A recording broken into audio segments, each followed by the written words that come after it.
A Charming Crime, Magical Cures Mystery Series, written by Tanya Kappas, narrated by Karen Savage. Dedication and Acknowledgements. I want to thank every single member of the Tanya Kappas Street Team. They're a group of readers who have stood by me and supported me. Readers are so important to me, and I'm honored that at the end of the day they take the time to escape into my imaginative world. You guys rock, and I love you to death. Thanks to Ann Miller for winning the contest for naming my magical village in the Magical Cures series. Whispering Falls is the perfect name. A big, huge thanks to Eddie, Jack, Austin, and Brady, my guys, for giving the reassurance to follow my dreams and supporting me throughout our day. Chapter 1. I know. I waved my hands in front of me, trying to stop anything that was about to come out of Oscar Park's mouth, but I knew it was useless. He slammed the door of his patrol car, took his hat off, and then waved it towards my shed.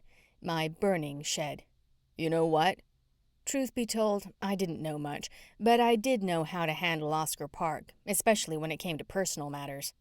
I know I went a bit too far this time, but I really need to figure out this new cure. Oscar grew up across the street, raised by his uncle, Police Chief Jordan Parks. Like me, well, sort of like me, Oscar's parents got killed in a car accident, while my dad was shot in the line of duty. A bit? Oscar shook his head and pointed to the flame in the air. Unless you want the new cure to blow someone up, I think you were using the wrong ingredients. Now, Oscar. I shuffled out of the way of the zipping fire truck and took a bite of the ding-dong in my hand that I had grabbed on the way out of the shed when I knew it was going to combust. Was it necessary to call in all of Locust Grove's finest? Yes, June Heel. Oscar wasn't the 10-year-old boy who created havoc with me in that very shed while experimenting with my mom Darla's homeopathic cures. Though his crystal blue eyes were sincere, I knew he meant business. But you've done it this time. It's a total loss. I held the uneaten round end of the ding-dong up to him and he took a bite. A big bite. I grumbled under my breath. He knew ding-dongs are my go-to comfort food. Old Mac McGirdle came running through the herb garden I had planted after Darla died, screaming, "I told you she was going to set this whole town on fire if she kept mixing those chemicals." Mr. McGirdle was always spreading gossip when Darla died about how I had turned a Dose of Darla, my homeopathic cure shop, into a fire hazard by putting all sorts of crazy concoctions together. Settle down, Mr. McGirdle. Jordan Parks snuck up behind us. Thank you for calling us and helping Miss Heel save her business. Mr. McGirdle threw his hands in the air and mumbled something under his breath. He's the one who called? I huffed. My bangs flew out of my eyes and I crossed my arms. He needs to mind his own business and stop walking through my herb garden. For a moment, Mr. McGirdle and I stared at each other until Jordan stepped between us. The shed looked like it was going to be a total loss this time. All the other 20 times I set it afire, I was able to save it. Luckily, I only used the shed to create new homeopathic cures using Darla's old remedies. I kept the main ingredients in the basement of our old house. My house now. I think you did it this time, Jordan warned, half serious. He walked away, shaking his head. He stopped briefly to talk to one of the guys from the fire department. Not only have you done it this time, you've really pissed off a lot of your neighbors. Oscar put his hat back on his head and looked around at the neighbors gathering on the other side of the fence in my front yard. They think you're as crazy as Darla was. Darla Heel, my mother, was the creator of a Dose of Darla, homeopathic cures. And everyone called her Darla, even me, because she didn't like to be referred to as Ms. Heel, Mrs. Heel, or even Mom. Well, the old saying is right then, I snarled, studying every face gawking at me. They were just being nosy like always. And what old saying is that? Oscar asked. The apple, I pointed to myself, doesn't fall too far from the tree. Oscar's face split into a wide grin. And we sure did have some fun times in there. But you've got to admit, you've outgrown this place and selling your cures at the flea market. I wish I had another ding-dong. I listened to what he had to say. He was right. The retail space for a Dose of Darla had started in the shed until Darla moved it to a booth at the local flea market.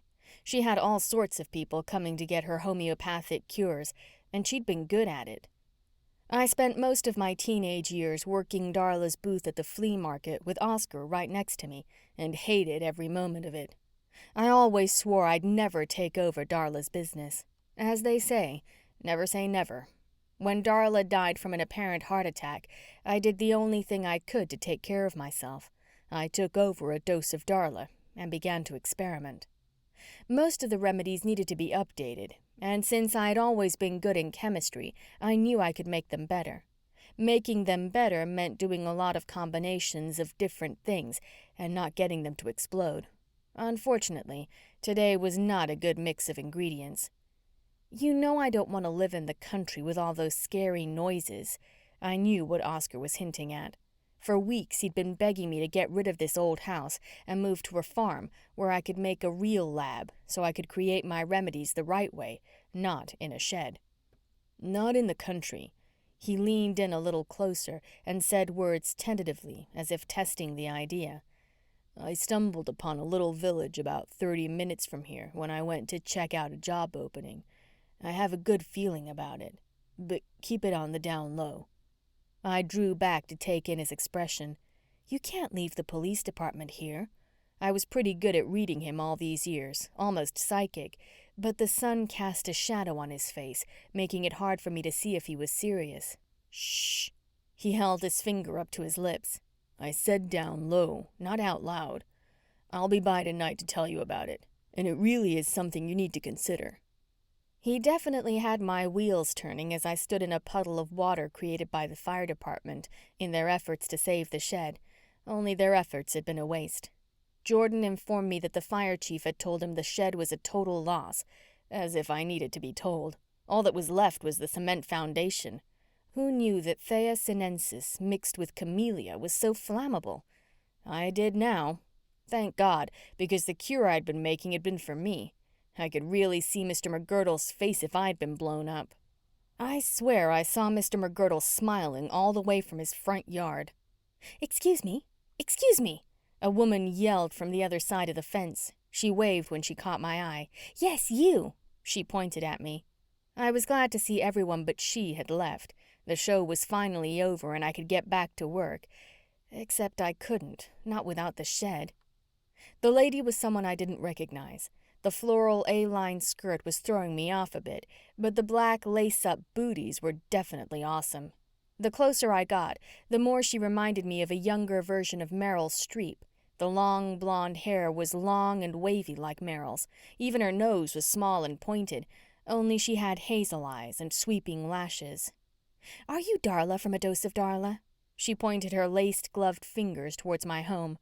I'm Darla's daughter, June Heel. I put my hand out, but she didn't take it, so I pretended to rub them together. Darla passed away a few years ago. Are you a friend? It wouldn't have been unusual for someone out of the blue to show up and visit with Darla. She had friends from all over. Darla was sort of a gypsy type. She believed in free spirit, holistic living, and open imagination. Darla taught me to be kind to everyone and everything. No, she scrunched her nose. Did you take over the business? I did. Something in my gut made me wearily suspicious of her. You sell something I might be interested in. She lowered her thick, dark lashes and stared at me. I sell homeopathic remedies, I muttered uneasily. Out of the corner of my eye, I could see Mr. McGirdle making his way back across the yard as fast as his short legs could carry him. Through the herb garden. Again. I was interested in selling them in my store. She pulled a business card out of the top of her glove. Please come pay me a visit if you're interested. Good day. I took the card from her fingers and we held a gaze for just a moment. Her eyes wandered over my shoulder. I turned around to find Mr. McGirdle giving her the wonky eye, which was his signature don't mess with me look. When I turned back around, the strange woman was already in her car, pulling away from the curb. Do you need something, Mr. McGirdle? I sighed, walking past him toward the house. Meow. Mr. Prince Charming sat on the top wooden porch step, dragging his tail back and forth. He batted at the cicada darting in the air. The bottom of his tail was always black from all the wagging he did. It amazed me how otherwise he was always pristinely white. I'd assume keeping clean would be difficult for most outdoor cats, but Mr. Prince Charming was not like any other cat I'd ever come across. "I promised Darla I'd keep a close eye on you," Mr. McGirdle said, stomping after me. Rolling my eyes, I made it up on the porch before he yelled, "I think you're causing more trouble in your adult life than when you were a kid." For a moment I stood still, trying to think of an answer, while Mr. Prince Charming did figure eights around my ankles, but decided to bite my tongue. It was easier not to argue with Mr. McGirdle. "Oh, Mr. Prince Charming, must you?" I bent down and flicked the dead cicada into the grass next to the steps, with all the other dead ones he had killed. I swear he's on a mission to whack every cicada in Locust Grove. If the cat only knew the town was named after the nasty bugs, he'd be in heaven. I flung the screen door open, and Mr. Prince Charming ran into the house before me. I closed the door behind me. This was generally how Mr. McGirdle and I ended all of our conversations.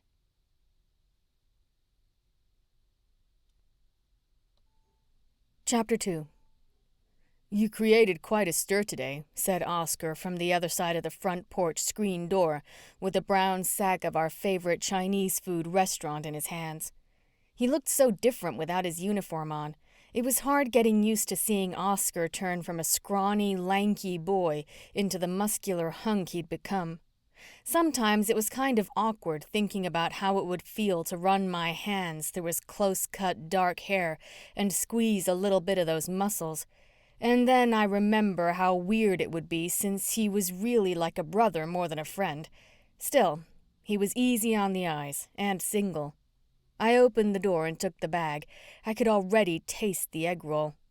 "That's how you greet me? Don't you even care how I'm doing or how I feel about my chemistry lab going up in flames?"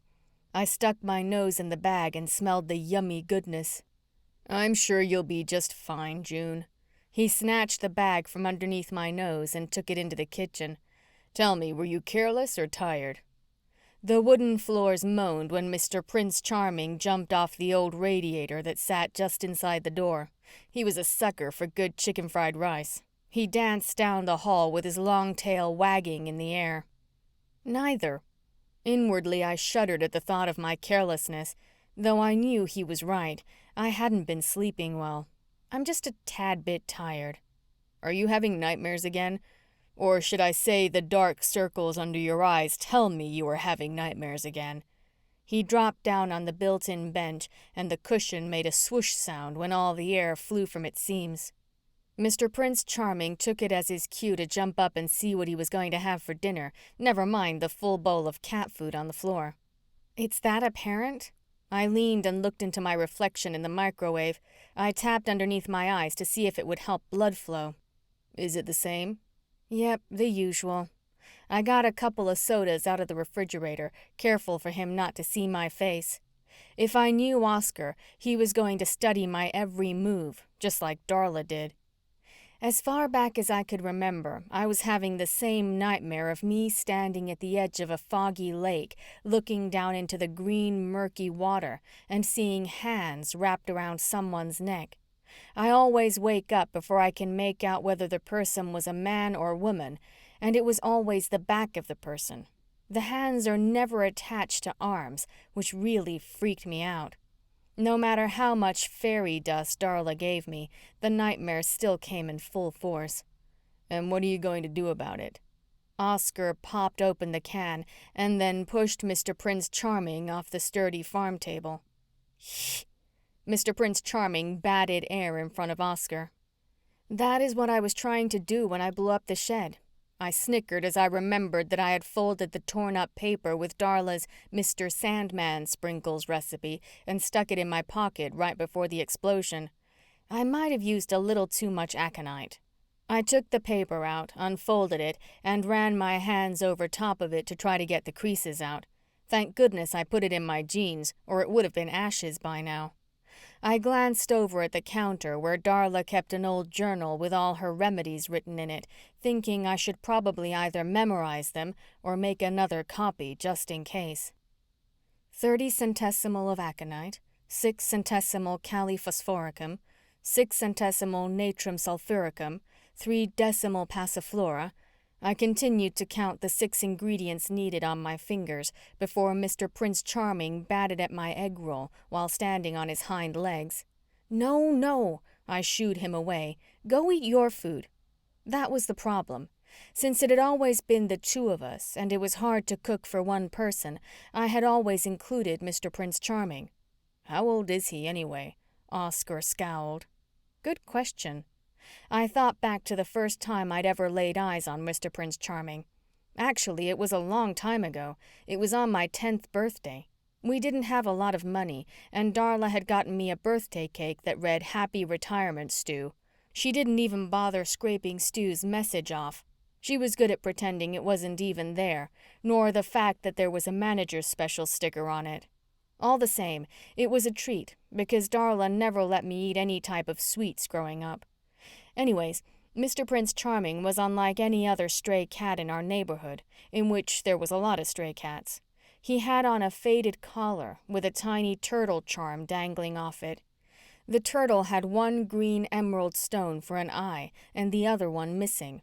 I didn't care. It was beautiful. Oscar and I asked around if the cat belonged to anyone. No one claimed him, and he just continued to hang around. Darla didn't mind, so he stayed. I got him a new collar and kept the charm for myself. Oscar had given me his mom's old bracelet, and I hung it from there. I've never taken it off my wrist. Well, he's definitely defied the 9 lives belief. Oscar couldn't resist Mr. Prince Charming rubbing his tail along his calf. He bent down and ran his hand along the cat's back. Yes, he has. I smiled, remembering all the times Mr. Prince Charming had beat the odds over the past 15 years and didn't seem to age a bit. I see Izzy stopped by. Oscar put Isadora's card back on the table and then continued to work on his chopstick skills, but wasn't having any luck. Where's a fork? How do you know her? I asked as I pointed to the card after I gave him a fork. That's what I was going to tell you about, he said as he stuffed his mouth with a big forkful of rice. She showed up after the fire debacle. I picked up the card. I still hadn't decided if I was going to see her or not. I knew I had to make a business decision whether to grow a dose of Darla or keep it small. She wanted to talk to me about putting my remedies in her shop. How do you know her? I didn't even know where she was located. The business card said Whispering Falls, but I'd never even heard of the place. I had even tried to Google it early in the day, but nothing came up. It was the strangest thing. I was driving and came upon this small town. Oscar's strong jawline clinched. He grew serious. Whispering Falls is nothing like I've ever seen. It's its own village of houses, shops, visitors, and is nestled in the woods. Where is it? I asked. He shrugged, but still didn't answer my question. I tried looking it up and couldn't find it. If it was really as happening as he thought, maybe it was something I should check out. Going into one store wasn't much work. How many homeopathic remedies could one little village sell? It's only 20 or 30 minutes away, depending on how fast you drive. He smiled, showing off those pearly whites his Uncle Jordan had spent so much money on. And you drive fast. He was lucky. Darla did good taking me to the dentist every other year. Thanks to Oscar and his uncle, they keep me in floss and toothbrushes. Luckily, I had pretty straight teeth. According to Darla, I'd gotten that quality from my dad. I don't let grass grow under my feet, that's for sure. I pulled into Whispering Falls to check it out. Izzy's place was the first place I walked in. She was asking all sorts of questions about my uniform. She said the council was looking for a cop. We talked a little bit. She asked if I knew anyone who was into home remedies, and I told her about you. Meow, meow. Mr. Prince Charming was begging for attention. I put a little rice in my fingers and let him lick it off. So you gave some strange woman my address? I thought you were supposed to protect and serve. I nervously laughed, half kidding, half not. Meow, meow. Mr. Prince Charming jumped up on the table and curled his tail around my nose. What is wrong with you tonight? I grabbed him and put him on the floor. He batted at the dangling charm from my wrist. Stop. My eyes narrowed and I studied him for a moment. What's up with him? Oscar tilted his head to the side to get a better look at my disgruntled cat. I have no idea. He's been acting strange all afternoon. I ignored Mr. Prince Charming. I wanted to get back to this Izzy person. How did she find me, especially my home? Oscar stood up to throw away his trash. It's not like Locust Grove is so big. If she stopped and asked about you, someone would tell her where you live. True. It just sucked that she came on the day of the big fire. After seeing all the trouble I've caused the town, she might have changed her mind. No wonder Isadora Solstice hightailed it after she handed me her business card. Did you take the job? There was no way his Uncle Jordan was going to hear of him leaving Locust Grove Department. Not yet. Did you tell Jordan? Nope. No need to just yet. Now who was being aloof? Are you really thinking about it? What if I am? His blue eyes narrowed speculatively. I'm a big boy. Chapter 3. Last night before Oscar left, he gave me directions to Whispering Falls. They didn't seem particularly hard to follow, and since the flea market was only open on the weekends, and my lab had burnt down, and I didn't have anything to do with myself, I jumped in the green machine, my two-toned green 88 El Camino, and headed toward Whispering Falls. I'd never been this far out of Locust Grove. The roads twisted and wound around bends, making me drive much slower than I and the green machine were used to. Oscar was right. About 30 minutes of swerves and curves, a clearing popped up, as if it had magically appeared. I pulled over to the side of the road to get a better view of the town. A calmness came over me, something familiar, like I'd been there before. Nah, I shook the notion out of my head. This didn't look like a place that was forgettable. Welcome to Whispering Falls, a charming village, read the old beat-up wooden sign. I smiled. It did have a ring to it. Meow, meow. Mr. Prince Charming crawled from underneath the seat and jumped next to me. What are you doing here? I picked him up, looked him square in the eyes, and warned him, you are going to have to stay in the car. But I knew better. Many times I'd tried to sneak out of the house over the past 15 years, but Mr. Prince Charming always either followed me or mysteriously showed up. The old green machine crept down the main street into Whispering Falls. Almost everyone on the sidewalks took time to stop what they were doing and wave at me. I didn't pay much attention to them because the town was nothing like Oscar described it. It was as though someone came in and carved the town into the side of a mountain. The moss-covered cottage shops were nestled deep in the woods and had the most beautiful entrances I'd ever seen. Each shop had a colorful awning displaying its name over the top of the ornamental gated doors. It had a magical feel. Mr. Prince Charming's paws were planted on the windowsill, and he stared out the window as if he knew this was a special place. I pulled the green machine into the parking space in front of Mystic Lights, the shop Isadora Solstice owned. I couldn't wait to see what was inside. The outside was definitely mystic. The hunter green wood door was encased in the most beautiful stone archway. The heavy black metal door handles added to the old world charm. You stay here, I told Mr. Prince Charming as if he understood me. I rolled the windows down a little to let some air in, not like I was going to be in there for a long period of time, but just in case. With my purse strapped across my chest, I grabbed the cardboard box of homeopathic remedies from the bed of the El Camino and walked up the stone steps. I turned around to make sure the cat was okay, and he seemed to have found a nice sunny spot on the dash to curl up and nap. Excuse me. A petite round woman used her elbow to push me out of her way, and then opened the door. She looked back at me, gesturing with her stubby fingers. She snarled, Well, are you coming in or just going to stand there in everyone's way? Yes, thank you. Tightly I held on to the box as though it was my comfort and followed the woman inside. If my intuition was right, and generally it was, she was not a happy soul. I decided there was no way she could be a member of the Whispering Falls village. She certainly wasn't friendly. This woman was short, and her yellow turban didn't look great perched on top of her short, bleach blonde hair. The green and purple cloak perfectly covered what seemed to be a plump-sized woman. Izzy, you have company. The woman ran her eyes up and down, taking in every inch of me. "And she's not from here." "I'll be right out," Isadora hollered from the back of the building. I smiled politely at the woman and sat my box of remedies on the glass counter. With my hands in my pocket, I walked around to see exactly what Isadora's shop sold. "Are you from another spiritual village?" There was a pensive shimmer in the shadows of her eye. "A spiritual what?" I laughed.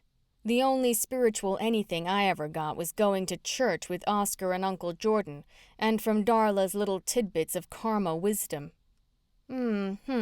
I didn't think so," she replied with a heavy sigh, and walked into the other room. We were standing in the middle of some kind of light shop. Above our heads were all sorts of hanging lights with all sorts of crazy shade designs, some with stained glass, some with globes, but mostly chandelier type. I wondered if most of the houses in Whispering Falls had these types of decorative lights. I noticed a few snow globes in a glass case, but saw nothing to do with pharmaceuticals or remedies. They weren't like any snow globes I'd seen before. A few were sparkly, and the water was black, not clear like most of the snow globes I had seen. There was one snow globe that lit up every time I tilted my head to the side. I leaned in closer to get a better look. "Ah!" I jumped when a face appeared. Boo! The globe radiated purple with yellow lines rotating around it like there was static in it, and then went black. I squeezed my eyes shut and then opened them. It had to be one of those fancy musical snow globes with a Halloween theme. "Do you think I like being cooped up in here?" A voice came out of nowhere. I pinched myself. I had to be in the middle of a nightmare. Ouch! I shook my arm in the air to shake off the sting. I looked into the globe because it appeared to be dark again. "Still here." A woman's face appeared. She threw her head back and cackled. Her turban fell off. Did everyone in Whispering Falls wear a turban? I rolled up on my toes to see where it went. Her face appeared, taking up the entire globe, making it hard for me to see. "What? What are you looking at?" I scratched my head. If this wasn't a nightmare, what was it? I looked around Mystic Lights. The fake blonde was nowhere to be found. I looked at the round glass ball and asked, "Who are you? What are you?" "I am Madame Torres, voice to the spirits. Who do you seek? Or shall I say, who seeks you?" She continued to babble more and more. I continued to stare, not able to wrap my head around what I was hearing. "This is not happening to me," I repeated over and over, though my intuition told me it was. "This is not happening to me." The more I repeated it, the brighter the globe got. "Silence!" she screamed, causing her head to spin around and around. "Whom do you seek, June?" "No one." I shook my head. Madame Torres was demanding. "I seek no one. How do you know my name?" "A devil's curse seeks to destroy you. Lift us up to the light, and glide June through the stormy life." Her globe illuminated a bright purple and in a flash went back to black like when I found it. No, don't you wish any evil spirits on me?" I picked up the globe and shook it. "What are you doing?" The mean woman approached. She stood stiff, her muscles tensed. The blood seemed to have drained from her face. "Did you see something?" I looked at the snow globe again, but nothing was there. I put it back in its place. Obviously, my mind was playing tricks on me. Welcome to my little part of the world, June." Isadora walked out of the door she had disappeared into earlier and held her long, skinny hands out. This time they weren't covered in gloves. She had a huge ring on her middle finger that looked like a sleeping cat. She must have noticed me staring at it. "Isn't it fabulous?" With her long fingernail, she flicked the cat's back open to reveal a tiny mouse with diamond eyes. "I did notice you had a cat." "Yes, Mr. Prince Charming." I tried to glance out the door, but couldn't see the green machine from here. My eyes wandered back to the snow globe. A light flickered. Meow, meow. Suddenly, Mr. Prince Charming was doing figure eights around my ankles.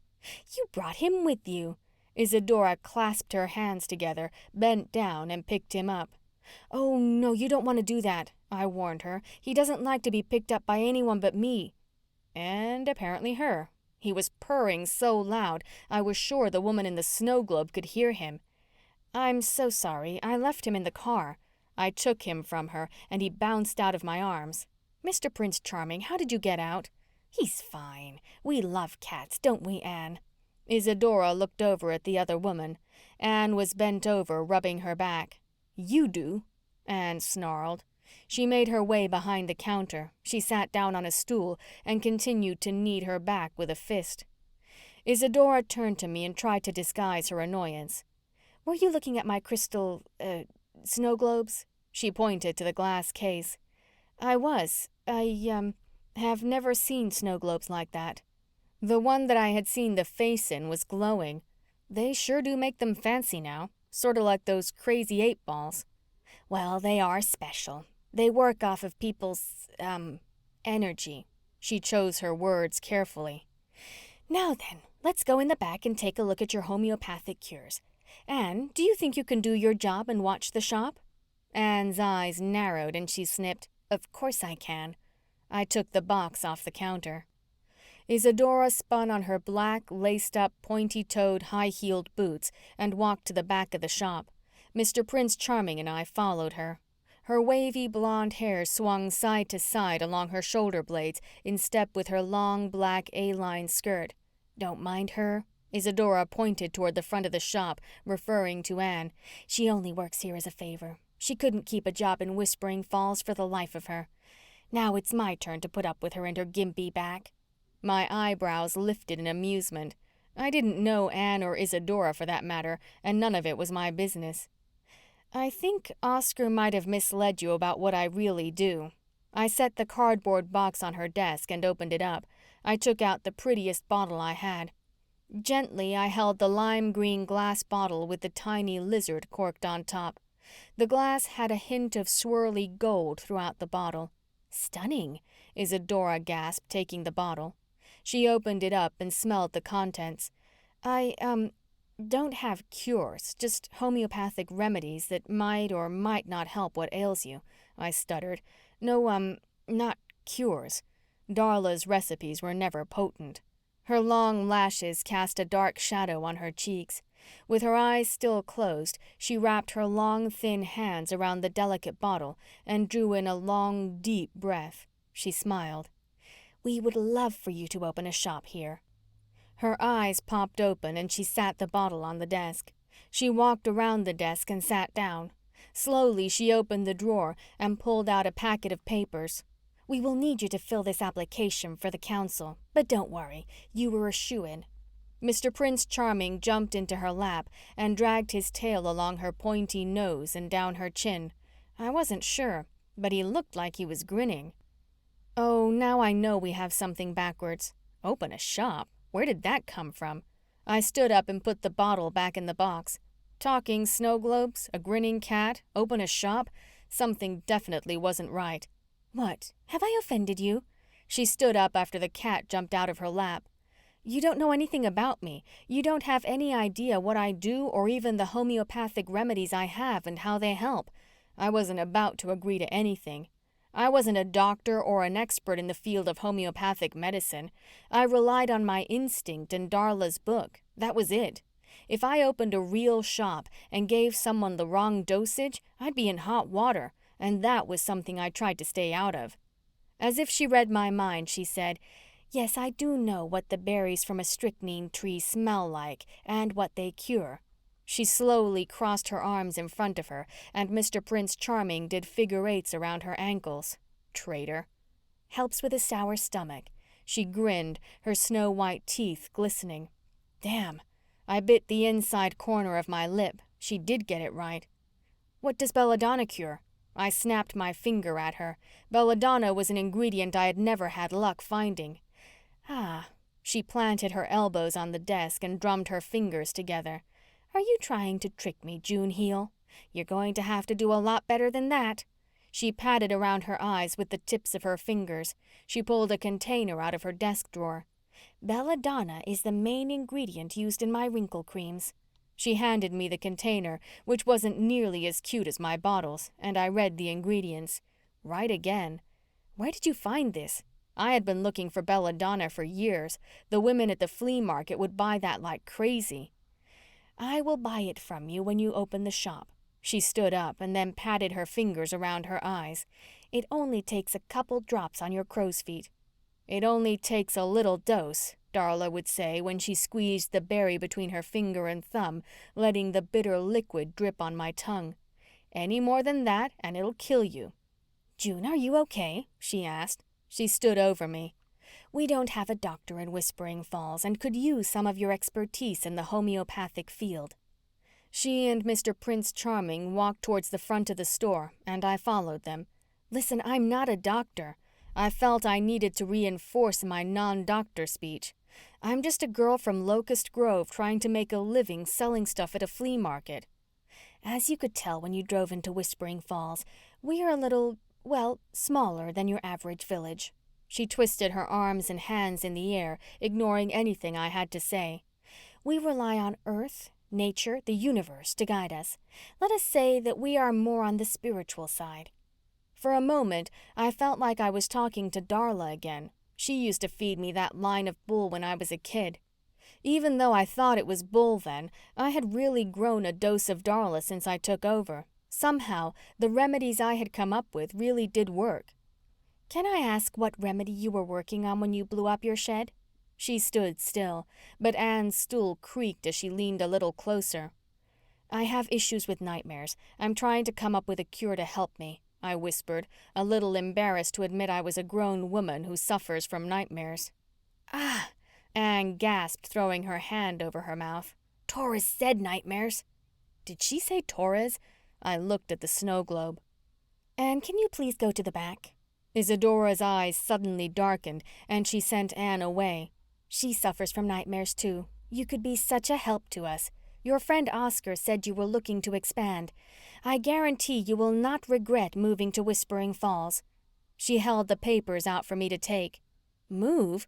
My eyes clouded over and I grabbed the counter. Yes, if you own a shop in Whispering Falls, you have to live here. She flipped a couple of pages in the packet and tapped rule number 2. I'll let you know. I took the packet. I needed to get out of here fast. Come on, Mr. Prince Charming, let's go home. I'll be waiting to hear from you, Isadora chirped as I walked out the green door. Excuse us. A couple of gray-haired women scurried to the side of the steps to let Mr. Prince Charming and me pass. Yes, excuse us. The shorter one giggled and practically hid behind the other one. So sorry. I passed with the intent on reaching my car fast. Are you sick? Know someone dying? I heard one of them call after me. Yes, is someone dying? The other one asked, almost hopeful. Definitely an odd question to ask someone you didn't know. Nope, not that I know of. I brushed my bangs to the side so I could get a good look at them. No turbans. Unfortunately, Mr. Prince Charming must have thought 2 was better than 1. He was doing double figure eights around their ankles. Mr. Prince Charming, stop! He moved faster when I tried to pick him up. He was never this friendly to anyone other than me. We like cats, the first one said, bending down and patting the ornery cat. Yes, we do. Apparently, the second one repeated everything the other said. I picked him up anyway. I was increasingly becoming confused, and the only way out was to get out. I'm Constance Karima. She pointed to herself and then to her twin. This is my twin Patience. Yes, I'm Patience. She giggled. Her green eyes sparkled as much as her teeth. Nice to meet you. I noted everyone's fantastic teeth. I ran my tongue along my front tooth that barely overlapped the other. You'd never notice unless I pointed it out. Meow. Mr. Prince Charming made his presence known. And this is Mr. Prince Charming. I held him tight to my chest in case he decided to jump down. Have a great day. Constance stepped in front of me, creating a sudden wind tunnel. Her red house dress swooshed back and forth from the breeze. Oh my. She picked at her short hair nervously. So are you sick? Mr. Prince Charming kneaded my arms with his back paws. Hello, Karima sisters. The green door of mystic lights flew open, with Isadora standing in the shadow. Please let our guest leave. Shh, shh. Mr. Prince Charming jumped down and arched his back. He raced off and jumped in the back of the green machine. Like a light switch had gone off, the wind stopped. The Karima twins tilted their heads and stared at Mr. Prince Charming with a scowl on their faces. "We were just trying to figure out if he's sick." Patience's long finger uncurled, exposing a long black fingernail pointing towards my cat. "Shh. Yes, sick," Patience repeated. Isadora's A-line skirt swayed as she gracefully walked down the steps, coming face to face with me and the Karima sisters. "You'll have to forgive my dear friends." She stood between them, placing a hand on each of their shoulders. "They own 2 sisters and a funeral, the only funeral home in town, and they're always looking for business. No, someone's definitely sick." Constance nodded to Patience, who nodded to Izzy. God, I hope I was nowhere near death, even though my heart was about to pound out of my chest from sheer freaking out. Whispering Falls was definitely not for me. "No one is sick," Izzy reassured everyone. Only it sure didn't make me feel better. "Wow, nice car," said a voice from behind me.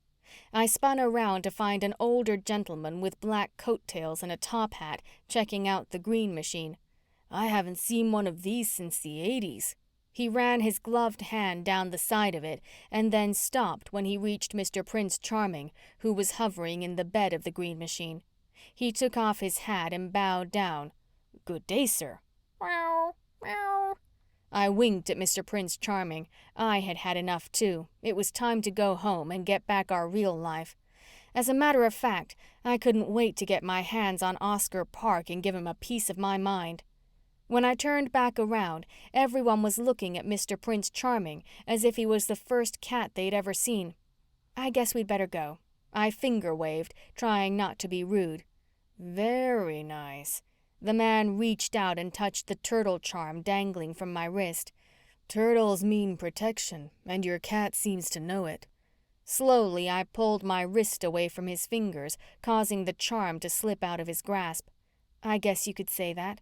I covered it with my other hand and brought it close to me. "That's how my cat got his name. He showed up on my 10th birthday with this on his collar and has never left my side." He scratched the right side of his mustache and then pushed the round glasses up on his nose.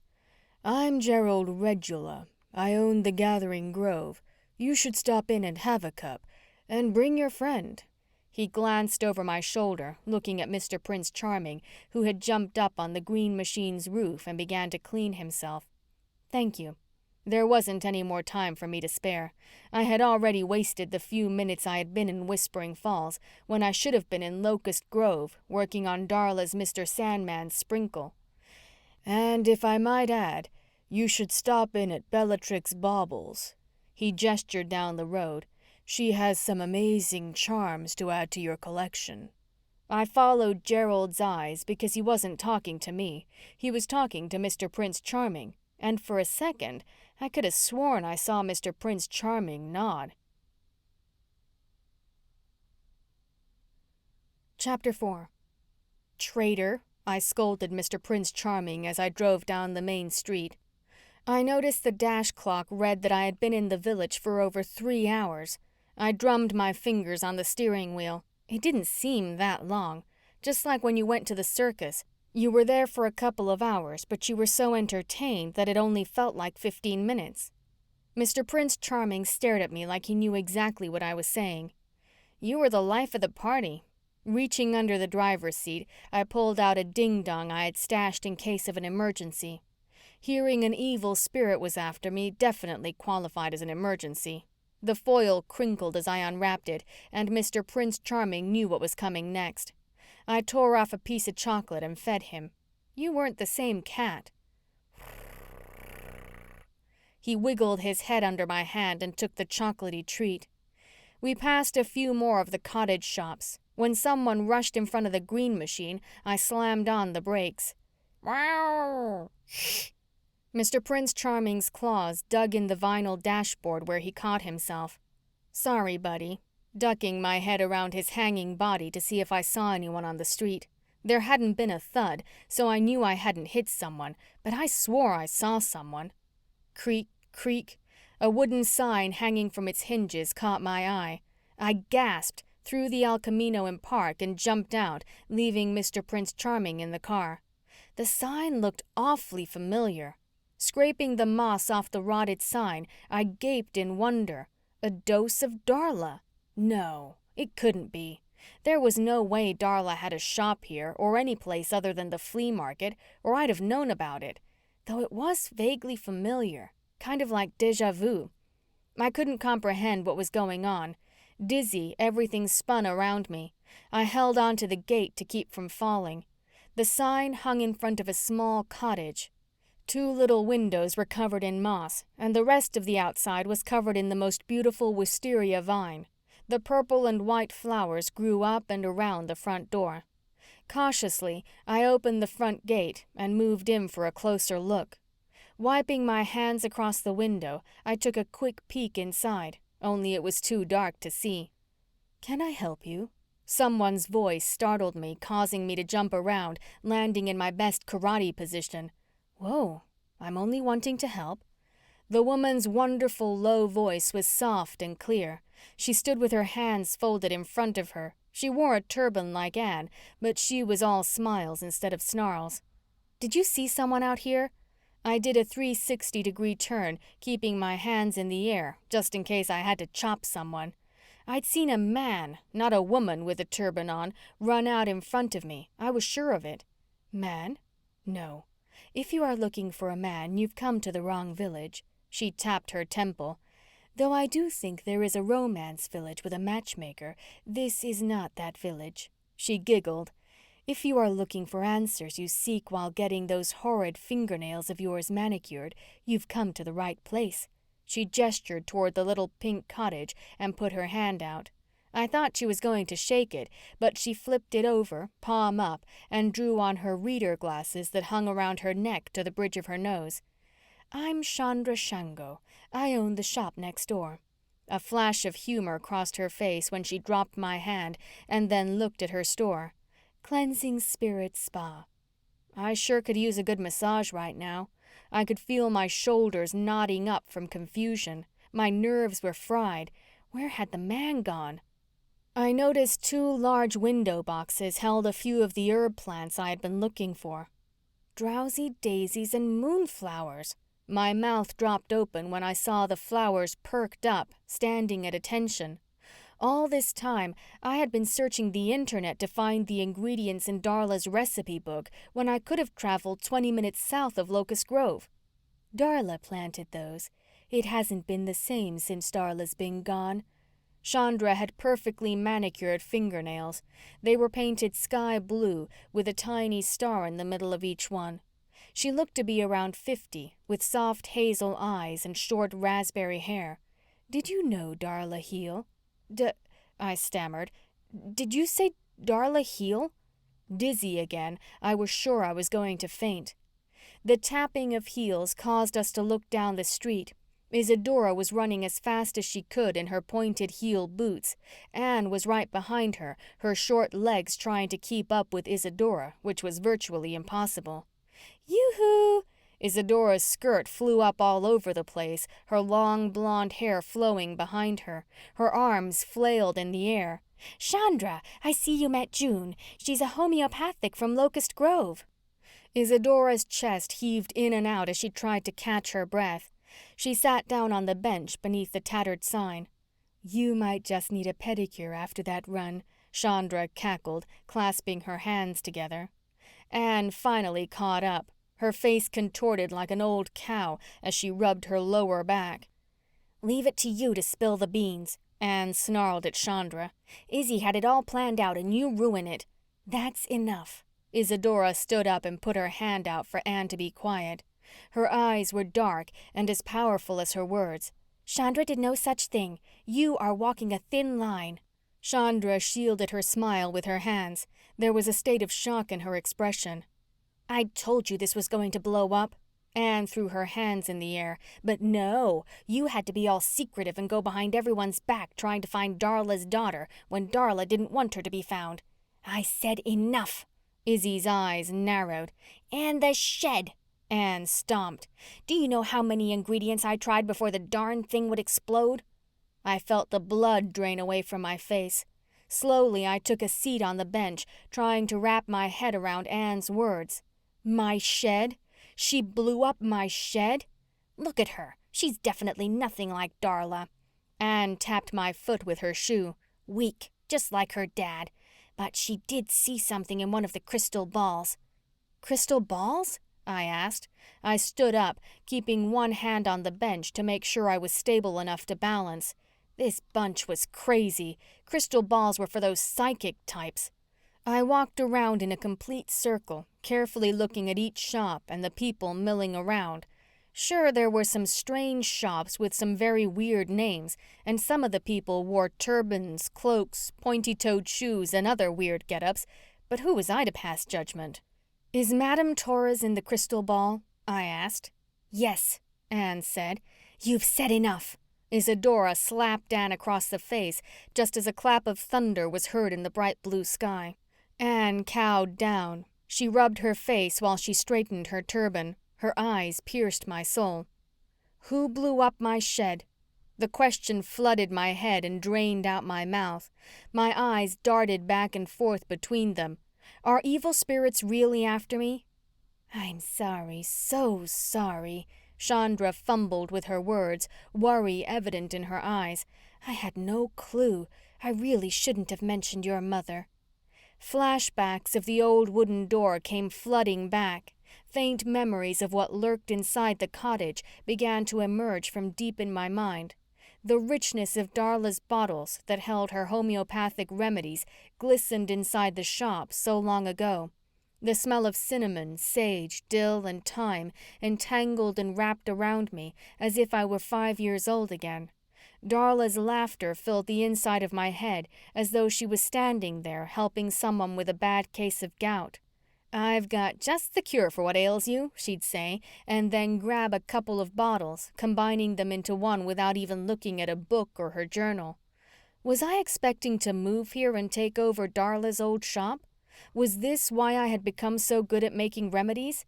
I eased myself onto the bench again. Stunned, I just sat there while everyone around me yelled. There were so many questions to be answered, but one stuck out in my head. Why did Darla keep this from me? "Are you beginning to remember, June?" Isadora kneeled down between my legs.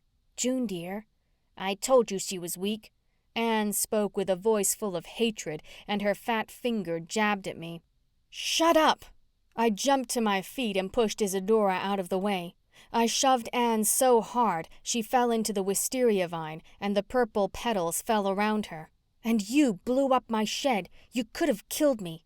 "If I wanted to kill you, I would have." She brushed the fallen flowers off her clothes. "Go home. You don't belong here." I should go home, but now I questioned where that was. Deep down, I knew I belonged here, even if it was just to find out why Darla had kept Whispering Falls a secret and what she knew about my dad. But I drew back my fist anyway. This woman was going to get it. "I'll show you the meaning of hurt." The slamming of car doors wasn't going to stop me from opening a can of whoop-ass on Anne. "June?" Jordan and Oscar Park had gone unnoticed when they pulled up behind the green machine and stood next to Anne. "Are you okay?" Turning at the sound of their voices, I took my fist out of the air and put it back down to my side where it belonged. "I want to press charges." Anne stomped her foot like a child. "She harassed me. She even threatened me." "Of course you do." Chandra stood nose to nose with Anne. "You want to sue anyone and everyone that crosses you. I was a witness. You harassed her first." "That is enough." Isadora's voice boomed over everyone. Then she said in a softer voice to Jordan and Oscar, "Everything is fine. Go on back to the shop, Anne." She shooed Anne back down the street toward Mystic Lights and pointed Chandra back to a cleansing spirit spa, leaving us alone with Oscar and his uncle. Jaw clenched, Oscar didn't take his eyes off me. He knew something was wrong. There was a magical bond between us. We each knew when the other was in trouble, and this was one of those times. I was glad he showed up. He was the only thing in my life that did make sense. My entire existence was questionable. I'd even go so far as saying that Mr. Prince Charming was questionable. He was far from a normal cat. "Izzy, this is my uncle, Jordan Parks." Oscar turned the attention away from me. He was good at doing that when I got myself in hot water, and I'd say that me about to punch Anne was me dipping my toe in hot water. I was telling him about the position you offered me. I wanted to see for myself. Jordan planted his hand on his holster and looked around. He didn't seem too impressed with the unique village. I think we should talk about putting Whispering Falls under the protection umbrella of Locust Grove, since you are such a small community. That wouldn't work. She was on a mission, and it showed. Oscar will have to live in Whispering Falls if he takes the job. He's a big boy, Mr. Park. I think he can decide for himself. There was an undeniable tension brewing between them. A gate rattled in the distance, catching my attention. A top hat peeked out of the Gathering Grove tea shop, but quickly slipped back behind the door as it shut. What had been crystal blue skies had darkened to a dull gray. Jordan shrugged and walked back to his cruiser. He called over his shoulder, "Let's go, Oscar." Oscar looked at Izzy. "I'll take the job." "What?" Jordan stopped dead in his tracks. "We need to talk about this." "I'm not 10 years old anymore. Izzy is right. Oscar's determination didn't falter. I can decide for myself. I like it here." "Wonderful news." Isadora clasped her hands together. The gray clouds parted to make way for the brightest sun I'd ever seen. Chapter 5. The closer I got to Locust Grove, the more I wanted to turn around and go back to explore Whispering Falls. Granted, nothing went right while I was there, but Madame Torres got my wheels turning with all her someone's out to get you talk and memories that were flooding back. I was on a mission to find out what they knew about Darla and what nasty, mean-spirited Anne knew about my dad. Not to mention those Karima sisters. I felt my head, and I didn't seem feverish, so I couldn't be hallucinating. Plus, I remembered. I had been there before. But when? And why did Darla never take me back? Did it have something to do with my dad or his death? As far as I knew, my father and Jordan Park were partners on the police force, and during a traffic stop gone horribly wrong, Jordan and my father had gotten shot. Jordan's crazy-looking scar on his abdomen proved it. Meow, meow. Mr. Prince Charming tapped my hand with his nose. He tried everything he could to get me to pet him while I drove, but I kept my hands on the steering wheel instead. Deep in thought, I tried to figure out the parts of my life I thought I knew. He finally gave up and batted at the turtle charm. What did Gerald mean by the turtle charm meaning protection? "Have you been protecting me all these years?" Reaching over, I gave him a good scratch under his chin, one of his favorite spots. He didn't answer in his usual cat way. Not a moment too soon, we pulled into my driveway. Seeing Oscar's car parked in front of my house was a welcome sight. There were a lot of questions that needed to be answered. I never gave Isadora a definite answer about me moving to Whispering Falls. According to Oscar, we were. Since when did we become a package deal? "Didn't you love Whispering Falls?" Oscar had already made it up to the green machine before I had gotten out. Right up your alley. "No. And that woman burned down my shed. Only ashes remained from my poor burnt-down chemical shop." "That woman?" His eyes bore with questions. "Anne, she admitted it. That was another reason for me to go back and snoop around Whispering Falls. Why in the world would they want to burn down my shed? Were they desperate to get me there? Or did they want Darla's remedies so bad they would stop at nothing to get them? June, you were in the shed mixing stuff when it blew up." He crossed his arms. "You were saying that she hooked it up and blew it up?" "No." I shook my head. Was it impossible for him to believe me? The ingredients I was mixing should not have exploded, and she admitted it. I don't know how she did it, but she did. I stomped up to the porch. Mr. McGirdle cleared his throat from next door. "Stop eavesdropping," I yelled across my herb garden. Although I couldn't see him, he was there. He was always there. I gestured to Oscar. "Come on." Mr. Prince Charming jumped out of the car and ran up the steps, ignoring the family of possums that had taken residency under them. "Really?" Oscar shook his head, referring to the cat. "What good is he?" "Mr. Prince Charming doesn't have killer instincts like most cats." Holding the screen door open with my foot, I unlocked the front door. Mr. Prince Charming ran ahead of us. I turned on all the lights as we walked down the old hallway into the kitchen. There was still confusion about everything that had happened today. Mostly I was upset because of the way I had talked to Anne. It didn't help matters that the snow globe made me feel crazy and ding-dongs made me feel better. I grabbed a couple of extra ones out of the box, one for Mr. Prince Charming and one for Oscar. Thanks. Oscar peeled back the foil wrapper and shoved the entire chocolatey delight into his mouth. He was still the same old Oscar as he was when we were 10 years old. He introduced me to ding-dongs. Oscar's uncle always had the best junk food, where Darla refused to bring the poison chemicals into the house, much less our bodies. I'd sneak out and meet Oscar under the big oak tree on the side of his house, out of view of Darla, in case she got up and looked outside, and we'd eat an entire box. Or I guess I should clarify, I'd eat an entire box while Oscar laughed. I don't know about moving to Whispering Falls. Even your uncle doesn't think it's a good idea. I bit a small piece off, ran my finger along the cream filling and licked it off. There is something strange going on in that town. I'm a cop. I've checked it out and everything is fine. There hasn't been a crime committed there in years. Oscar helped himself to a glass of milk. Uncle Jordan is just watching out for us because we're like family. We've got to stick together. Oscar was right. We didn't really have any family, and I didn't consider Mr. McGirdle family, even though he seemed to put his nose in my business. It's just so weird there. It was hard to concentrate on any conversation with the ding-dong in my hand. I savored every bite. Granted, I don't make a lot of money at the flea market, but it pays for what I need. Thank God Darla had the house paid off. I have no clue how she made ends meet. I always had everything I wanted, and she rarely said no unless it was unhealthy or harmed someone. Plus, most of her cures didn't work, or that's what I found out after she died. That was when I vowed to take over and make her remedies better. Who is going to buy my remedies, and how in the world will I ever afford one of those shops? I shrugged. Did Darla still own the shop, or did I own it now? That was definitely something I hadn't thought about. My thoughts were interrupted by a knock at the door. Puzzled, Oscar and I looked at each other. No one ever knocks in Locust Grove, especially with the screen door open.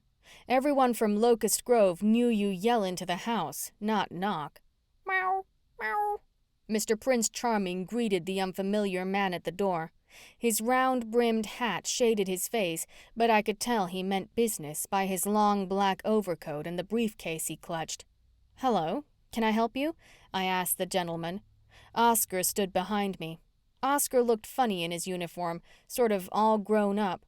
Regardless, I was glad he was there and was wearing it. I am Axelrod Primrose, a realtor from out of town. He coughed and flashed his business card. I opened the screen door to take it. And I have clients moving to the area. This is exactly the type of house they're looking for. He curled his nose while looking around. I wanted to know if you'd be interested in selling. He held up a sheet of paper with a checklist. I wanted to ask him if something smelled funny, but Oscar was too busy asking Mr. Axelrod Primrose to come in. Oscar crossed in front of me and held the screen door open. Mr. Primrose walked in. Oscar took him into the family room, where Axelrod made himself comfortable on the couch. Last time I checked, this was my house.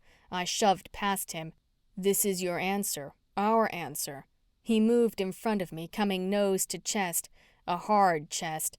Slowly, my eyes followed up to his crystal baby blues, only to confirm my childhood best friend had indeed grown into a man, something I hadn't gotten used to, or never took the time to notice. I don't know. I whispered and bit my lip. There was something exciting about selling it and moving so I could find the answers to all the unanswered questions about Darla and my dad. I could probably dig around and find out without moving there. My intuition, which had never pointed me in the wrong direction, told me to go for it. Think about it. It's what Darla would call fate. Oscar reminded me of the free spirit Darla possessed. When things worked out, she'd call it fate.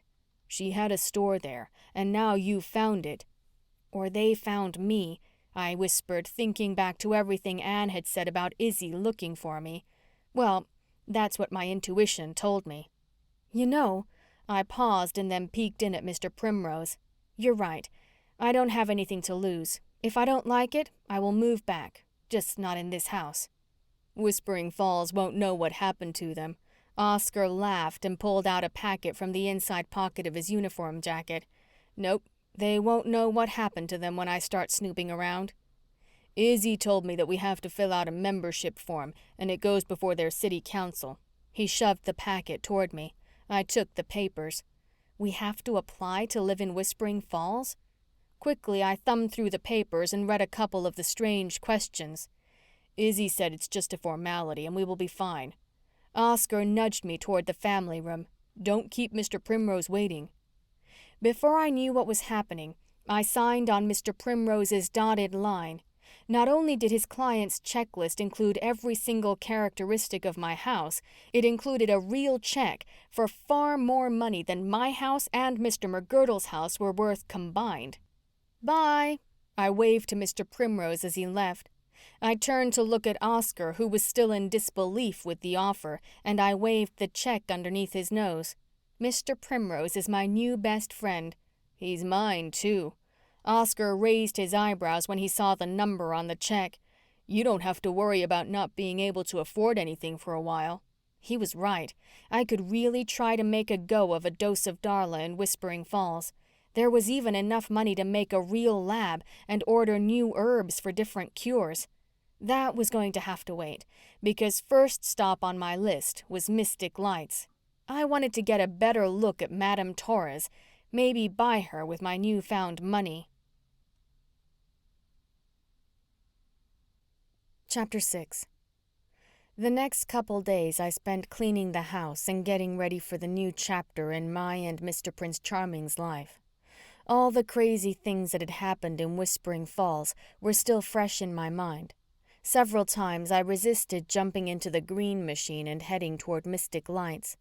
I didn't want to bring more attention to myself, so I knew I had to wait and fit in before I could show up and start asking questions. Sadly, my former life fit into 3 boxes. Darla was never one to keep any type of memories.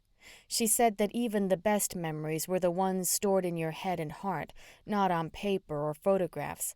Though I wouldn't have minded a photograph or 2 of us, a crayon drawing from preschool, or even a report card that showed I was a straight-A student, or something from our time in Whispering Falls. Anything. Before closing up the last box, which was mostly Darla's, I took out of her collection some incense and held a few of them under my nose. Those were certainly annoying when I was younger, but reminded me of Darla. My heart ached. I wondered how she would feel about me moving to Whispering Falls, or why she had never mentioned the town to me. I put the incense back in the box and closed it. I let out a big sigh. 3 little boxes. I felt for my lucky bracelet. That was definitely a memory I'd never forget. Oh no. I looked down when I didn't feel it. Panic filled my gut, instantly making me sick. It was gone.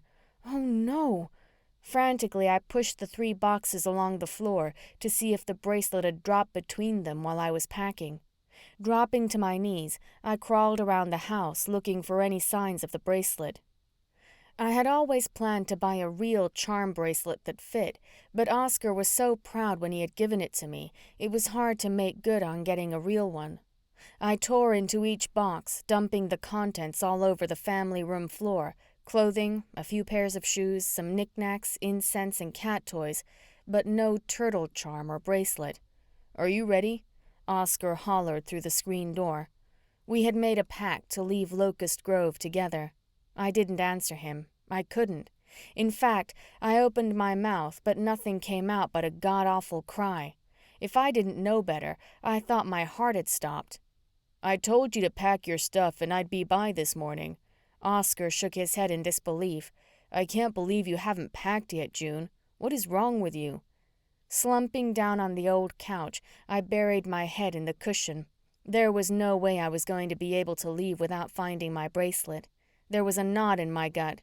My intuition told me there was something wrong, definitely wrong. Don't tell me you've changed your mind."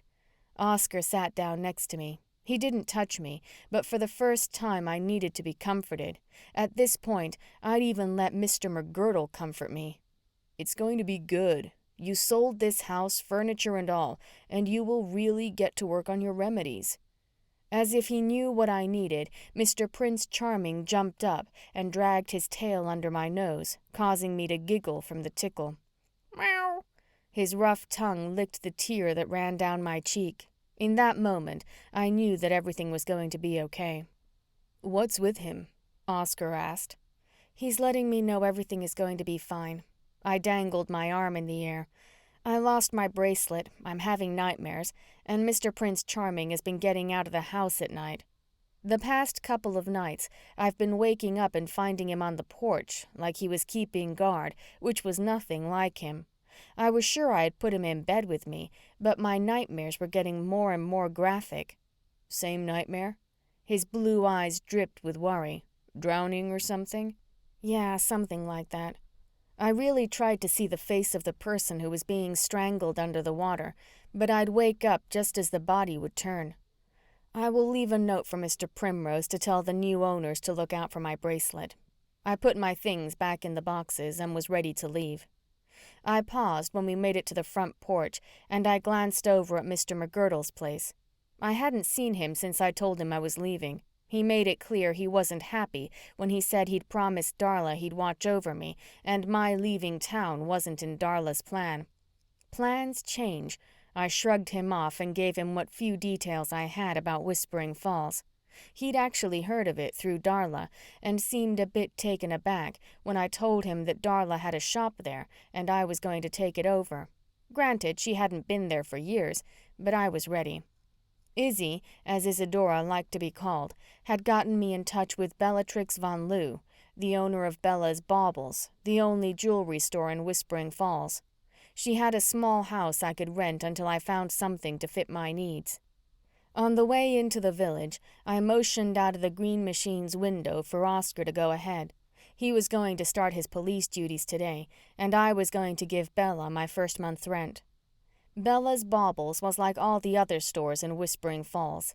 A quaint cream cottage with a pink wood door that was adorned with different colored jewels. The sun hit each jewel just right, showing its brilliant color. I got out of the El Camino. Before I could tell Mr. Prince Charming to stay put, he was already doing figure eights around my ankle.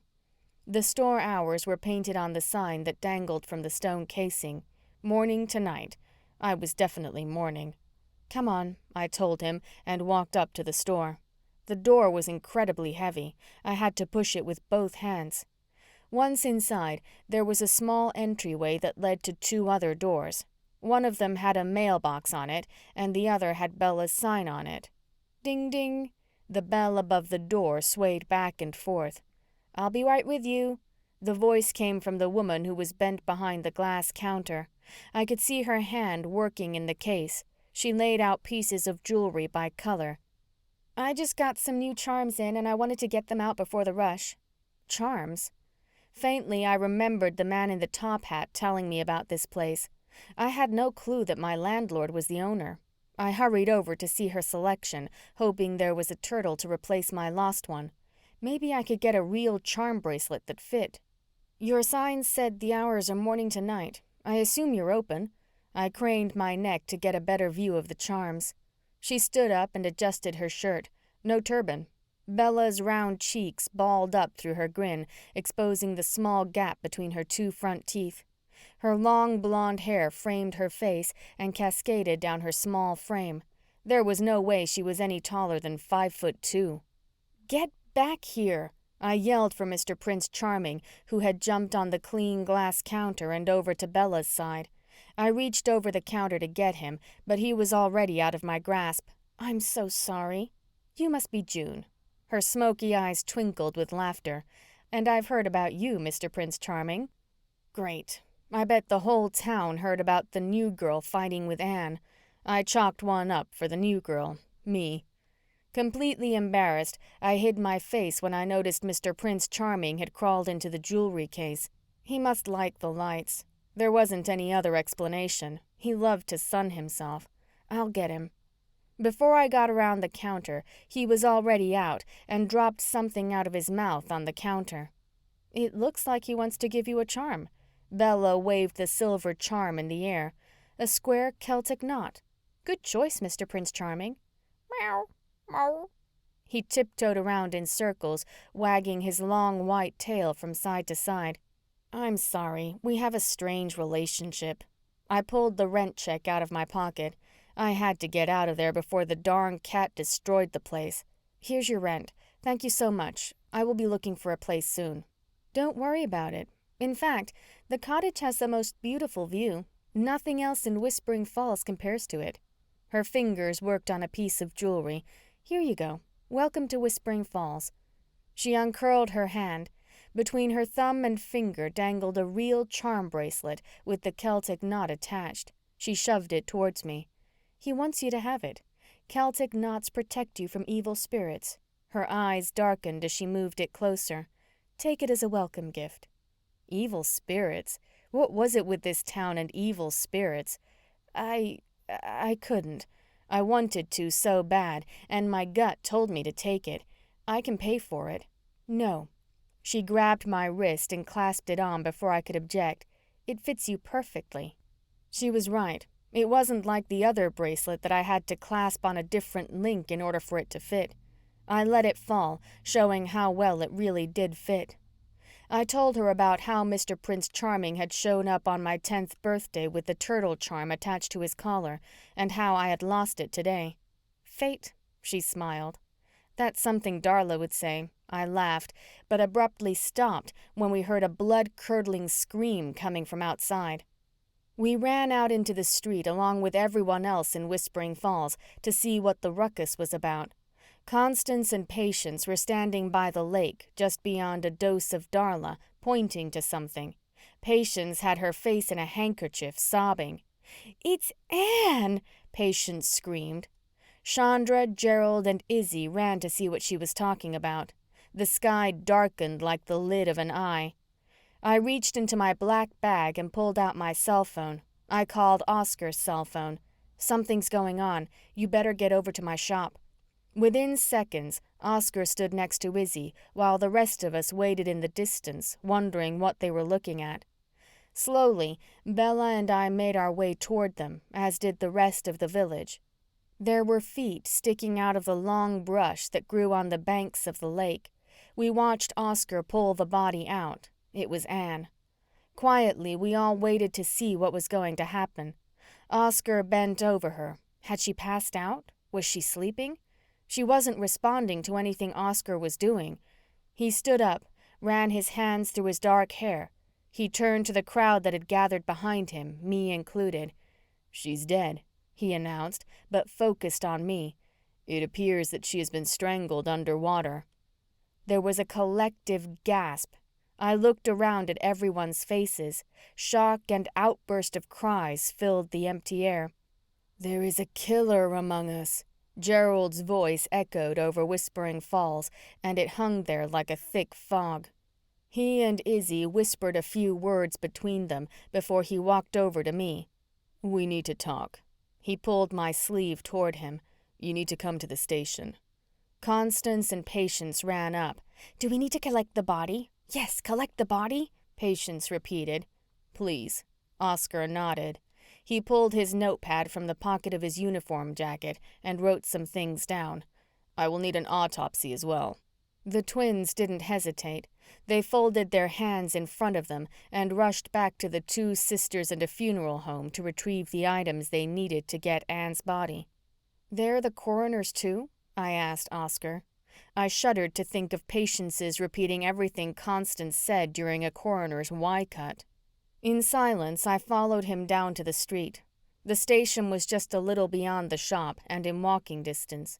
I glanced back toward the green machine, where Mr. Prince Charming was cleaning himself on the roof of the El Camino. The police station was a little more modern than the other buildings. The concrete building had big, round windows that let in a lot of light. No matter where you stood in the office, you could see all the way down Main Street on both sides. I guess this was good for Oscar to be able to keep an eye out. Everything is so new.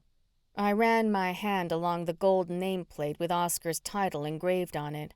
The paper sitting on the copier hadn't even been taken out of the packaging, and each pen still had a perfect cap on it, no teeth marks. This is serious, June. A sudden chill hung on his words, making me stop and look at him. There is something you need to know about Anne. Well, if you ask me, I said, and plopped down on the chair with wheels and slid across the room with my feet in the air. She probably has pissed a lot of people off with her snide comments. She was rude. Not that I wanted her dead. Think about it. She treated me terrible, and I just met the woman. I wonder how she treated the people she really knew. Oscar cleared his throat. June. His stern voice was cold. I dragged my feet across the floor to stop the chair. I swung around in his direction. Why so serious? I smiled, hoping he'd lighten up, but I was sorely wrong. The bracelet that I thought I'd lost dangled in the air from Oscar's fingers. Where did you find it? Excited, I jumped to my feet, and the chair flung behind me, hitting the wall. I grabbed it out of his hands. Oh. Oscar tried to take it back, but I held onto it. That was in Anne's grasp. I had to pry her fingers apart to get it, like she'd been struggling with someone and she grabbed it off them. Now you've compromised the fingerprints. What? I tried to sort through his words. Anne's hands? I dropped the bracelet on the floor. I didn't want anything to do with it. How did Anne get it? Having touched something that was in a dead person's hand gave me the heebie-jeebies. Ew. I rubbed my hands down my shirt. I was hoping you'd answer that for me. His voice faded, losing its steely edge. It was a tone I knew well. The way he spoke about his other cases and suspects from Locust Grove was the same. Are you accusing me of something? I drew back and looked him square in the face. Because if you are, you'd better spit it out, Oscar Park. No, but isn't it evident that something is not right? You had words with her yesterday. She accused you of threatening her, and then she shows up dead with your bracelet that you lost in her cold dead hand. Oscar marched back and forth, rubbing his chin, and stared out the window. Do you honestly think that I killed Anne? I nervously laughed. If anyone knew me better than I knew myself, it was Oscar. There was no way he could think that I would harm a flea, much less Anne. Did he? Great. He stood still and leaned to the right to get a better view of the street. It looks like members of the council are coming this way. Yep, my intuition told me this wasn't going to be good. I would give anything to have a ding-dong. Chapter 7. Izzy, Chandra, and Gerald hurried down the street. Izzy led the way as fast as her pointy-toed ankle boots could carry her. That's the council? I asked. Mm-hmm. Oscar nodded. I wonder what they're saying. I peered over Oscar's shoulder, watching the three of them banter back and forth. It didn't look like a pleasant conversation. Izzy wrung her hands, Gerald gritted his teeth, and Chandra had a nervous smile. Gerald had his top hat off and held it close to his chest, while his other hand twirled one end of his mustache. Chandra tapped her blue nails together. You should have seen this coming, Izzy grumbled. She held the door to the police station. Gerald and Chandra kept their heads down as they passed her. She shut the door and locked it. Anne said that the crystal ball went crazy when June looked at it. I don't read the crystal ball. I read palms, remember? Chandra's eye blinked rapidly. The three of them huddled without paying a bit of attention to us. Palm reading? I'd come to grips with the Madame Torres globe, but palm reading? I reached in my black bag for my phone, trying to remember if I had stored Axelrod Primrose's number. Surely the new homeowners weren't moved in yet. I could probably tell him that I wanted to move back to Locust Grove, or better yet, move to the country like Oscar originally suggested. No. Izzy's head popped up out of the huddle. Her blonde locks swung in Chandra's direction, catching Chandra in the eye. Ouch! Chandra went down, holding her hand to her face. You have got to let me cut that stuff off. Izzy shooed Chandra and continued to focus on me. No, you will stay here in Whispering Falls. We have an agreement. Besides, Axelrod is one of us. What? Oscar looked between the two of us. June, are you planning on leaving? I, I, I held my hands behind me as I backed up to get as far away from Izzy as I could. Truth be told, I was freaking out. How did Izzy know what I was thinking? Everyone stopped when someone tapped on the door. Thank God Mac is here.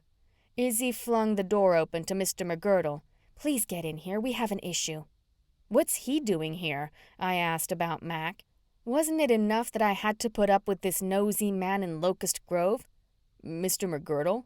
Oscar stood very still, his eyes narrowed. What is going on here? I thought I was the law. You are hired by the village council. Izzy circled her long, thin finger between Chandra, Mac, and Gerald. We are the council. I need a ding-dong, was the last thing I remember saying before the lights went out. June? June, dear. I felt a faint wind on my face that I wasn't familiar with, but the rough tongue on my nose I knew. Without even trying to open my eyes, I reached out to pat Mr. Prince Charming. For a moment, I thought I was in my bed at the Locust Grove house, until my senses rushed back to me, and I realized the smell wasn't different homeopathic ingredients, but the smell of sugary things. I think she's with us. Someone patted my hand. Meow, meow. Mr. Prince Charming seemed to beg me to open my eyes. Chandra stood over me, fanning me with her long scarf, her turban sitting cockeyed on her head. Mr. McGirdle sat next to me and patted my hand. Mr. McGirdle, what are you doing here? I tried to figure out where I was. The round, white tablecloth tables in the room were decorated. Each had a 3-tiered cupcake stand and a tea set, as if there was going to be a party. Where am I? I told Darla I would watch over you. Mr. McGirdle smiled. He took a cup from Gerald. Drink this. Chandra put her hands on my back and helped lift me to a sitting position. Once sitting, I could see that we were in Gerald's shop. He steeped a few more cups of tea. Izzy stood over him. How did I get here? I was more puzzled than nervous, like I was before. No one wanted to answer me. Oscar was nowhere to be found, which was odd. He'd never have left me in Locust Grove if this happened. Where's Oscar? Drink, dear. Izzy gestured for Mac to give me the cup. First, swirl it 3 times. Mr. McGirdle got up and let Gerald sit down. Mr. Prince Charming continued to make circle 8s around my ankles. As silly as it sounds, it was actually comforting for Mr. McGirdle to be there if Oscar couldn't. Hopefully, Oscar was on the hunt for the real killer. Pfft. Pfft. I spit some of the tea back in the cup. The loose leaves were stuck on the side of the tiny cup. Oh, can you flip the cup over on the saucer? Gerald held a small plate on his hand. Feeling a little leery, I did what I was told. The quicker I did what they asked, the quicker I could get out of here. Now tap the cup 3 times. Tap, tap, tap. The sound of my fingernail hitting the cup echoed throughout the shop. Gerald took the cup off the saucer and handed it to Chandra, who nervously looked at it. He twirled the plate and intently stared at it. Gerald, what do you see? Izzy stood over Gerald, casting a shadow over me. It was too dark to make out Izzy's eyes. What is going on? I asked, looking into the cup that Gerald held. The cup I just drank out of. What is happening? Give me a minute. Gerald smacked Izzy's hand away. I see a wavy line in conjunction with an E. Oh, that's good. Chandra chuckled, bringing her hands to her mouth.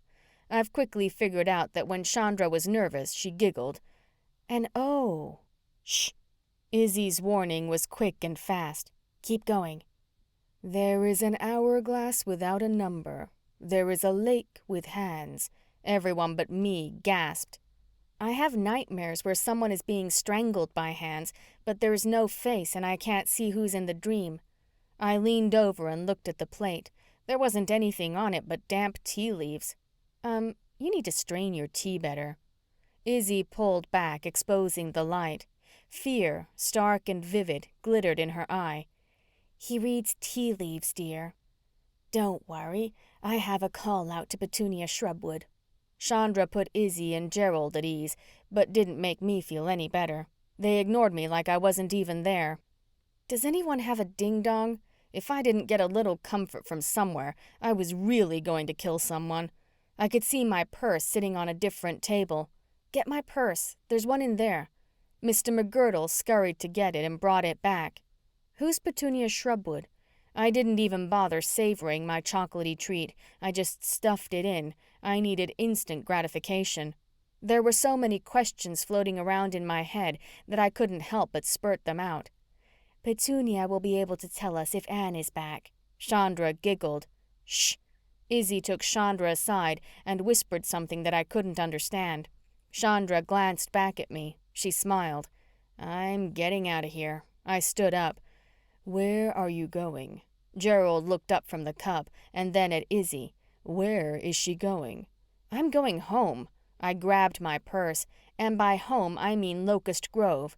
There was no way I was going to stay another minute in this crazy town. These people were nuts. Before I could make it to the door, a woman walked in. Her brown hair was pulled up in a messy bun that overflowed. There were flowers stuck in the mess of locks. I came as fast as I could. She had a leash dangling from her wrist, but no dog on the other end. I checked the kennels. I looked around the streets, the lake, but nothing, not a sign of a new animal. Mr. Prince Charming sniffed the leash and batted at it. He didn't care that I was upset. Traitor. That is not what I wanted to hear. Izzy took Petunia into her arms. Petunia let out a little weep, the leash dragging alongside of her. Petunia runs the Glory Bee pet store, along with the SPCA and the grooming business. I didn't even know there was a pet store around here. That means Anne was a bad soul. Chandra's snort was more of a sorrowful sigh. Bad soul. Bad soul? I looked towards Izzy. She seemed to be the glue that held Whispering Falls together. Didn't you see her dead body? Were these people delusional? Anne was not coming back to life. I knew it and Oscar knew it. Where the hell was Oscar? If she had had a good soul, I bet she'd been a pig. Chandra drew back and covered her mouth like she had just let the cat out of the bag. She might have looked like a pig, but she wasn't cute and sweet like one. Mr. McGirdle joined in on the conversation. That's enough. Izzy tried to stop them from saying any more. She not only threatened to sue me, but she called me in front of the council, and I'm on the council. Chandra reminded everyone in the room. I took note because it was the first time I heard it. The nerve of her thinking that the front step of our shop caused her to slip and hurt her back. That's right, she sure did, Petunia agreed. I remember the two of you fighting about that right in front of your shop and her holding onto her back like she had hurt it. All of a sudden, it was dead silence. But I never wanted her dead, Chandra nervously chuckled. Just for a moment, I looked around the room. Gerald was whispering in Petunia's ear while she tried to cover her smile with her hand. Chandra traced the lines of her hand with her long blue fingernail, and Mr. Prince Charming continued to do figure eights around my ankles. Oscar was still nowhere to be found. What is going on? I asked. The madness had to stop. I brushed my bangs to the side to make sure I had a good view of everyone. Honey, if Anne was a good soul, she'd have come back as an animal. Petunia stared at me with a baffled look on her face. That's my spiritual guidance. I'm the animal spiritualist. What is that? I was beginning to see what Whispering Falls was all about.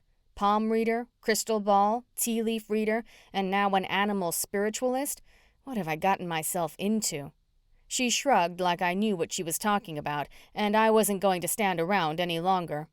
Izzy planted herself in front of the door alongside Mr. McGirdle. June, can you please sit down? Mr. McGirdle pulled a chair out at the closest tea table. I told Darla I would look out for you. You've said that over and over, Mr. McGirdle, and look where that got me. I crossed my arms. I'm going to jail for a murder I didn't commit, and you let me move to a crazy town. Honey, we aren't crazy. Petunia shook her head back and forth, a few leaves falling out of the mess. We are a spiritual village, as in psychics, and apparently you are too. Everything around me spun around my head, and the room darkened to a dull gray. I gripped the chair to keep myself steady. Petunia's words twisted in my head. Psychic village. Everything went black. Chapter 8. Does she do this a lot? The giggle rang in my ears. I didn't have to be fully conscious to know Chandra was standing next to me and that I had passed out. Again. I was sort of hoping all of this had been a nightmare and I was going to wake up in my bedroom in Locust Grove. After all, they had sprung the whole spiritual village on me without a warning. 1 minute I was flying by the seat of my pants, mixing ingredients to sell at the flea market, and the next minute I was #1 murder suspect and a psychic rolled up in one June heel. The rough tongue licking my nose reinforced that I was, in fact, in Whispering Falls, and it wasn't a dream. I've known her all my life, and I've never seen her do this. Oscar's much-welcomed voice rung in my ears. It was not a nightmare. June, can you open your eyes? There wasn't a sweet smell to the room. It was more sour, vitamin-like. Slowly I opened my eyes. Oscar sat on one side and Chandra on the other. Hi, sleepyhead. Chandra patted my hand. Her turban reminded me that she was a palm reader. I tried to keep my thoughts free of any negative thoughts or mean-spirited words. Izzy had made it clear that she could read some of my thoughts. Welcome home. Oscar smiled as if nothing had happened.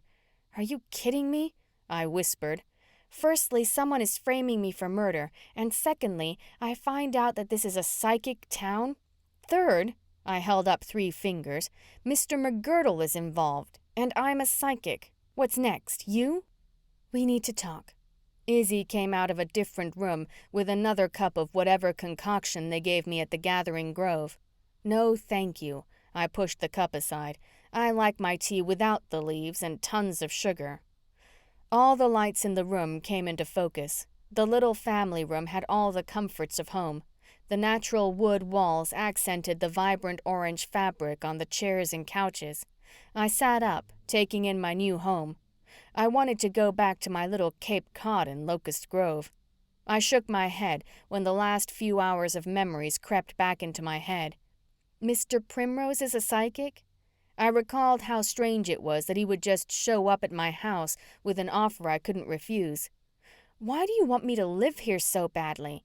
Was Darla psychic? Psychic or not, I didn't want to be here anymore. Selling remedies at the flea market was looking pretty good right about now. Fear knotted in my stomach. How could Darla, my mom, be psychic and me not know about it? We were poor. We were at our flea market booth every day trying to make ends meet. No, she was not, but your dad was. Izzy's words were lagging as she carefully picked them. He was a spiritualist, and your mother was not. But she had a wonderful spirit that was very welcoming to the village. We loved her store. Oscar didn't seem as taken aback as I was. Did you know this? I asked him. Not until today. He looked at Izzy for approval. She nodded for him to continue. He held up a manual of sorts. It was thick. Izzy felt it was important for me to understand how the spiritual village laws work. Izzy and Chandra set a cup of tea and plate of cookies in front of me as if I were a child. It was all crazy to me and something I couldn't even begin to understand. Your father was our police officer. By Whispering Falls law, there can be only 1 shop per spiritual family, and that includes if you are dating, living, or married to a spiritualist. 1 shop. Izzy took the packet from Oscar and flipped it open. She pointed to number 3 under the bylaws page. Your mother opened a little shop and sought some outside spiritual guidance since she wasn't psychic. She made the perfect cures. Was she talking about my Darla? Darla couldn't find half the ingredients her recipes called for, and then she'd substitute. Most of her remedies didn't work. Outside guidance? I questioned. Someone who doesn't live in the village. She handed the packet back to Oscar. You don't need to worry about that. Anyway, when your father passed, Izzy looked out the window like she was playing it in her mind like a movie.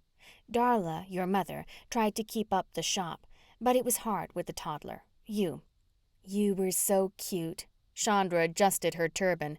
So cute. When you got older, she realized you didn't have any spiritual gifts and wanted you to have a normal life. That is when she decided to open the booth in the flea market. Izzy ignored Chandra and watched me intently. I tried not to show any unusual facial features or freak out. Who was I fooling? They were psychics. Chandra took my hand and followed the crease along my palm.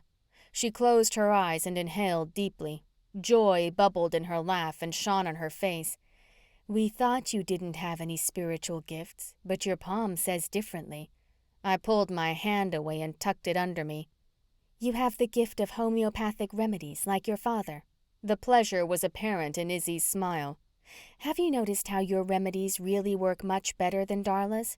She tried to imitate Otto's, but it was fruitless. Otto. I hadn't heard my dad's name in years.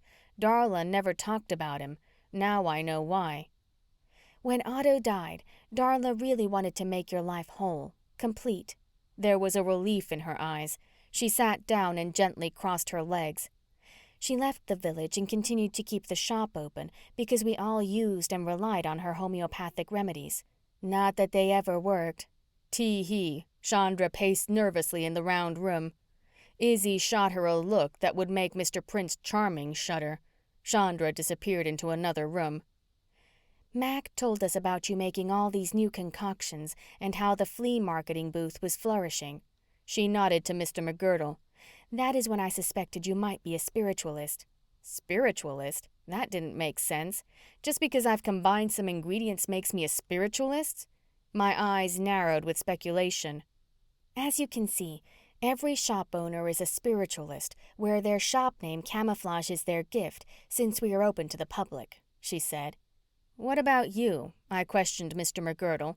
For a spiritualist, he could use some lessons in manners. I moved to Locust Grove when Darla took you there. He looked to Chandra, who did a little shimmy shake into the room. I was watching over the two of you. Orders from the village council. Nasty. Chandra chuckled. What's with her? I ran my hands through my hair to make a ponytail, using the rubber band around my wrist. I was going to have to deal with Mr. McGirdle later. Locust Grove is nasty. All those wandering spirits crawling around, rubbing their legs together.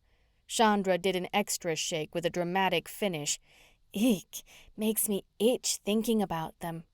Spiritualists that aren't the cleanest of souls, or people for that matter, generally come back as the creepier insects. Izzy dusted her hands together. Like bees? Bees scared the living daylights out of me. Once Mr. Prince Charming batted at a bee, and the bee turned around and stung me. I told Mr. Prince Charming to never touch a bee again, or if he did, I hoped it stung him. Absolutely not. Petunia drew back and put her hands on her hips. Bees are loyal, loving creatures. She retreated to the back of the room with her head down, nervously fiddling with the flowers in her hair. I guessed I had to be careful about what I said about animals, since she was the one who could talk to them. We're going to have to explore all of this later. What matters now is that you get situated and figure out how Anne got your charm bracelet. Izzy's A-line skirt and hair cascaded down in unison as she stood up. So you know that I didn't kill her since you're psychic and all. I needed them to confirm that they believed me. I rubbed the new charm bracelet and glanced over at Mr. Prince Charming. No wonder he was obsessed with cicadas. Was everything he had done, even picking out the new charm, a coincidence? Or was he back as someone else?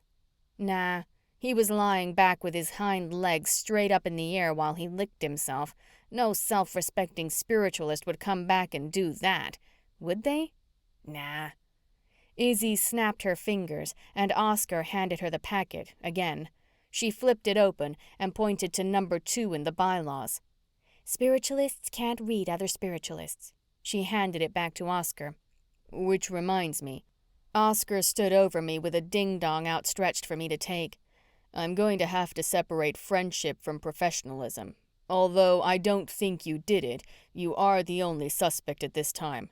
I jumped to my feet and snatched the ding-dong. You can't possibly think that I killed Anne. I only knew her for under an hour, and although she was mean, I'd never kill anyone. Mr. Prince Charming ran over and did figure eights around my ankles. He always knew when I was upset. I've always heard that animals have great instincts when it comes to their owners' emotional ups and downs. I'm not accusing you. Besides, village law states that no one is to be arrested for a crime. They just can't move out of the village until the crime is solved, including murder. This time, Oscar opened the packet and pointed out number 5. Are you? My mouth dropped, thinking that Oscar could be a spiritualist. A spiritualist? You need to rest. Izzy pushed Oscar out of the door before he could answer my question. And you need to get settled into Whispering Falls. You will find all the supplies you need to get started at the shop. Here's the key. She put the old skeleton key on the kitchen counter. Everyone left, even Mr. McGirdle, who assured me that he would answer any questions I might have dealing with my new life. I looked around my new home, trying to forget about the murder and my bracelet in Anne's grasp, but it wasn't working. Even Mr. Prince Charming paced along the walls. How did Anne get my bracelet? Was my nightmare about her? If it was, would these nightmares stop? Why did Darla keep this secret from me? Who was I? There were many questions I needed answered, and sitting in this house was not the way I was going to get them. Chapter 9. My first day in Whispering Falls was turning out to be the worst day in my life. Not only did my lost charm bracelet show up in a dead person's hands, but I'd passed out twice and found out I was a spiritualist, and I didn't even understand what that was. Even though it was already dark, surely someone was out and about. I grabbed a ding-dong off the counter, along with the skeleton key to my shop, and Mr. Prince Charming and I headed out on the town. The fireflies danced around and dotted the night sky, creating a little trail down Main Street. No one or nothing was out. It made me wonder if they had locked their doors tight because the new girl had killed one of their own, or just locked their doors out of fear. Not me. I was on a mission to find out anything I could to clear my name. Glory Bee Pet Shop was the only store with a light on. Petunia was probably feeding all the animals. I hoped she was up for company. The instant smell of animals hit me when I pushed the heavy electric blue wood door open. It had wavy yellow metal detailing that resembled the branches of a tree. One thing was for sure. All the shops in Whispering Falls had the most beautiful doors that led into amazing stores you'd never knew existed. No wonder Whispering Falls was a heavy tourist town. I'd only wished I could have shared it with Darla or my dad. Meow, meow. As if he could read my mind, Mr. Prince Charming stood up on his hind legs and batted at my new charm bracelet, reminding me that the Celtic knot was going to keep me safe. At least thinking that was getting me through this crazy mess. There wasn't anything normal about Glory Bee. I wasn't sure, but I swear I saw a hedgehog run and then roll across the grassy floor over to the real-life tree that stood in the corner of the room. As sure as I was standing there, a bird skimmed the top of my head and landed on a branch next to a gray squirrel. You behave yourself, I scolded Mr. Prince Charming before he could get into any trouble. He had been known to chase several birds, squirrels, and chipmunks. I walked over to the tree, and as sure as I was standing there, the tree was real, all the way down into the grassy floor. It was as if they'd built Glory Bee and forgotten to lay the foundation. No wonder I didn't see any animals in Whispering Falls. They all lived here and were living the good life in harmony. Even Mr. Prince Charming sniffed around a few dogs, finally following one to the tree. In the blink of an eye, Mr. Prince Charming was sitting on the same branch as the squirrel, licking his paws. Please don't swat the squirrel. There was already an accused murderer in the family. We didn't need two. I thought I heard someone in here. Petunia peeled the canvas gloves off her hands, exposing the empty leash that was still attached to her wrist, and ripped the Velcro of the beekeeper's veil from her head. I was collecting the sweet stuff. She didn't bother batting the handful of bees buzzing around her ear. I'd cringed at the thought of getting stung by one. I was walking by, and you had your lights on, so I thought I'd stop in and say hi. I wasn't going to jump in and ask about the psychic stuff. Welcome to my little part of the spiritual world. She reached up and picked a flower off the tree and stuck it in her bird's nest of a hairdo. How do you know Anne hasn't come back? So much for not jumping in. I opened the ding-dong, tore it in half, and offered it to her. The duck jumped out of the kids' swimming pool and waddled over. Are you kidding? She took a bite, inhaled, and closed her eyes. Exactly how they made me feel. She pinched a piece off and gave it to the duck. This is delicious. But back to Anne. She always made her presence known. Petunia went about her chores of feeding several of the animals, taking time to talk to each one. They seemed to understand her with their responses of purrs, barks, tweets, and nibbles. A long-haired mutt followed her around. He had a long scarf covering his head and a couple different strands of pearls around his neck, each longer than the other. I pointed to him and shrugged. Does he belong on your leash? Oh no, Ellery was a crystal ball spiritualist in a previous life. She whispered with the back of her hand covering her mouth. He refuses to live without his clothes. You think that's bad. You should have known him when he was alive. He wore at least 10 necklaces at once. I smiled, not sure how to respond to these animals. She talked to them like they were two-footed humans. Now go on. Petunia finally shooed the bees away. Quickly, they flew through the store and disappeared through the door she had emerged from. She sat down and used the brush to comb through the Siamese cat's tail. I wished I had another ding-dong to give her in case she needed a bribe. I made a mental note to pick up an extra box at the store.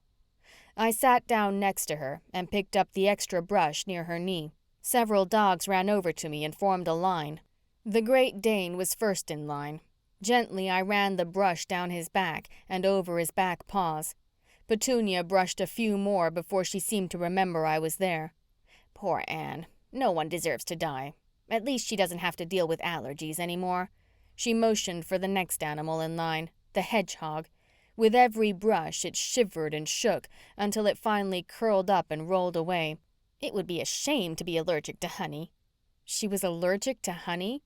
I wondered if Oscar noticed anything funny on the autopsy. Or who does the autopsies around here? Patience and Constance do the autopsies, right? Mm-hmm. She finished brushing the last animal, Mr. Prince Charming. He is a very sweet cat. I almost asked her to read his fortune or see if he was someone in another life, but I didn't want to be disappointed. I loved him just the way he was. Do you think that Constance would give me the lowdown on Anne's autopsy? I needed more answers. Petunia wasn't being very forthcoming. Patience. Ask Patience when Constance isn't around.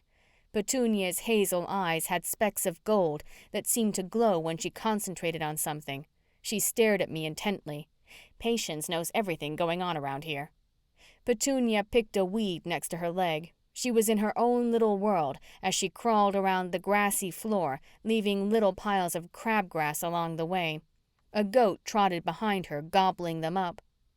Mr. Prince Charming and I left and walked next door to a Dose of Darla. It was time to see what was behind the old wooden door. I had the feeling I was unlocking my past. When I flipped on the light, my eyes had to be deceiving me. My heart leapt up in my throat and made my lips turn up into the biggest smile. I hadn't been this giddy since Mr. Prince Charming showed up with my turtle charm. Carefully, I ran my hands along the tops of the items as I danced to the front of the store. Darla was all about presentation, and I knew she wouldn't disappoint. The front room, where all the hard work of Darla was on display, was filled with all sorts of glass bottles of different shapes and sizes. Lamps were scattered throughout the shop on small tables. Each lampshade was very ornamental, and no two were alike. I vaguely remember playing with the strands of beads that dangled from some of them when I was a child. They made the shop homey, and it felt like I had come home to a place where I belonged. There were chalkboards on the wall with the special of the day written in Darla's handwriting. I took my phone out of my bag and took a photo of each board. Darla might not have believed in picture memories, but I did. Tiered display tables sprinkled the shop floor with all sorts of remedies on them. Although the bottles had dust on them, I knew the remedies inside were good. Luckily, I think there was enough inventory to open tomorrow. I picked up the feather duster off the counter and shook it in the air. Cough, cough. I fanned the air. There was more dust in the duster than in the shop. A quick surface clean was good enough for now. The back room walls were lined with every ingredient that I had ever dreamed of. Bottle after bottle was in alphabetical order. The dried herbs hung from a clothesline around the room. There were burners, test tubes, melting pots, strainers, muslin cloths, cauldrons, and much more. There was a couch, desk, and mini refrigerator that seemed like a good place to rest if I ever needed to. There was a cardboard box on the couch. Quickly, I rummaged through it. I really wanted to get home and go to bed so that morning would come. I was excited. The box contained a few odds and ends. A book was wedged in the bottom, and I reached for it. I ran my hand along the old leather binding to clear off the dust. Carefully, I opened the leather cover. I didn't want it to fall apart. Darla's journal, I read aloud. Darla had a journal? Come on. I gestured for Mr. Prince Charming to follow me. It was time to lock up and go home. There was enough time to get home, eat a ding-dong, and read a little bit of this journal before I had to go to bed. Not only was tomorrow a big day, I was hoping that the journal had some answers to the questions I had been seeking. Clink, clink. I turned the old skeleton key and pushed on the wood door to make sure it was locked. Mr. Prince Charming walked ahead of me, with his tail high in the air. It wagged back and forth and hit a few fireflies along the way. Having something of Darla's temporarily made all the bad feelings of the day go away. I'd never known her to have a journal. It sort of surprised me. Darla had no problems expressing how she felt when she felt it. She was always so positive and reminded me that we were no better than anyone, or the other way around. She taught me to see the good in everyone. I was beginning to doubt that with everything that had happened recently. Hopefully, reading some of Darla's journal entries would help restore her belief in me. My new bed was definitely more comfortable than the one I had in Locust Grove. Mr. Prince Charming curled up in the fold of my arm. I open my shop tomorrow. I read Darla's words aloud. Fun. I was opening tomorrow, too. I'm a little nervous about some of the measurements being inaccurate. Otto said that it was good, but I still have doubt in my head. I tell Otto all the time how I wished I had his instincts, his spiritual gift. But if I can't, I hope our sweet little June does. Darla had doubt? Doubtful was one word I would never use to describe her. She always seemed so confident. Chapter 10. Turn over, was all I could remember shouting out in my sleep, just as I saw the hands slowly peel away from the neck. The head tilted to the side, and as if it had one final push, the eyes popped open, staring at me. They shone with fear. It was Anne. My heart nearly leapt out of my chest. It woke me up. Blinking several times, I remembered where I was. Whispering Falls, and smack dab in the middle of a murder. Oh yeah, and how could I almost forget that I'm a spiritualist? Mr. Prince Charming? I called out, but he wasn't anywhere to be found. He must have found some sort of escape route from the house, just like he did in Locust Grove. Darla's journal was lying next to me. I must have fallen asleep reading it. Eloise, I whispered. She was going to have to go to the back of my mind until I told Oscar about my nightmare. A little too late, but still it was strange for my nightmares to be changing so much. I grabbed my cell and dialed him. How did you sleep? There was concern in his voice. Good until the body turned over. I pushed the button on the coffee pot and then looked out the window over the kitchen sink. It was the most beautiful view of Whispering Falls. The house sat on top of the hill, giving a great view of all the visitors that were already walking around. Bella was right. The lush green grass that covered the ground surrounding the shops was vibrant. It looked like a carpet. What do you mean, body? Oscar asked with caution. My nightmare was different. It wasn't the same one.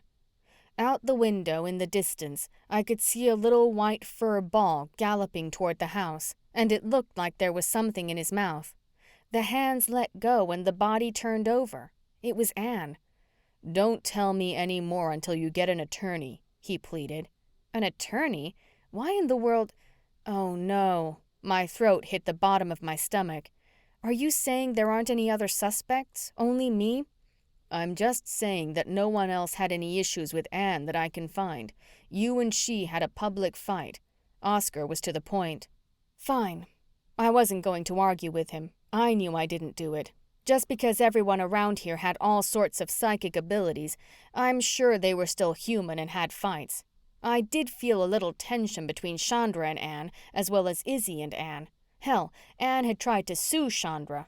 And what about the statement that Izzy said the first time I went to Mystic Lights about the fact that Anne couldn't hold down a job and it was her responsibility? Why was Anne her responsibility? There was only one way to find out. Madame Torres. It was at least worth exploring. I was determined to figure out everyone's relationship and how they were connected to Anne. If I was a betting woman, I'd say Madame Torres could tell me a thing or two. June. Oscar stopped me before I hung up. Don't go around putting your nose where it doesn't belong. You need to let the experts do that. Something will turn up.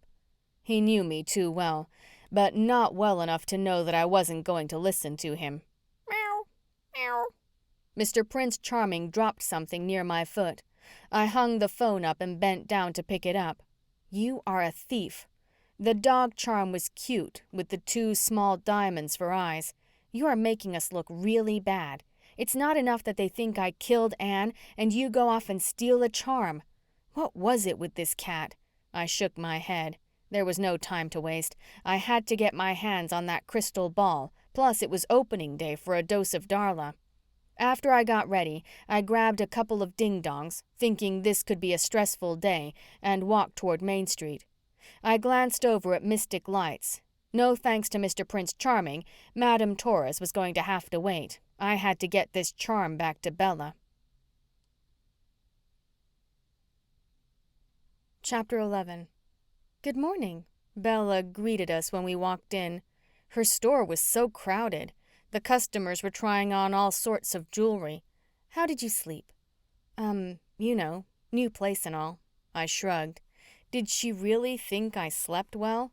A little thing called murder was on my mind. Plus, I didn't want to give any details of my nightmare, even though I had to wonder if she could read my mind. I took the dog charm out of my pocket and laid it on the counter. I'm afraid Mr. Prince Charming stole this from you. He didn't steal it. I gave it to him and told him to take it to you. She handed the lady next to me a bracelet with turquoise stones instead of the jade stones. I think I like the jade better. The woman pushed the turquoise bracelet back towards Bella. No, you will be much happier with turquoise, I promise. Bella's eyes twinkled. She picked up the bracelet and put it on the woman. The woman gasped in delight. She smiled at Bella. I think you're right. Bella took the woman's payment, and she left as happy as could be.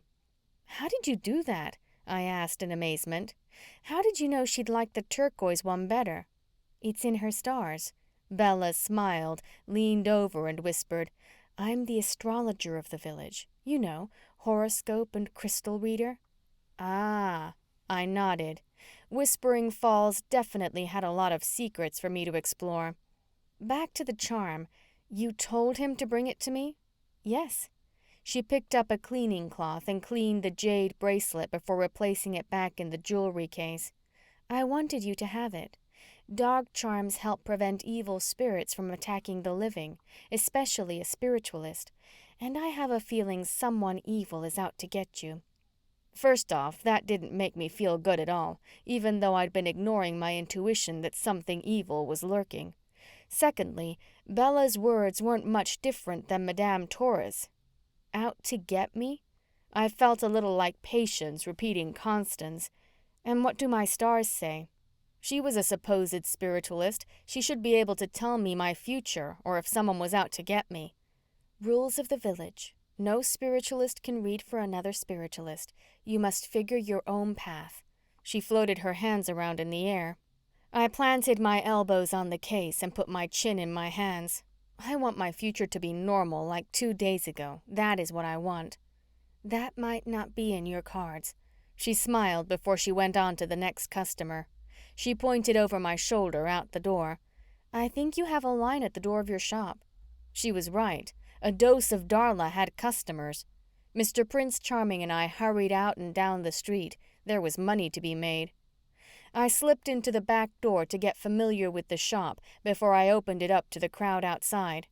With a deep inhale, I unlocked the door into my new life. The line of customers was a steady stream. Between answering questions and making up quick remedies, I cleaned all the nooks and crannies. Anything and everything that had Darla's handwriting on it, I tucked into a small box that I had found behind the counter. Nothing seemed to bother Mr. Prince Charming. He found a nice, comfy spot on the well-worn cushion on a chair behind a counter to sleep on. It was assuring that I was able to answer questions and mix up all sorts of remedies without consulting Darla's notebook as I had done in years past. It was all coming naturally to me. Maybe I did have a knack for this spiritual stuff. From the back room, I grabbed a couple of ingredients and threw them in a mixing bowl. I could mix and create while I answered questions. "Can I help you?" I asked the tall, dark man that had been waiting patiently in the corner of the store as I mixed the remedy to treat hemorrhoids for a waiting customer. "I'll wait until you're done." He gestured toward my hemorrhoid customer. I let the ingredients mix and added an extra spoonful of witch hazel. I picked out the prettiest bottle to put the remedy in. If my customer had to have such an awful sickness, at least she could enjoy the pretty bottle, unlike the aluminum tubes you get from a doctor. The hourglass bottle had the loveliest green flowers glued all over it, but the elegant flower glass cork was the added elegant touch. "Beautiful," the woman gasped, gingerly taking the bottle from me. "Follow these directions to a T, and you will never have an issue again," I assured her, giving her a piece of paper that I had scribbled the directions on. "Thank you," she whispered, touching my hand. "I don't know what it is about this town, but I always leave feeling so good inside." "Village," I corrected her. "We are a village that cares."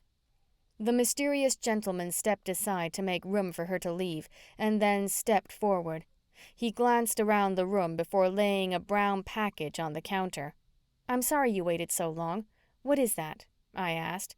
He stared at me.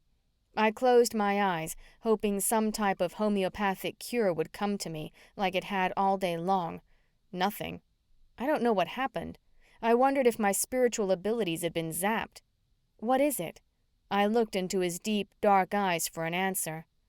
Why did I get the gift of knowing homeopathic cures instead of something cool like the ability to read one's mind? "It's the sweetgrass that you asked for." He unrolled the brown wrapping, revealing the long stems, some brown, some green. "I didn't come all this way to be shafted. We grow a crop for you every year, and when the winds blow telling us you need sweetgrass, I bring it." "Oh, I'm sorry. I'm new around here, and this whole spiritualist thing is really something I just found out about." I picked up a strand and smelled it. Nothing sweet about it. "And who did you say ordered it?" "The wind." He crossed his arms in front of him. "The wind?" "Right." I grinned. So the wind had a soul and he could read it? Geez, now I'd heard it all. I looked over his shoulders. There was another line forming down the street and he was holding it up. "I have just what you need." I went to the back and quickly began to mix up Bushmaster snake remedy that has a wide range of uses. And not knowing if this guy was crazy, I knew it would help get the chemicals in his mind back to normal. "June," Izzy called out from the front, "do you need some help?" I walked up to the front and Izzy was talking to the gentleman. "It'll just be a moment." I put my finger up. "Business is good today." Izzy leaned back and gestured to the line of customers. "Business is good every day. I see that the sweetgrass is here for the smudging ceremony." She patted the tall man on the back. "Yes." He nodded and put his hand out. "I'm waiting on payment." I stammered, looking back and forth between them. "I'm a bit confused. Smudging? I thought he was crazy."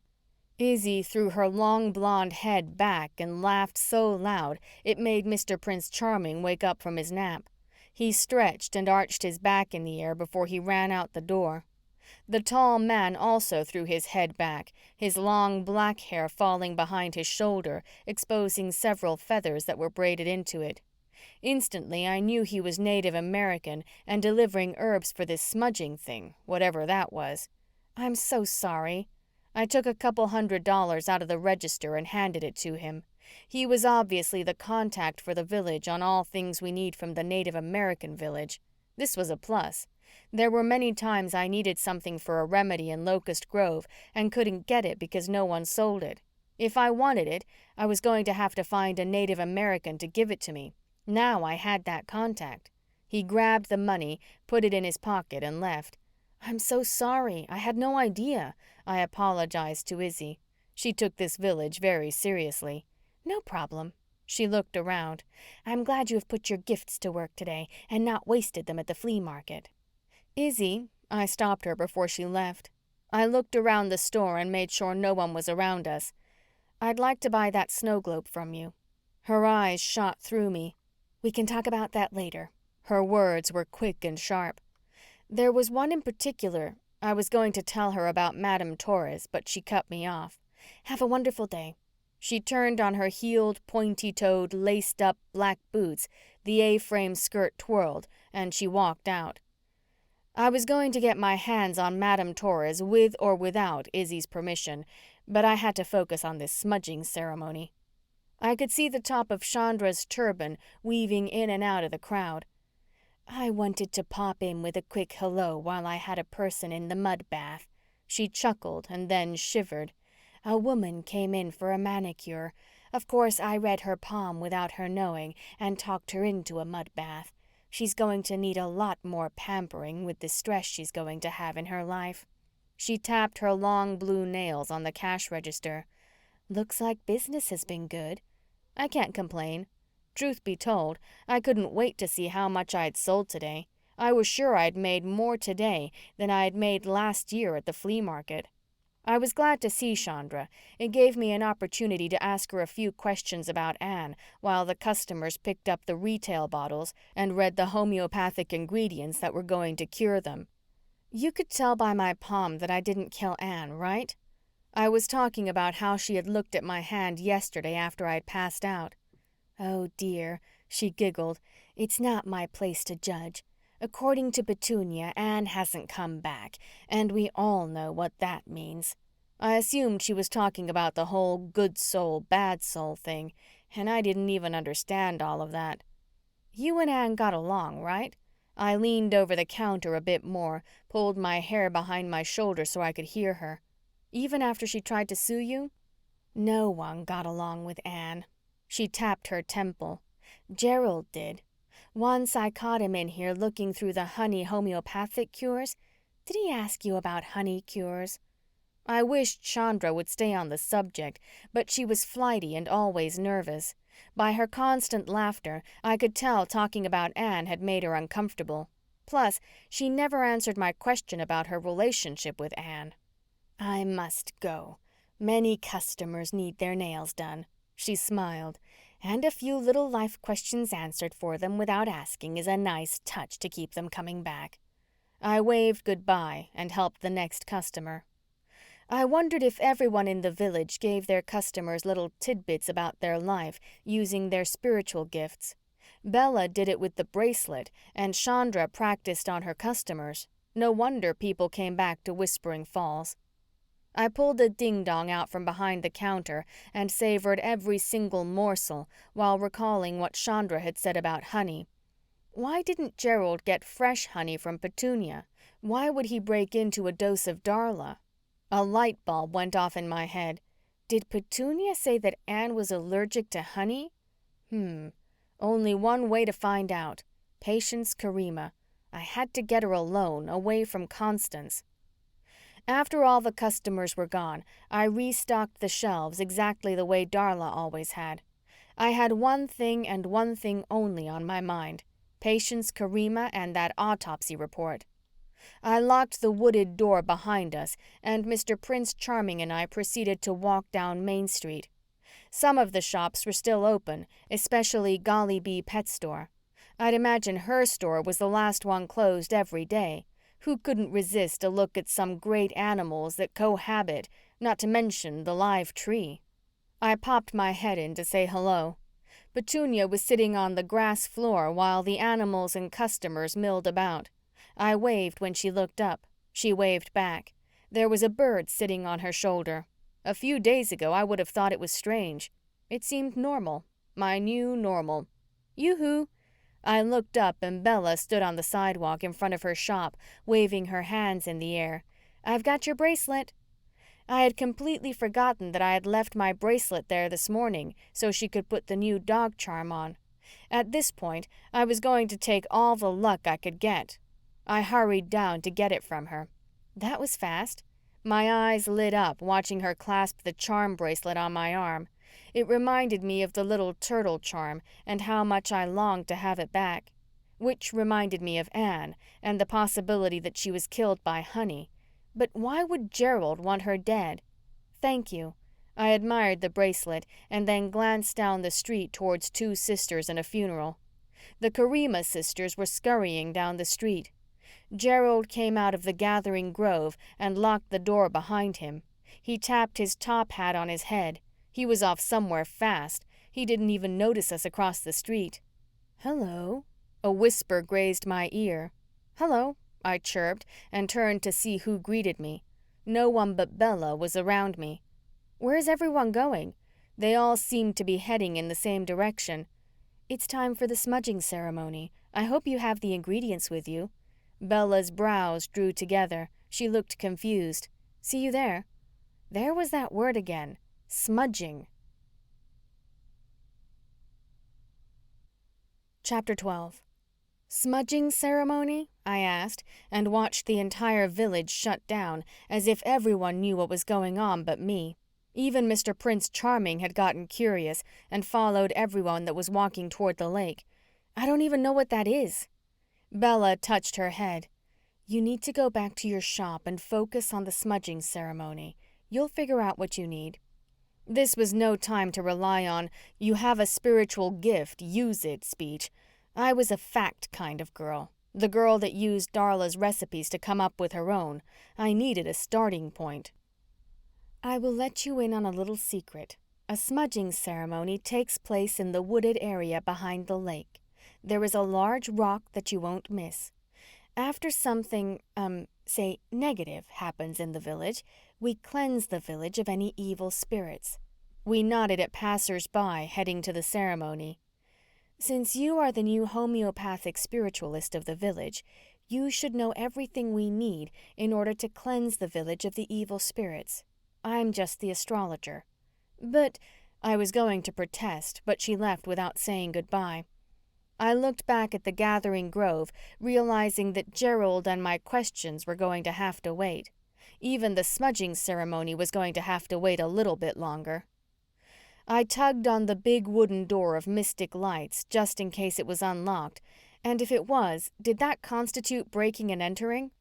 Of course, it wasn't unlocked, so I headed around the back of the cottage shop to check out any other way in. Each window was locked. I glanced at the cellar doors. My hands gripped the handles, my knuckles white. Without thinking twice about going deep into the eerie basement, I flung the doors open and bolted down the steps. It was just as icky as I imagined a cellar would be. I pulled the string on the single light bulb. You'd think Izzy would have invested in a nice light, since it was a light shop. There were cobwebs everywhere. Pfft, pfft. I blew my way through them and pulled them off my face. I could see the faint green glow from Madame Torres's globe. It led me to the stairs that would lead inside the store. Creak, creak. One by one, the steps made their own melodic song of eeriness. The glow seeped under the crack of the door, getting brighter with each step. Slowly, I put my hand on the knob and tried to turn it, but it was locked. I shook the handle to jiggle it loose. "Damn," I whispered. It was not going to budge. I leaned my shoulder up against the door and pushed. Still nothing. "Madame Torres?" I pressed my lips up to the crack. "Can you hear me?" "What? Where are you?" Madame Torres snarled from the other side. "Isadora Solstice put me in the closet. I don't like the dark." She let out a cry and the glow was gone. "Madame Torres?" I called for her. "Are you there? I need to know who I need to stay away from. Madame Torres?" She didn't respond, and the crack stayed dark. I had to get my hands on her, but how? I had no time to try to break in. Evidently, I had to perform a smudging ceremony, whatever that was. I made sure that I closed the cellar doors so Izzy wouldn't know I was there. The streets were empty as I made my way to the shop. I couldn't help but peer over my back. If I was in danger, like Madame Torres said, and someone was framing me for Anne's murder, surely they were watching me. But who? After I unlocked the wooden door, I stood inside a Dose of Darla and inhaled deeply. Surely something was going to come flooding into my spiritualist's body. Nothing but a craving for a ding-dong came flooding. I opened my black bag and pulled out a ding-dong and Darla's journal. I'd bet Darla had done this smudging thing a time or two. I thumbed through the worn leather journal looking for anything that resembled a ceremony. Things you need to know. I read Darla's handwriting out loud. Who was she talking to? Who needs to know what? Was this journal intended for me? As much as I wanted to sit there and read through it, there wasn't time to explore my questions. I dog-eared the page for later reading and continued to thumb through it. Intuition? My gut told me to stop and read it. Always rely on your intuition. You have always had a great sense of feeling. That is why I think you are a spiritualist like your father. When you really need something, you need to stop and listen to your gut. I flipped the page. That's it? I flipped a couple more pages, but the topics were different. Tell me something I don't know. I put the journal in my black bag and strapped it across my chest. I walked to the back room where most of the herbs were hanging and ran my fingers along the bottom edge of them, trying to listen to my gut, as Darla had put it. I had no choice but to listen to my intuition. Sage? Sage was a healer. That sounded good. And that was what I relied on to get me what I needed for the ceremony. After all, it was now my ceremony, and I could do what I wanted to. Which made me think, if I was doing all of it now, who had been doing it? I made a mental note to ask Izzy about it. I wondered if that was a clue to who had been conspiring to make me the village killer. With all the herbs in my arms, I grabbed the journal and then I made my way around the lake. I couldn't help but stop where they had found Anne and brush my shoes along the tall grass. I didn't know what I was looking for, but I did hope that Oscar might have missed something, anything. The grass parted, exposing the muddy floor before the edge of the lake. I bent down when I saw what looked like a shoe print, a couple of shoe prints, and the toes were more dug in than the back of the shoe, as if they stood on their toes for a lengthy period of time. Which someone would if they were holding someone down by their neck, right? One thing struck me as funny. I was the one who was going to perform the ceremony to heal the village from the killer, and I was the only suspect. I heard the crowd gathering in the woods. The footprints were going to have to wait. If no one saw them by now, no one was going to be looking any time soon, or so I hoped. Everyone parted when they saw me coming, making a pathway for me to walk to the rock. Bella was right. It was a huge rock that had some significant meaning to the village. What the meaning was, I had no clue, reminding me that I had a lot to learn about my new life. Maybe I should just start reading up about life in jail. I laid the 3 herbs I had gathered and put them across the rock. A collective sigh of relief fell over the crowd, like I really did something wonderful. That was all I needed. Dramatically, I took apart the sage stalks and lit one on fire. I waved it around me and then danced on the outskirts of the crowd, letting the smoke of the sage take over the night air. I remember Darla taking her incense and doing something similar. It made me laugh thinking about her and our little dance. Only now I know our little dances were much more than that. She was trying to keep me safe. But from what or who? Sage is a healing herb. Breathe it. Let it come into your soul. We are in need to heal our village, I repeated, making my way behind the crowd as they swept the smoke close to their bodies. I made my way back to the rock. I laid the smoldering sage on the rock to let it continue to simmer and picked up the cedar stalks. I lit them. If everyone would bow their heads. The cedar began to smoke. I had no idea how to pray, but I'd seen it many times when I went to church with Oscar and his Uncle Jordan. It was the only time Darla let me go to church. Please drive out all the negative energy and bring good influences into our village. Everyone had their eyes closed and heads bowed when I went by them, waving the burning cedar over their heads. I made it to Gerald. He opened his eyes in shock, threw his hands over his mouth, and took off into the dark night. Shh! I quieted the crowd down. As I continued on my cedar trip around the group, I heard someone make a comment about Gerald and how I must have driven his evil spirit off.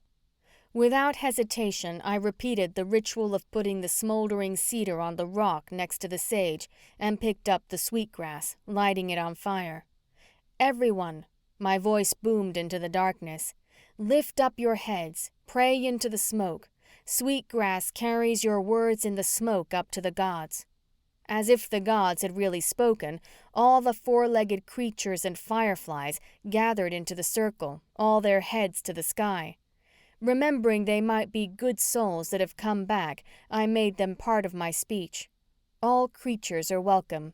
I shook the smoky sweetgrass up and down as I walked around. We are all one. I gathered all the clippings in one pile and let them burn together. I rubbed my hands together in the smoke and then brought the smoke to my body, letting it run all over me.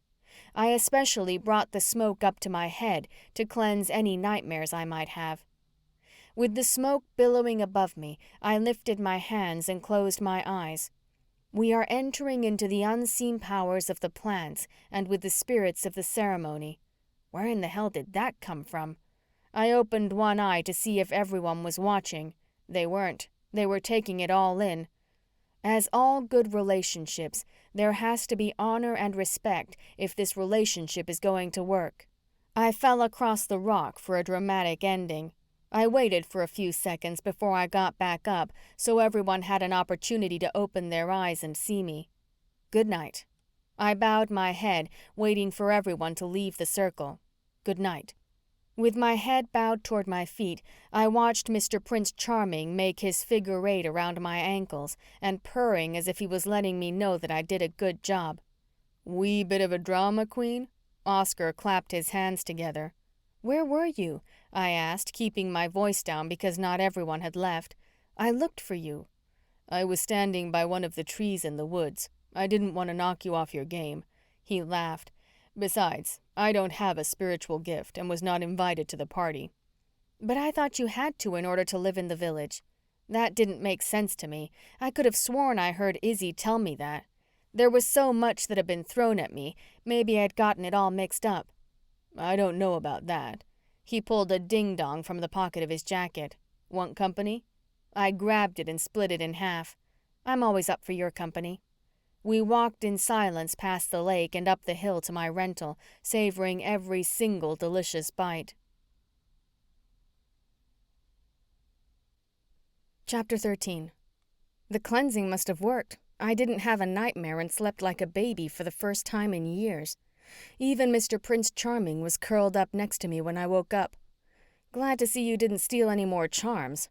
I ran my hands down his back and along his tail.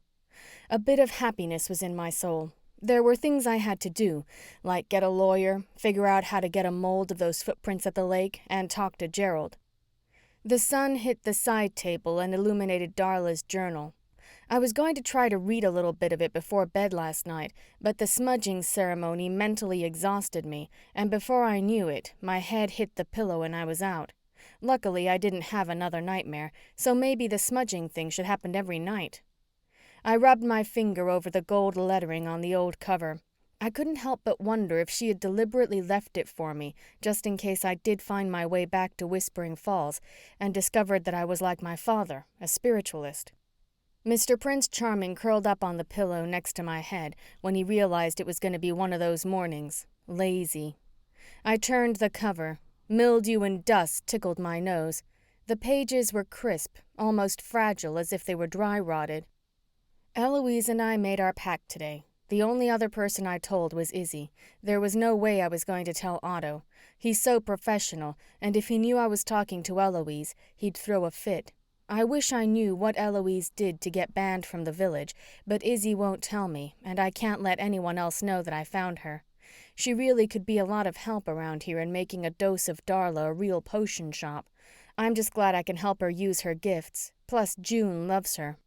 How in the world did I love someone I didn't even remember? If I loved her so much, why wasn't she in my life? I was sure that Izzy could answer those questions. Meow, meow. Mr. Prince Charming had enough of Darla's journal. Fine, let's get going. I threw the bedspread back and planted my feet in the shag carpet. It was way better than the old hardwood floors the Cape Cod had. Quickly, I glanced at the next entry before I put the journal back on the table. There didn't seem to be anything that popped out at me, nothing that couldn't wait until later. We made our way to our new kitchen, no different than every other morning.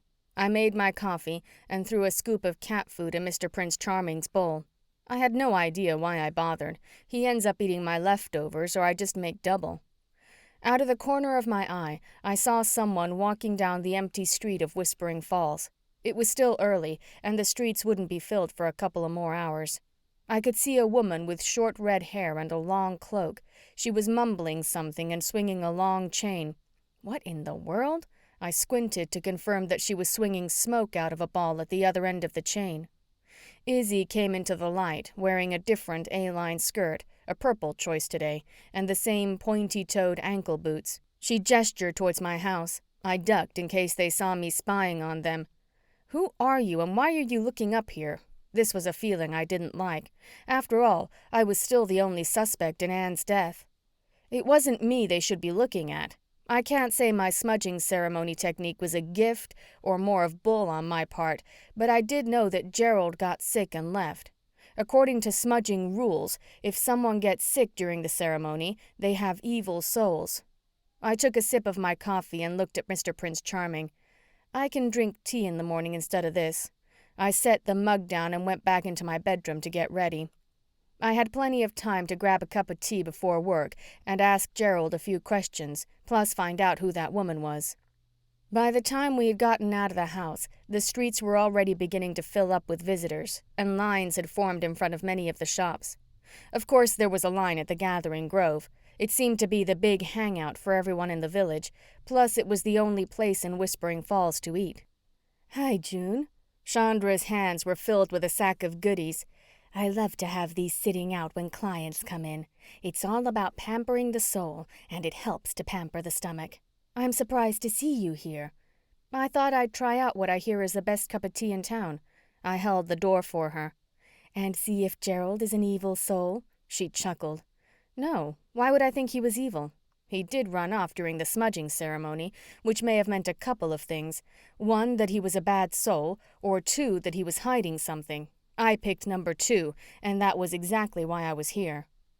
Before she could answer, a flurry of visitors pushed their way through the door. "Stop by and I'll give you a free manicure." Chandra held her sack tight. "We can catch up then." "Okay," I shouted over the crowd.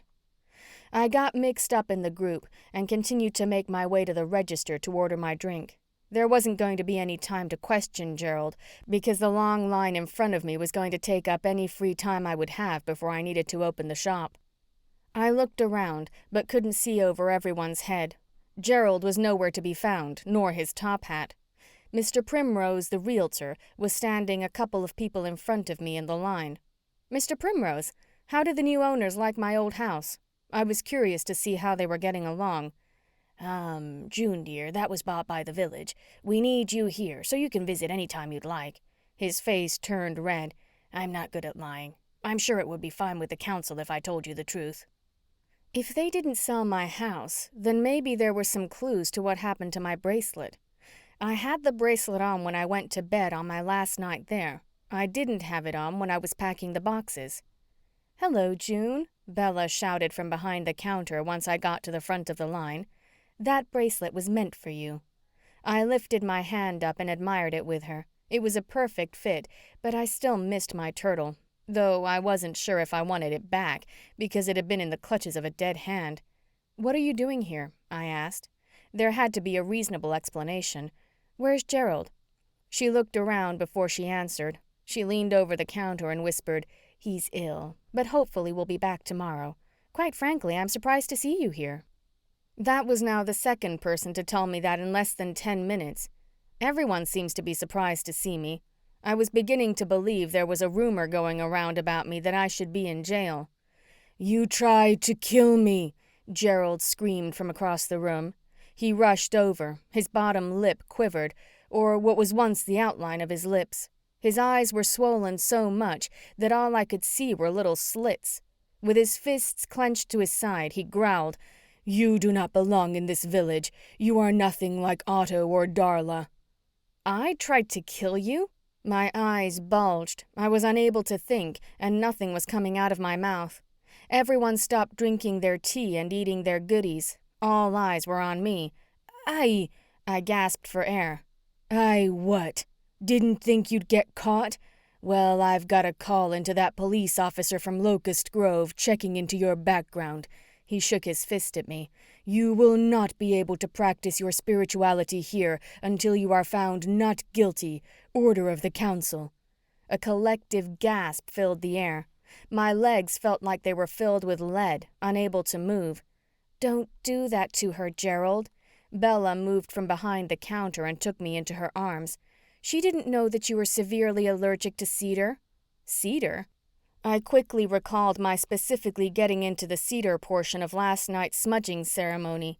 I especially fanned the smoke near the members of the council to show them that I might know what I was talking about with the spiritual stuff. But truth be told, I was winging it the entire time. Why in the world did I listen to my gut like Darla said in her journal? "If she's a spiritualist, she'd know." His jaw clenched and he glared. "Get out! I will let you know when the committee is going to meet." I ran out without looking back. I slammed into someone, knocking them down. "June?" Izzy was laid out flat with her purple skirt flung in the air. She fought the skirt tooth and nail to keep the crinoline down, but it was winning. "I'm so sorry," I gasped, reaching for her hand to help her up. Instead, I fell on the pavement next to her and burst into tears. "I'm a failure. I'm not a spiritualist. I should never have moved here." "That is nonsense." She stood up and brushed herself off. "Get up and come with me." I did exactly what she told me to do. By the time we made it down to Mystic Lights, a crowd had gathered outside the Gathering Grove, and everyone was staring at me.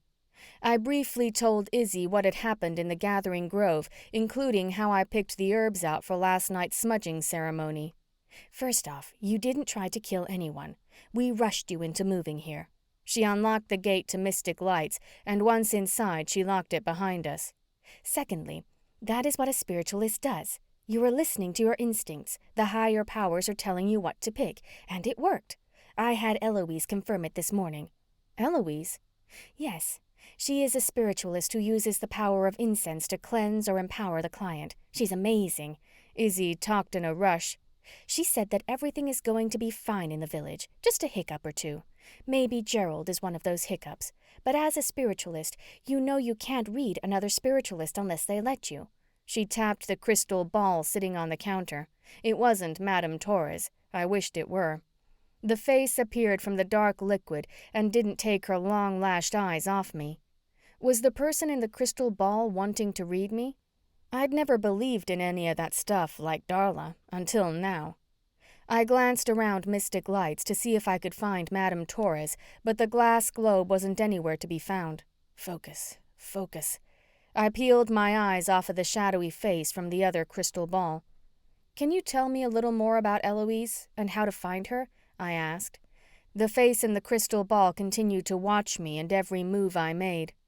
"She only visits every once in a while. There's no need to worry about Eloise. I'm sure you'll meet her one day." She tapped the crystal ball with her long fingernail. "It's just that Darla had some kind of agreement with her." I shrugged and lied. "I only want to find out more about my past." That really wasn't a lie. I wanted Eloise's help. If Darla trusted her, maybe I could trust her in helping me clear my name. "Really?" Izzy's voice boomed. "There is no need to contact Eloise. I don't recall her ever knowing your mother." "Liar." I wanted to shout and point, but she wasn't going to budge. One way or another, I was going to find Eloise. "What about the crystal ball I want? Where is it?" I looked around again. "That old thing? It's probably been put away. I can't remember. You need a new one. Once you settle in and we get this whole murder thing behind us, I'll give you a lesson." Izzy walked over to the gate. I wasn't interested in a lesson. I was interested in what evil spirit was out to get me. Right now, Gerald seemed to be the only evil spiritualist out to get me. Or was he the one framing me? There was no way I was going to ask the relationship between Gerald and Anne. Izzy made it very clear she wasn't interested in helping me.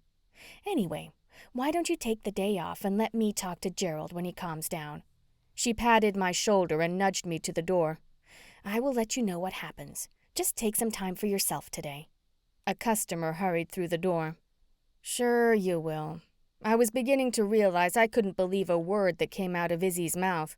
I was going to have to solve this thing on my own if I wanted to be clear. She was right about taking time off. Not only was I going to take the day off, I was going to drive back to Locust Grove to see if there were any funny footprints around my old house. I turned back around to face Izzy when I remembered what Gerald had said about me not being able to open my shop until I was found not guilty. What about my shop? Lines formed between my brows. Oh, that. She grabbed the crystal ball off the counter and shooed me off so she could help the next customer. I took it as a cue to wait on her to talk to Gerald. I couldn't leave the shop closed for long. It was my income. It was how Mr. Prince Charming and I ate. Are you going on a trip soon? Izzy asked the customer as she rolled the cloudy, round glass in her hand. Yes. The customer drew back. How did you know? Let's just say I see sailboats in your future. Her eyes lit up when a smile curled on her face. Be sure to get some Dramamine from your doctor. You're going to have a fabulous time. The customer nodded, and they continued to carry on a conversation. I was sure Izzy was going to be dishing out even more advice. Chapter 14. I pulled up to the old Cape Cod, and my heart sank for Darla. Even when Darla died, I had always felt a presence. I didn't feel that in Whispering Falls. Maybe it was more the memories that made me nostalgic. I could only hope the journal would help fill that void. The green machine seemed to groan with happiness when I turned it off. Mr. McGirdle's house was as lonely as mine. I wondered if he ever came home or just stayed in Whispering Falls since I wasn't his responsibility anymore. I grabbed my black bag and strapped it across my chest. I walked around what was left of the shed before I went into the house. Just a few boot prints from the firefighters and ashes were all that was left. Not even a piece of the test tubes I used to mix my crazy concoctions could be found. I pulled on the screen door, and it was unlocked, just like it always was. Instantly, a familiar smell consumed my soul. Home. The old floor creaked as though I'd never left, and the furniture was still in place. I wiped a tear that had fallen down my cheek. Home, sweet home, I sighed. Only I couldn't come home until I cleared my name in Whispering Falls. With my shoulders back, I inhaled. I came here to do a job and to find any evidence that someone had taken my bracelet. I went back outside and looked around, especially underneath the windows.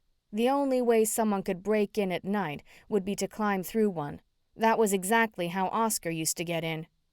Many times I'd wake up and he'd be standing there without me ever hearing him come in. Darla finally caught on when she had some of her herbal pots in every window of the house, and the one in my room had been trampled. She never planted grass under my window because of Oscar. It became a joke that Oscar never came in the house through the front door. I bent down and looked at the dirt. There was a little earth scuffed up, and I took a better look. It sure looked like the shoe print in the mud at the lake where they found Anne. I took my phone out of my black bag and flipped through the photos to find the one that I had taken of the lake shoe print. Hot damn! I clicked the phone to camera and took a couple of shots of the print. I ran back into the house and down to the basement. Once Darla wanted to be creative and make a cement mold with color broken glass. She said it was all the rage. Apparently not in our flea market. She never sold one. But I knew there was still cement mix in the basement. I mixed up a small batch, and before I headed out the door, I remembered I had left a stash of ding-dongs under the last basement step in case there was ever an emergency. I stuck my hand under the old wooden basement step and felt around until I had the round, delicious treat in my fingertips. Heaven. I held it in one hand and the mixture in the other. I trotted up the steps to the first floor and out the door to get the evidence I needed. I poured the wet, grainy liquid on the shoe print. The package said that it would take an hour to set. Since it was so old, I figured it would take 2. I was mentally exhausted, and nothing sounded better than my ding-dong and a good nap in my bed. I flicked my shoes off, put my bag next to the bed, and got out my ding-dong. Comfort set in as I curled up and savored every single chocolatey morsel. Before I knew it, I fell asleep. Turn over, turn over, I begged the victim to show me their face. The hands continued to squeeze around the victim's neck. Turn over! I sat up straight in my bed. I brushed my bangs to the side. Sweat had plastered them to my forehead. My heart was pounding and my hands were shaking. My cell phone was ringing. I dug in my bag to get it. It was Oscar, and I sent him to voicemail. I didn't feel like rehashing what happened in the Gathering Grove or telling him that I had another nightmare. "June?" I heard a voice call out from the front porch screen door. "June?" With my purse in hand, I slipped my shoes on and went to the front door. Jordan Parks was standing there in full uniform. "Hi." I opened the door and stepped out on the porch. "I was going to come see you." "You were?" There was tension in his face. "I was going to come to Whispering Falls to see you." Gerald's words rang in my ear. "I already called Officer Jordan Parks to find out about you." "I heard. Whispering Falls hasn't been a good move for me." I walked down the steps, jumped over the cicada cemetery, and checked on my cement mold. "What's that?" Jordan asked. "I'm going to find out who's framing me for murder. I think they broke into my house and stole my bracelet off my wrist when I was sleeping." I touched the mold and it was dry. "You? Sleeping?" Jordan laughed. He did know everything about me. After my dad was killed, he did everything he could to help me and Darla out. One time I thought he was going to marry Darla, making Oscar and me brother and sister. Yuck. "I know it sounds far-fetched, but I think this is the print." I picked up the cement block and looked at the perfect mold. "You need to let Oscar do his job, and that's what I told Gerald." We walked back to the front of the house. "But I still want to talk to you. Maybe I can help out. I thought they sold your place." "Not yet." I wasn't going into the whole spiritual routine. I was already accused of killing someone, attempted murder on another.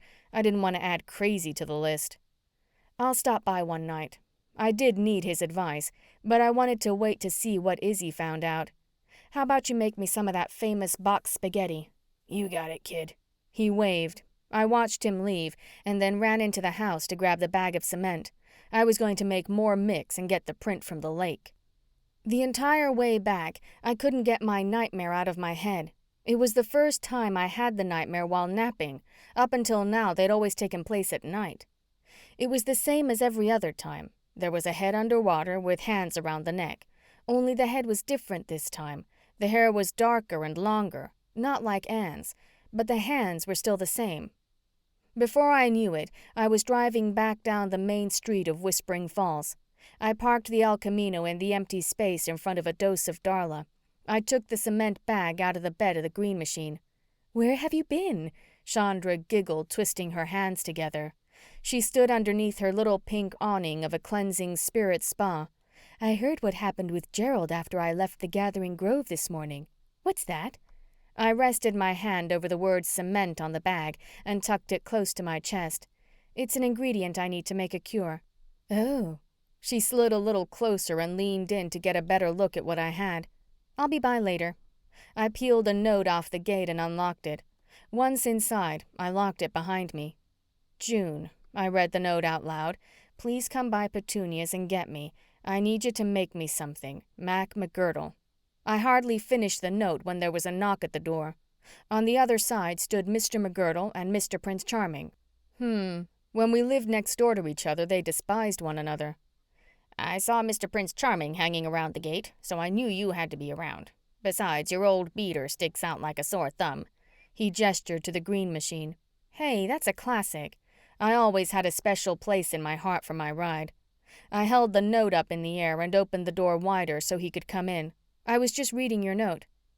He followed me into the shop. I noticed the items that needed to be restocked, but why bother when I wasn't able to sell anything because Gerald thought I tried to kill him? Plus, I was possibly going to jail for killing Anne. I motioned for him to follow me to the back of the store where the ingredients were stored. Luckily, there was a small refrigerator stocked with pop and a couch to relax. Before all this mess, I loved the idea that I could come to work and get through the day or go hang out in the back, mixing all sorts of potions and relaxing. That was a far-fetched dream. I was wondering if you could make me a lucky mojo bag. He drummed his foot on the floor, staring at me. What in the hell was a mojo bag? Much less a lucky one. If I knew, I would have made me one, because luck didn't seem to be on my side at the moment. What's in a lucky mojo bag? I rubbed my neck. This was obviously one of those things only a true spiritualist should automatically know, and I was a little leery on the whole instinct thing. I saw where that got me. This is awful. I fell on the couch, face down, and sobbed. There had never been another time when I wanted Darla so bad. Not even Oscar would do. Mr. McGirdle sat down next to me. This is the exact thing that Darla thought was going to happen.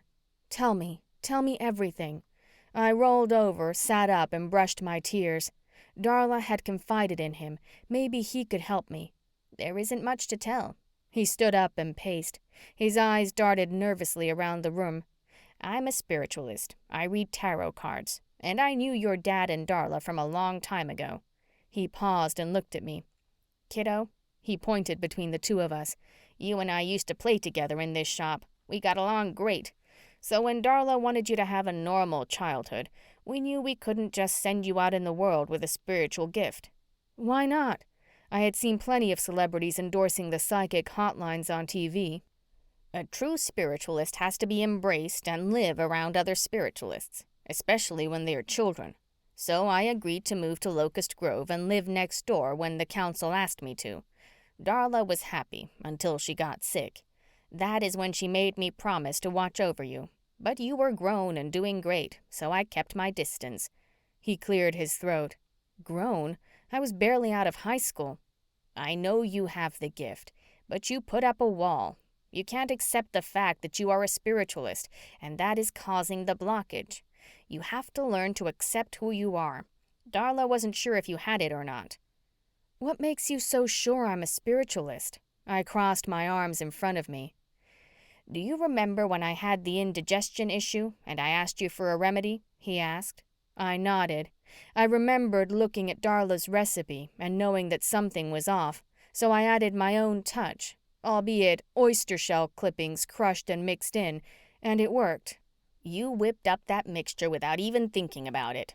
His eyes glittered with inner light. It worked like a charm. All of your remedies began to help a lot of people in the village. I didn't tell the council, but they found out. That is why I was shocked to see Izzy standing in your yard.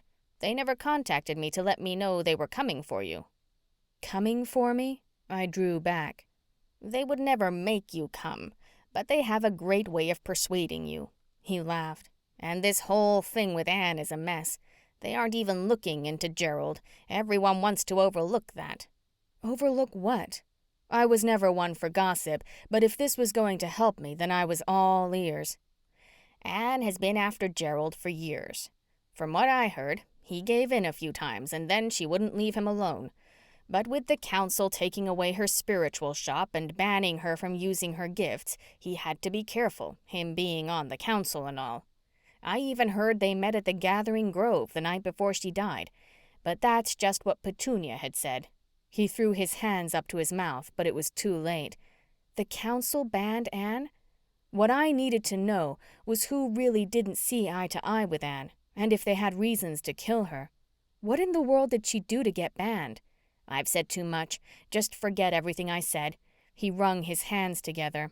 I heard every word he said and put Petunia on my list of people to question, along with Izzy. And I could ask Izzy about Anne getting her gift taken away. Anne must have done something really bad. Who told Petunia? I asked. Did I say Petunia? His brows drew in. I'm not sure who said it. Anyways, a lucky mojo bag is a bag that is filled with items that will keep me safe. I think a lot of the village might be requesting a few since there is a killer on the loose. I went over to the workstation and picked up 2 pieces of red cloth from the cloth bin and quickly hand-stitched the seams. I'd never sewn a button on a shirt, but something took over me, and I whipped it up in no time. Mr. McGirdle and Mr. Prince Charming watched in silence. I grabbed different blue items for peace and serenity to put in the bag. The items would surround him, giving him peace of mind. Even though I've never used a bat swing for anything or even thought of it, for some reason I had a feeling to use it. I walked up and down the rows of shelves that started at the floor and didn't stop until the ceiling. They were stockpiled with all sorts of ingredients that weren't available to me in Locust Grove. A pinch of batwing, a few touches of root, a couple coins, and a couple of carved amulets. I repeated everything I was putting in the bag.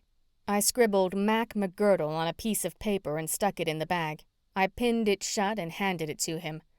"Thank you, Mr. McGirdle. You have helped me more than you know." I wanted to tell him to watch over his shoulder because everything I put in the mojo bag was all intuition, and lately my intuition had been off. Way off. When he left, I locked the door behind him. I had the urge to make more mojo bags and sell them in the shop. Not just protection bags, but all sorts of bags, like happy, money, good luck, and peace bags. I worked way up into the night as Mr. Prince Charming worked alongside me. He would bat at different ingredients and I'd stick them in. It was like he knew what he was doing, but I thought I knew better than that.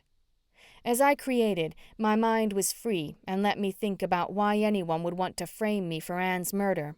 I understood why Gerald would have it in the back of his head that I had tried to hurt him, and I was sure he was going to come to his senses, or at least hoped Izzy had talked him into his senses. I was definitely going to make a visit to Petunia's tomorrow and pick her brain about Anne and Gerald's relationship, and find out from the two sisters if there was honey in Anne's system. I wondered how many people knew about Gerald's distaste for her. Not that I thought he killed her. Well, maybe. Chapter 15. When I finally decided it was time to go home, I quickly mixed up a small batch of cement. There was no way someone would see me in the middle of the night, go to the lake and pour the mixture in the shoe print. Outside of a Dose of Darla, Mr. Prince Charming stood as still as a statue, looking toward Golly Bee Pets. A long, thin shadow ran across the street and darted off toward Mystic Lights. "Hey!" I yelled, wondering who it was. Chills ran up my legs and traveled down my arms.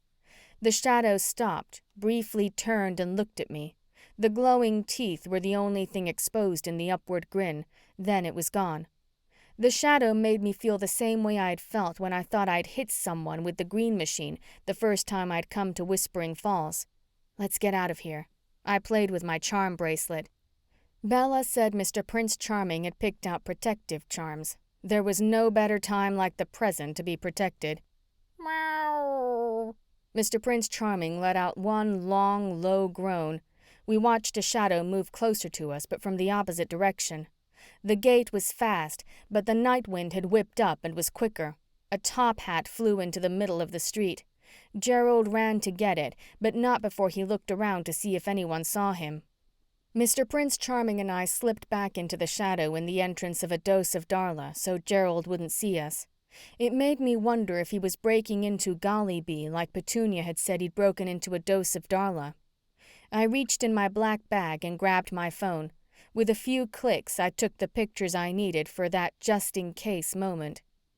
Once Gerald was out of sight, Mr. Prince Charming and I made our way to the lake.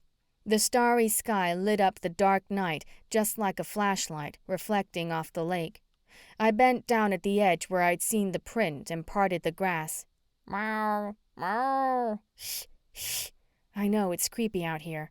I looked around to see what Mr. Prince Charming was in an uproar about, but chalked it off when I didn't see anyone, just a few fireflies, and he batted at those, sending them off flying in a straight line.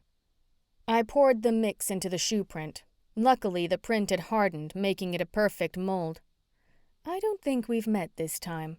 A voice broke the night silence, almost making me tip over into the lake. In the shadow of the moon, she stood between us. Her scarlet hair cut close to her head, and long flowing cape gave her a sophisticated look that I hadn't seen anyone other than Izzy look like in the entire village, making me think she was part of the council. "I'm Eloise Sandalwood." Her emerald eyes lit up like the fireflies that flew around her. "It's nice to see you again, June." Eloise. Relief settled in my heart. She had a lot of answers to my questions about my past and Darla's. Have we met? There was a part of me where I wanted her to embrace me and tell me all about Darla and their past, but the other part of me wanted to run. Long ago. Her lips curled into a smile. You wouldn't remember me. I'm an incense spiritualist. I help cleanse things. Plus, I have a few other odds and ends up my sleeve. I saw you in the middle of the street with Izzy this morning, I gestured, in front of the Gathering Grove. Yes, I was cleansing the shop to help Gerald recover faster. Her brows lowered. I know you didn't know he was allergic to cedar. He has even more problems than that. My ears perked up. What do you mean? I don't know. It's in the smoke. She pulled a small metal ball out of her pocket, along with a match. She opened the ball where there were some herbs rolled up, flicked the match with her fingernail, and caught it on fire. Touching the match to the ball, the herbs smoked until their flowery scent reached into the air. She swung the ball back and forth by grasping the long chain. Nice to see you, June. If you need anything, you will find my house in the woods behind the Gathering Rock. I do need something. I tucked a piece of hair behind my ear. I need to know how you helped my mom. Eloise's shadowy figure turned around. The brightness of the moon cradled her face like a spotlight. Her eyes glowed brighter as she spoke. Your mother was my best friend. Do you have a few minutes to visit me either tomorrow or the next day? What's wrong with now? Why wait? It's a bit complicated, and I really don't want anyone seeing us here. Her cloak swooshed when she parted her arms and gestured toward the lake. I live beyond the woods, behind the rock. You will rely on your instincts to find me. What is it with following my instincts? I rolled my eyes. That is all the advice I could find in Darla's journal that she had for me. Follow your instincts, June. Eloise's eyes drew dark. She left a journal? Yes, that is how I knew about you and your little agreement. She looked into the darkness.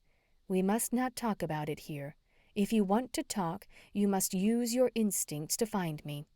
She disappeared into the black night. There were no footsteps, nothing. She was gone. Yes, I would go see her.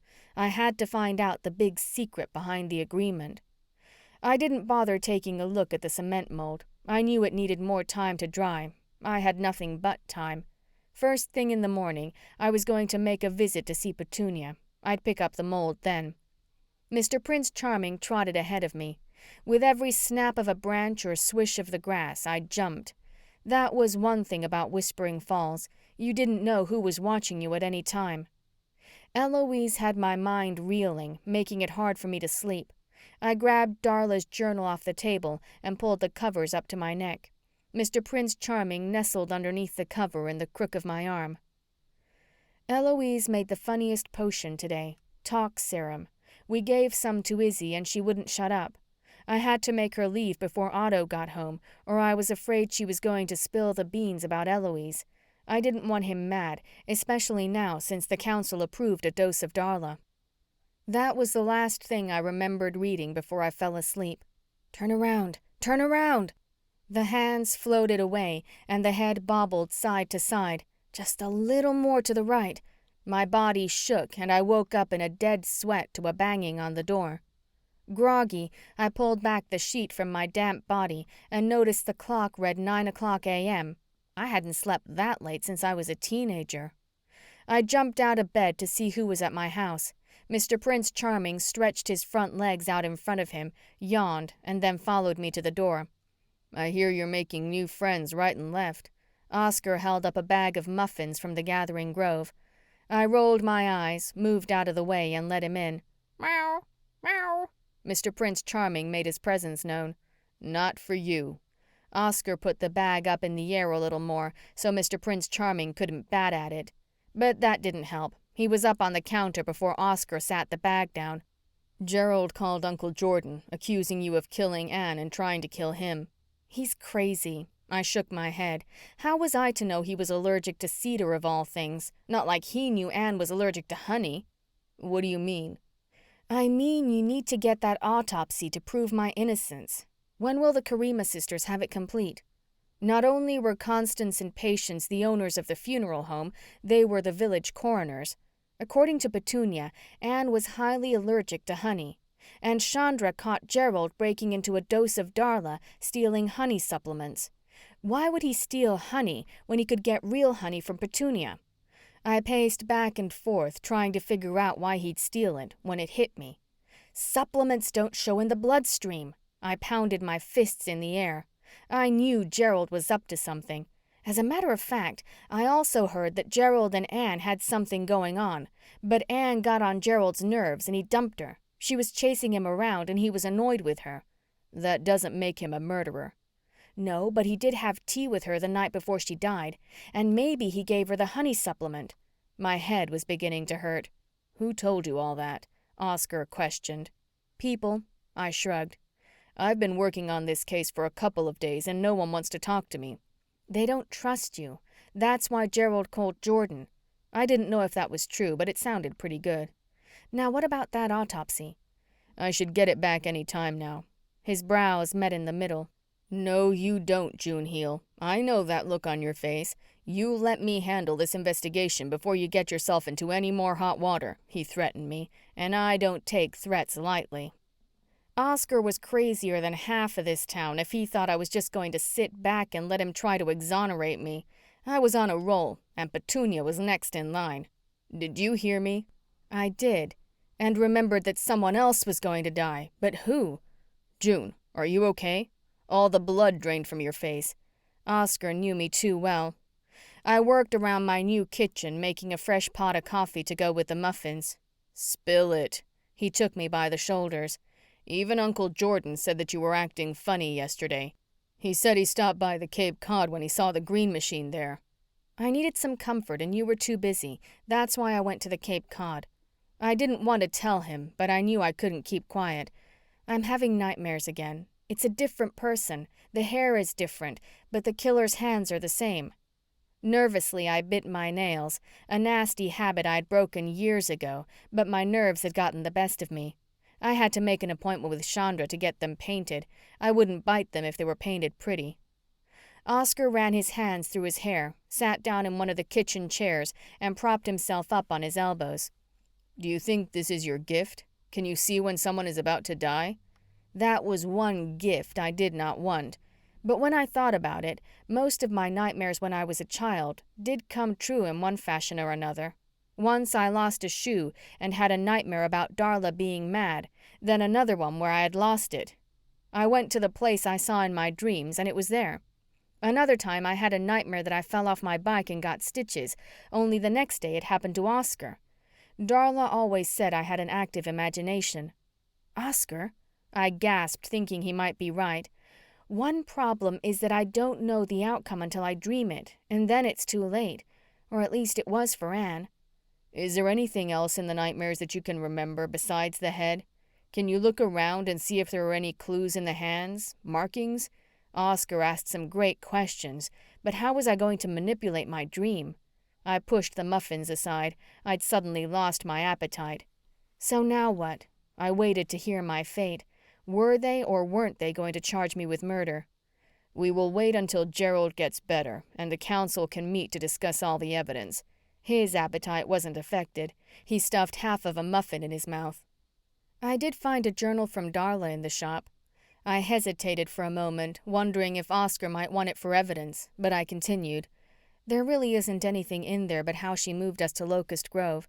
Really? Anything else about the village? I haven't gotten that far.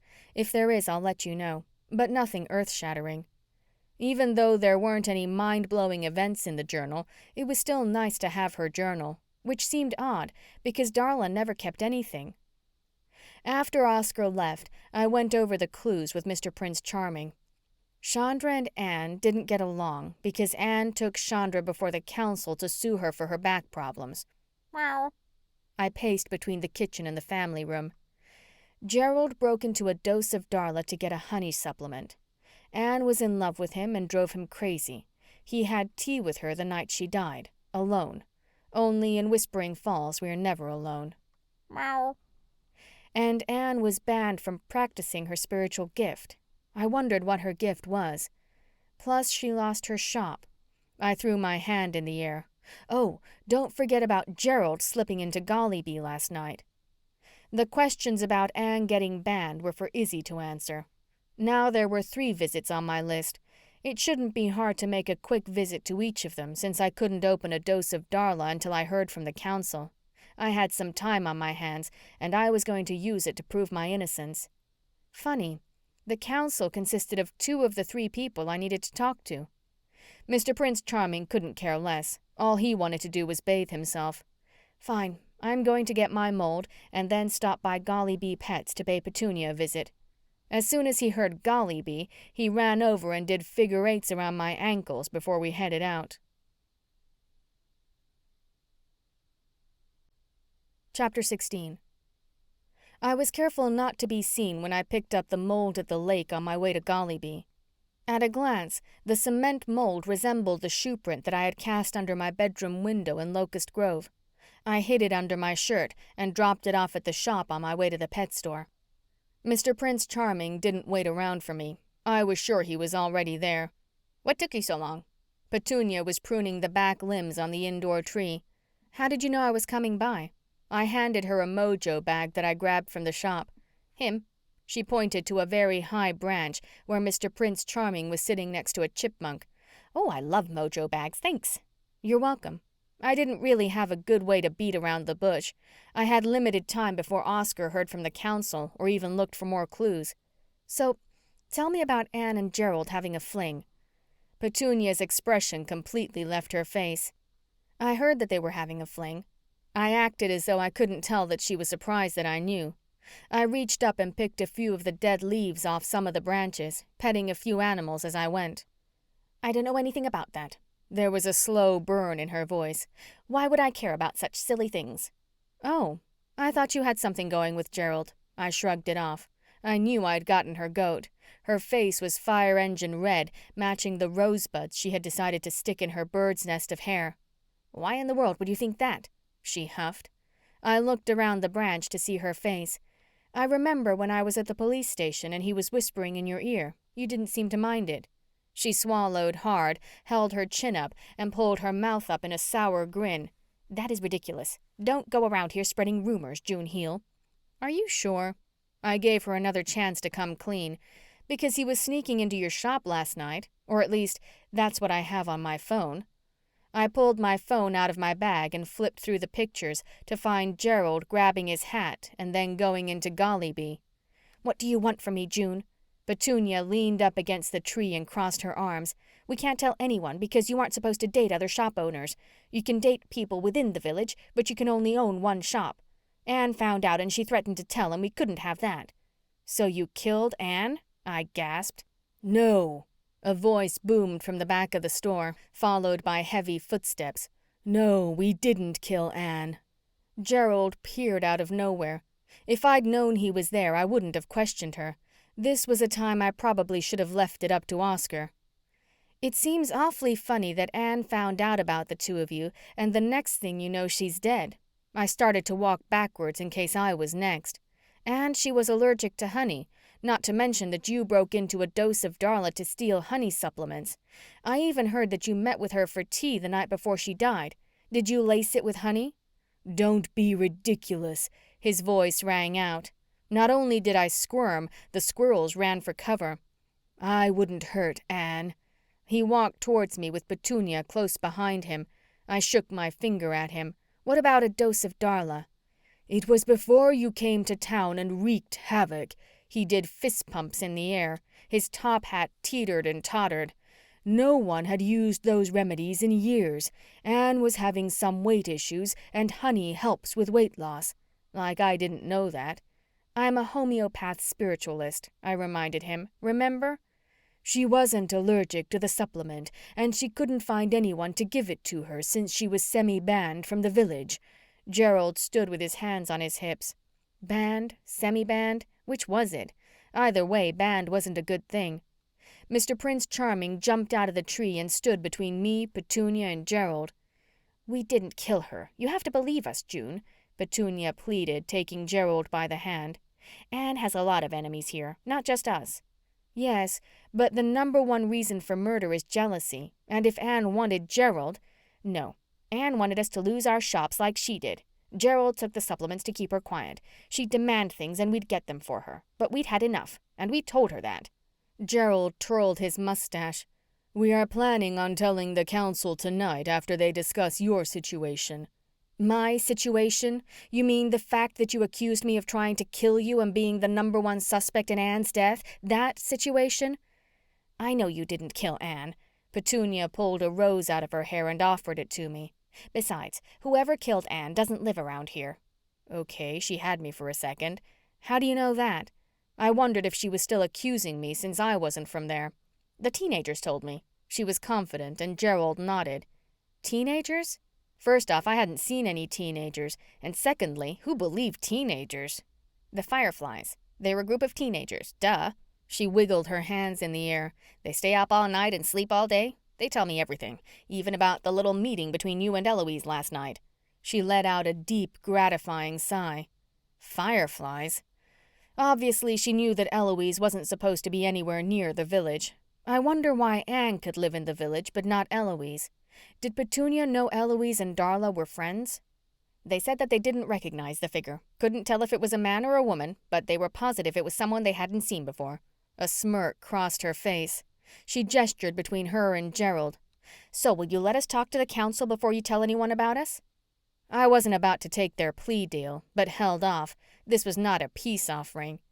It's crucial that you tell them tonight, or I will tell Oscar everything I know. I turned to go out the door, but turned back around. Tomorrow. I will tell him tomorrow. I stomped out of Gollyby with Mr. Prince Charming on my heels and headed towards a cleansing spirit spa. Everything that they had said played over in my head. They were being blackmailed by Anne, and that seemed like a really good motive to kill her. I was still going to check out the allergy. I didn't know who to believe in Whispering Falls. Everyone seemed to have something against Anne, while all I did was have a verbal disagreement with her. And everyone talked in circles. They knew something about everything. The gray walls of a cleansing spirit spa instantly made you feel relaxed when you stepped in. Never mind the trickling waterfall features Chandra had sprinkled throughout the spa that echoed the life of Zen resides here. But the lit candles added to the ambiance of the silence. The low tantric music streamed throughout the spa. I couldn't tell if the Buddhas that were strategically placed were staring at me or mocking me with the laughter on their faces. As I walked by one, I made sure to rub the belly.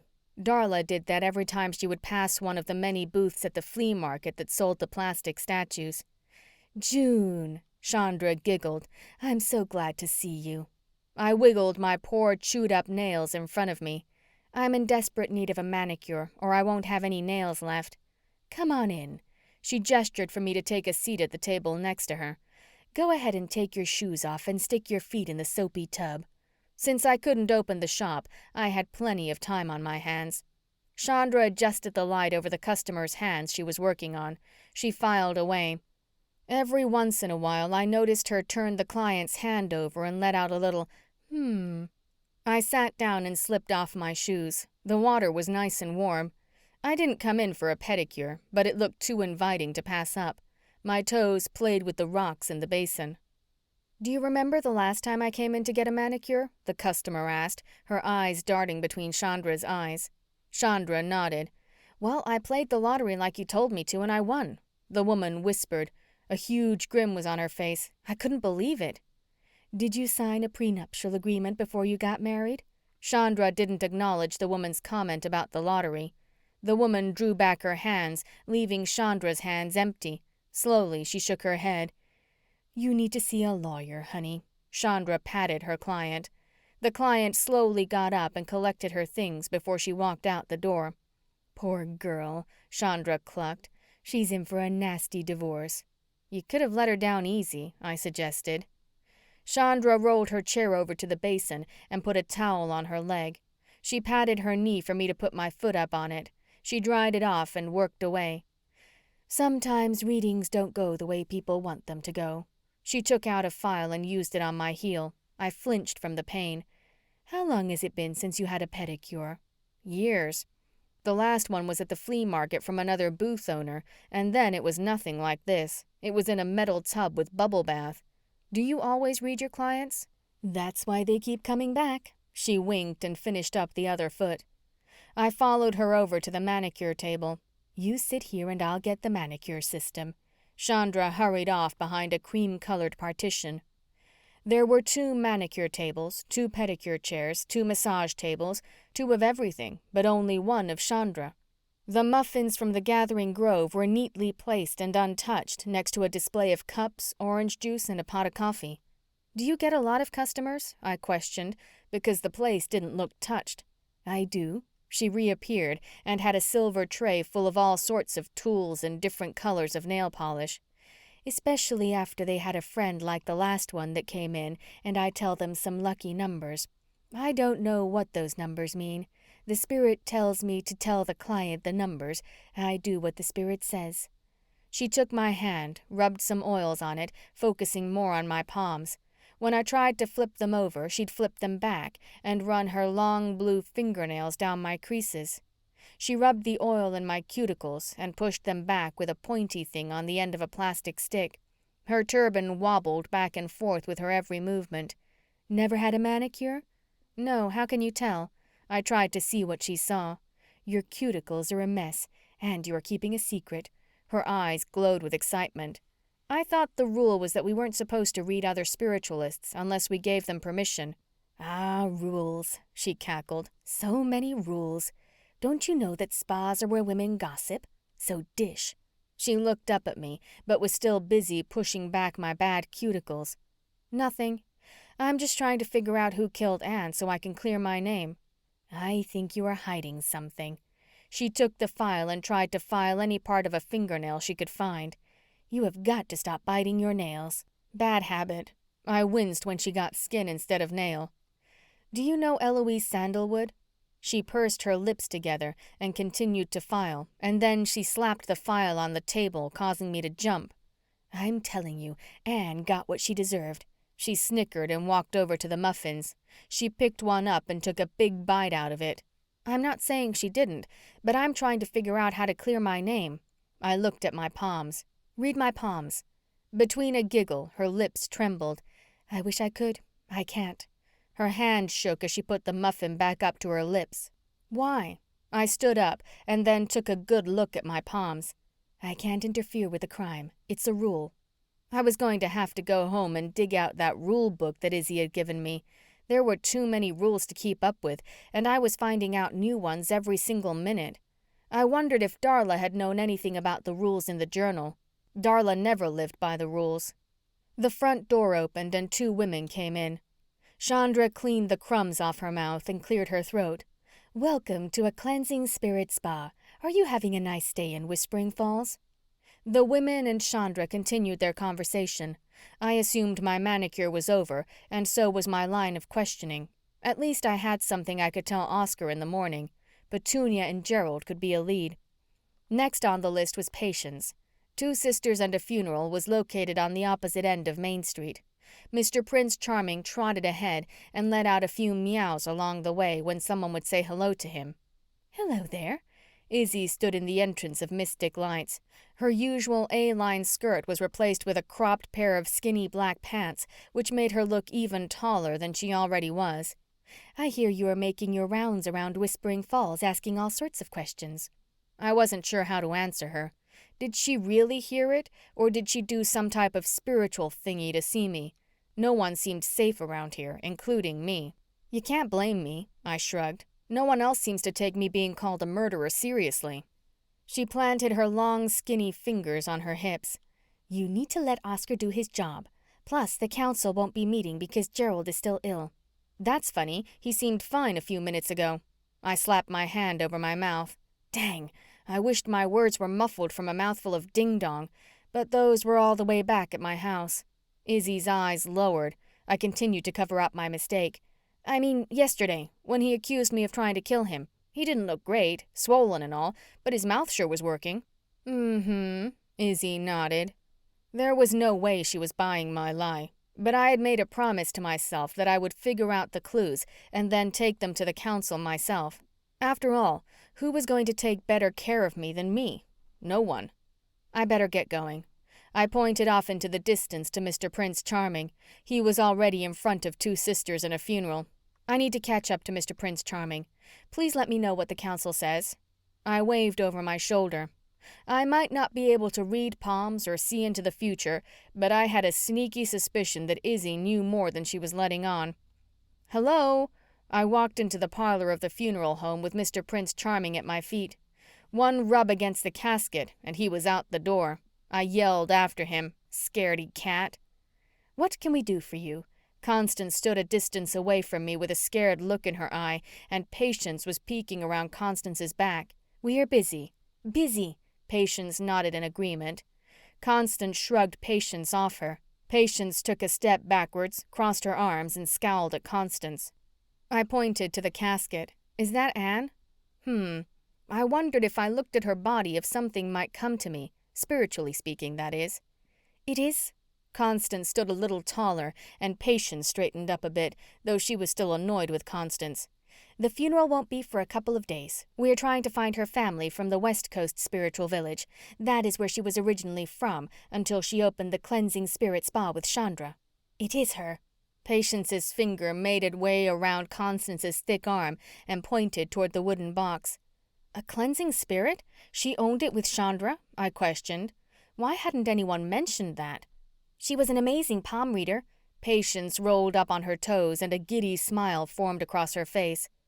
It seemed that there were so many secrets around here, and it was hard trying to keep them straight. I was sure Oscar didn't know that little tidbit of information. It was something else to put on my list to ask Izzy.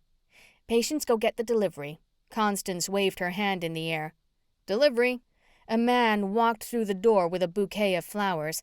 Patience scurried off to retrieve them. "How did you know you were getting a delivery?" I realized I had no clue what their spiritual gift was. Around here, asking was the only way someone was going to tell you something. "I had a feeling." She folded her hands in front of her. "Now, June Heel, why did you say you were here?" I ran my hand down Anne's wooden box. If they thought I was the killer, I might as well act as strange as they were. "I didn't tell you why I'm here, but I want to ask a few questions about the autopsy." "Isn't that Oscar's job?" Constance stood firm. "I'll have the results to him by tomorrow. Then he can answer your questions if he wants to." She turned around and met Patience at the doorway leading into the part of the funeral home that was off limits to the public. Patience clasped her hands and looked back over her shoulder. We made eye contact. For some reason, I had a feeling that if I got Patience alone, she'd sing like a canary. I hurried back to the shop. The Mojo bags seemed to be a big hit, and Patience would be the type that would love them, especially if I could tell her it would protect her. I quickly added a few good luck items to one of the makeshift bags before I grabbed my cement footprint and headed home. There were a couple of hours to kill before I made my way back to pay Patience a visit, giving me enough time to read a little more. Mr. Prince Charming was on the front porch when I got home. "There you are." I rubbed my hands down his back, which was warm from the sun. "I can't believe you were scared of the Karima sisters." The sun felt so good that I went inside and grabbed Darla's journal off the side table and a ding-dong on the way out the door to sit next to Mr. Prince Charming. I flipped open the journal. I wanted to know more about Darla and her days in Whispering Falls. Maybe it could shed some light on how I could embrace this crazy village. Otto questioned if I'd been hanging out with Eloise. I told him the truth. He was angry at first that I had been keeping this secret from him for so long. He knew something was up because a dose of Darla has been thriving. He knew the remedies that I had made weren't as potent as the ones being sold in the shop. Eloise is a dear friend. June loves it there. She's so good while we are working. She doesn't bother anyone there. Otto warned me to be careful. He said that he can't protect us outside of the village and to keep June in the village. Keep me in the village?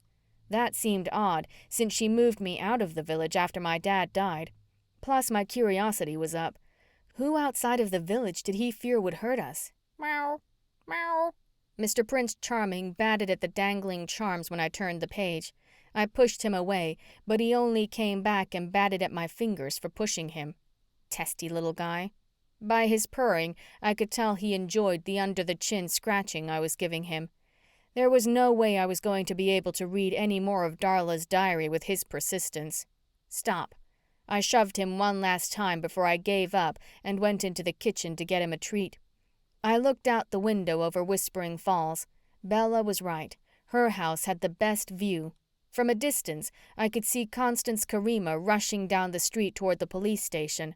There appeared to be a file in her hand, which made me wonder if it was the autopsy file. Still, it gave me the time to get Patience alone and ask her questions. I pulled my phone out of my bag and texted Oscar. "Stall Constance. I have some information that I want to confirm with Patience alone." I put my phone back in my bag and headed straight out the door toward Two Sisters and a funeral. The door was ajar, and I nudged it a little bit to fit through. Anne's casket was still in the middle of the parlor. Seeing it sent chills along my spine. "Patience?" I called out a couple of times before I heard the shuffling of feet. Within a couple of minutes she appeared, looking a little confused. "Hi. I noticed you'd given me a strange look when I was here earlier and thought you might want to answer a couple of questions." "I don't think this is a good idea without Constance." She wrung her hands together. Really? I rubbed my chin. "I thought you were the brains of the two. I guess my intuition isn't that great after all. I shouldn't be a spiritualist." I laughed. "Oh, I am the smart one." She dropped her hands and drummed her fingers on her thigh. "What would you like to ask me?" "Let's start with Anne. Did she have honey in her system?" I was going to bombard her with another one, but she might break under pressure. She leaned back and peered out the front door. It was a perfect view of Main Street, and if Constance was coming back, we'd be able to see her. "Not the liquid form, but she tested positive for the supplement. We never thought about checking for it until Oscar asked us to." "Is that what killed her?" This was a big question. If it was, then it would prove that I didn't kill her, but still didn't explain my charm bracelet that was found in her grip. "You know she was allergic to it." "No. The supplement works different than the actual honey itself. She did have finger marks around her neck, so she was definitely strangled." She looked off into the distance. "It's so strange that a crime hasn't happened here since your dad was murdered." "What? That couldn't be true. My father had been killed over 20 years ago, and now that I was a member of the village it had started up again?" She stuttered. "I've said too much. Just like I told Oscar about his parents living here." Her mouth flew open, and she raised her hands to cover her mouth. "Oscar's parents are spiritualists?" I was more confused than before. Izzy never said a word about Oscar's family, and Oscar had never mentioned anything about it. I recalled our conversation during the smudging ceremony and how he had stood back from the crowd. Plus, he told me that no one was talking to him when he asked questions. If Oscar wasn't going to give me answers, Uncle Jordan just might. Was he a spiritualist? "How do you like living in your parents' house?" Patience changed the subject. "My parents' house?" I looked up the hill and could see the little cottage perfectly. "That's Bella's." "Oh, dear." Patience patted the sides of her short hair down with her fingertips. "I really have to go and work. Please don't tell anyone you talked to me or Constance will be mad at me." "One more, please?" I put my hands together and begged. "What is your spiritual gift?" It was a legitimate question. "Oh." Her eyebrows raised and color came into her cheeks. "We help spirits find the light." She scurried off to the back of the funeral home before I could ask any more questions. I had come here to find out about Anne, but left with a lot more questions. My phone beeped from deep down in my bag. I pulled the strap from around my shoulder and dug through it. I pulled it out, and there was a text from Oscar. "Sorry, she's in a hurry. I need to talk to you when you're done." "I bet you do," I muttered, and looked in the direction of the police station. Something wasn't adding up. The streets were crowded with visitors. I weaved in and out of them to get home, only to run smack dab into Gerald. He placed his top hat on his head, and with a swift pat, it covered his forehead. "June?" He nodded. "What?" There was a slight sarcasm to my tone. I was done with being nice. After all, he had accused me of trying to kill him, when he was the one with more motive than me. "Who are you off to kill today?" His masterful expression of distaste shone through. There was no way he was still mad. Didn't he worry that I was going to go before the council and tell them about his little rendezvous with Petunia? "How's Petunia?" I asked, trying to get his goat. "Now!" He shook his finger in my face. Of course it had to be right in front of a cleansing spirit spa. Chandra didn't miss a thing. Although I couldn't see her, I could see the tip of her turban peeking through the door. "You leave her out of it. This is between you and me. I told them you were nothing like Otto." "Whatever, old man. If I wanted you dead, I'd have done more than just blow a little cedar smoke your way." I huffed back at him. Instantly, I knew I shouldn't have said that, but I was tired of people talking about my family. Yoo-hoo, Chandra giggled from the entrance of the spa. You two okay?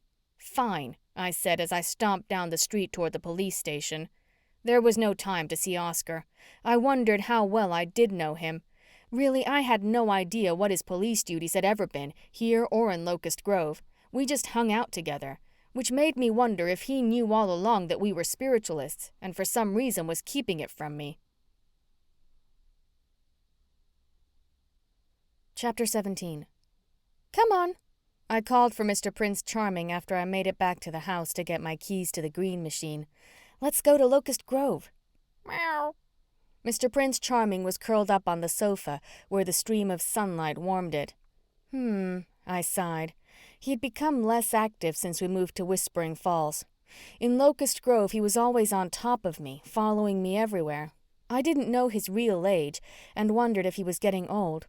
I didn't have time to waste, so I let him stay behind while I hopped in the green machine and drove back to Locust Grove. I parked in the driveway of the old Cape Cod. Someone had cut the grass, but it still looked to be the same, a little in shambles, which made me question if I was really living in my parents' house in Whispering Falls. Darla didn't seem to be the same person she was in Whispering Falls. The house was certainly not the same. Jordan Park's police cruiser wasn't in the driveway. My intuition told me not to do it, but I did anyway. Before I could stop myself, I had used the spare key under the porcupine shoe cleaner on the front porch of Jordan's house and let myself in.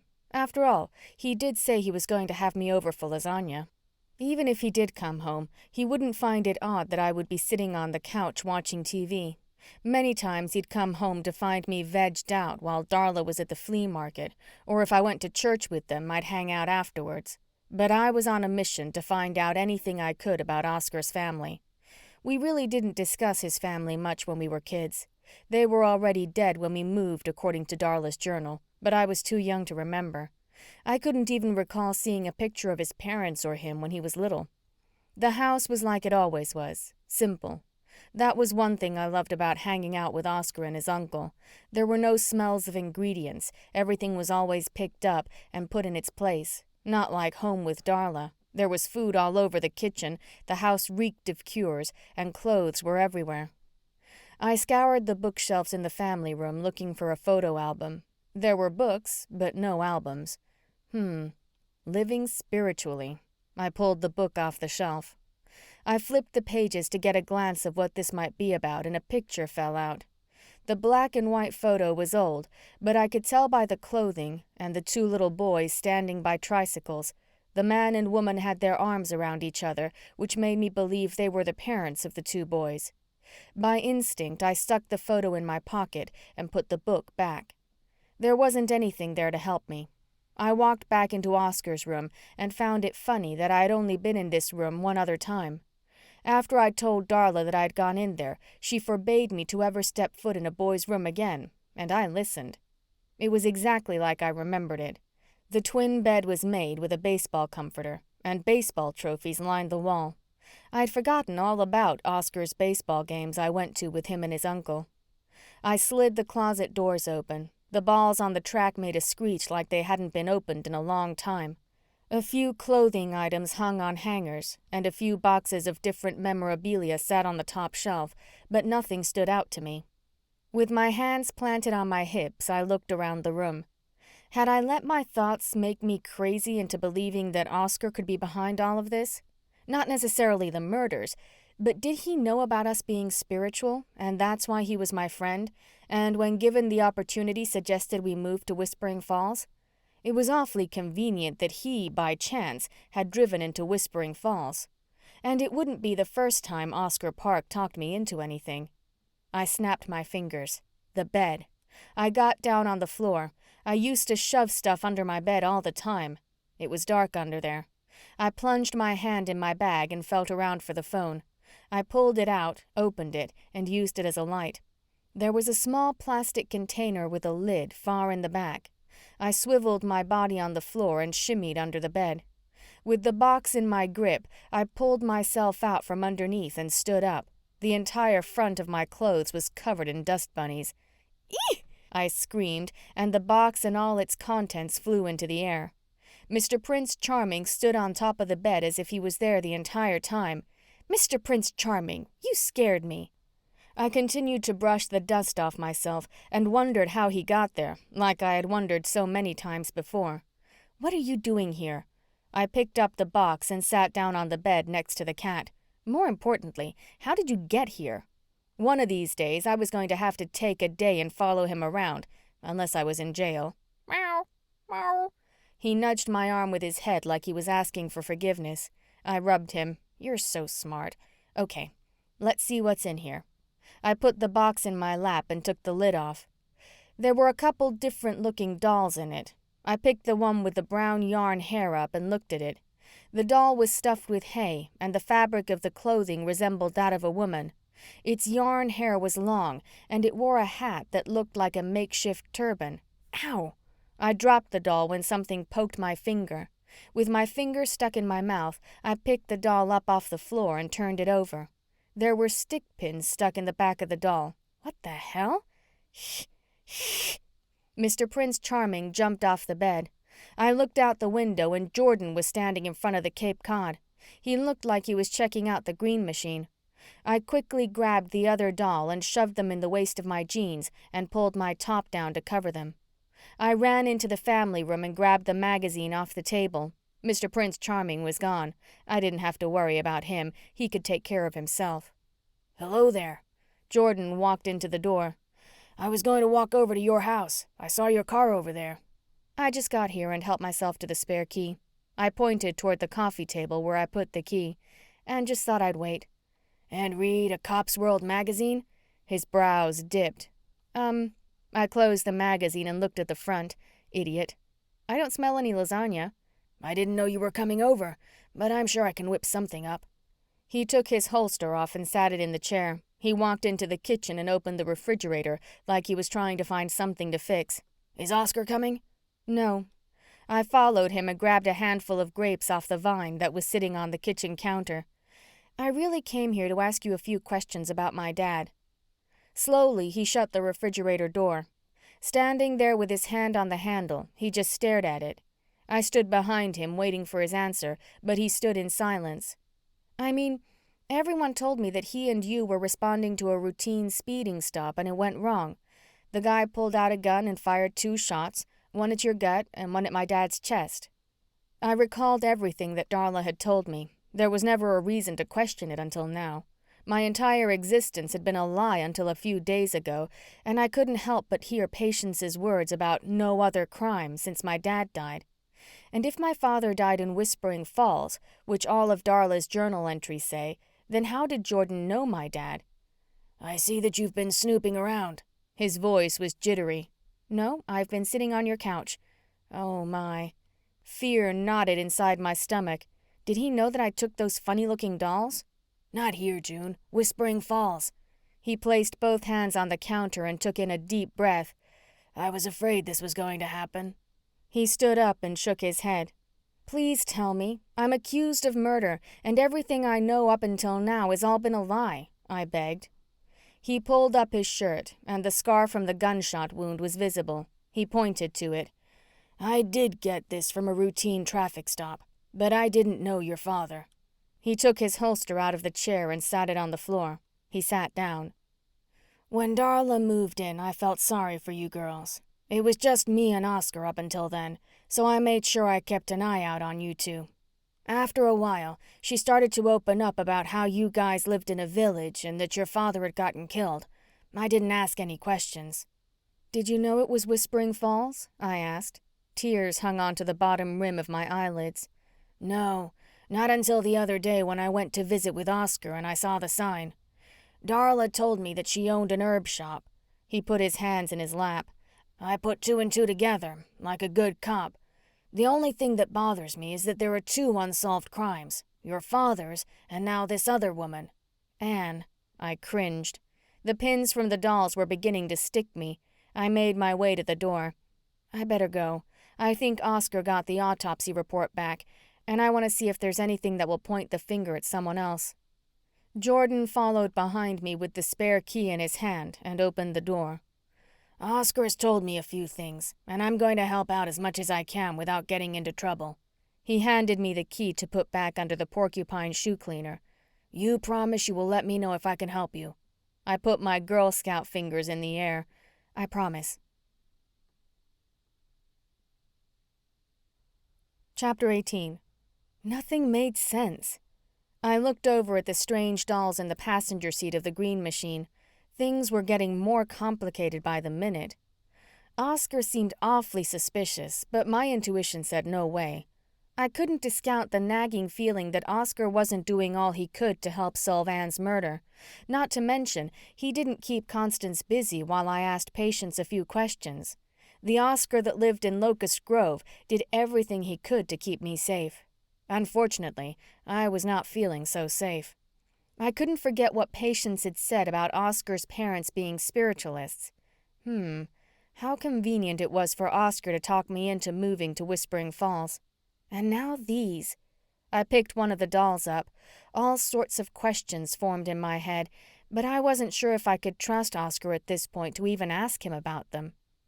Putting the doll back on the seat, I leaned a little more and flipped the glove box open.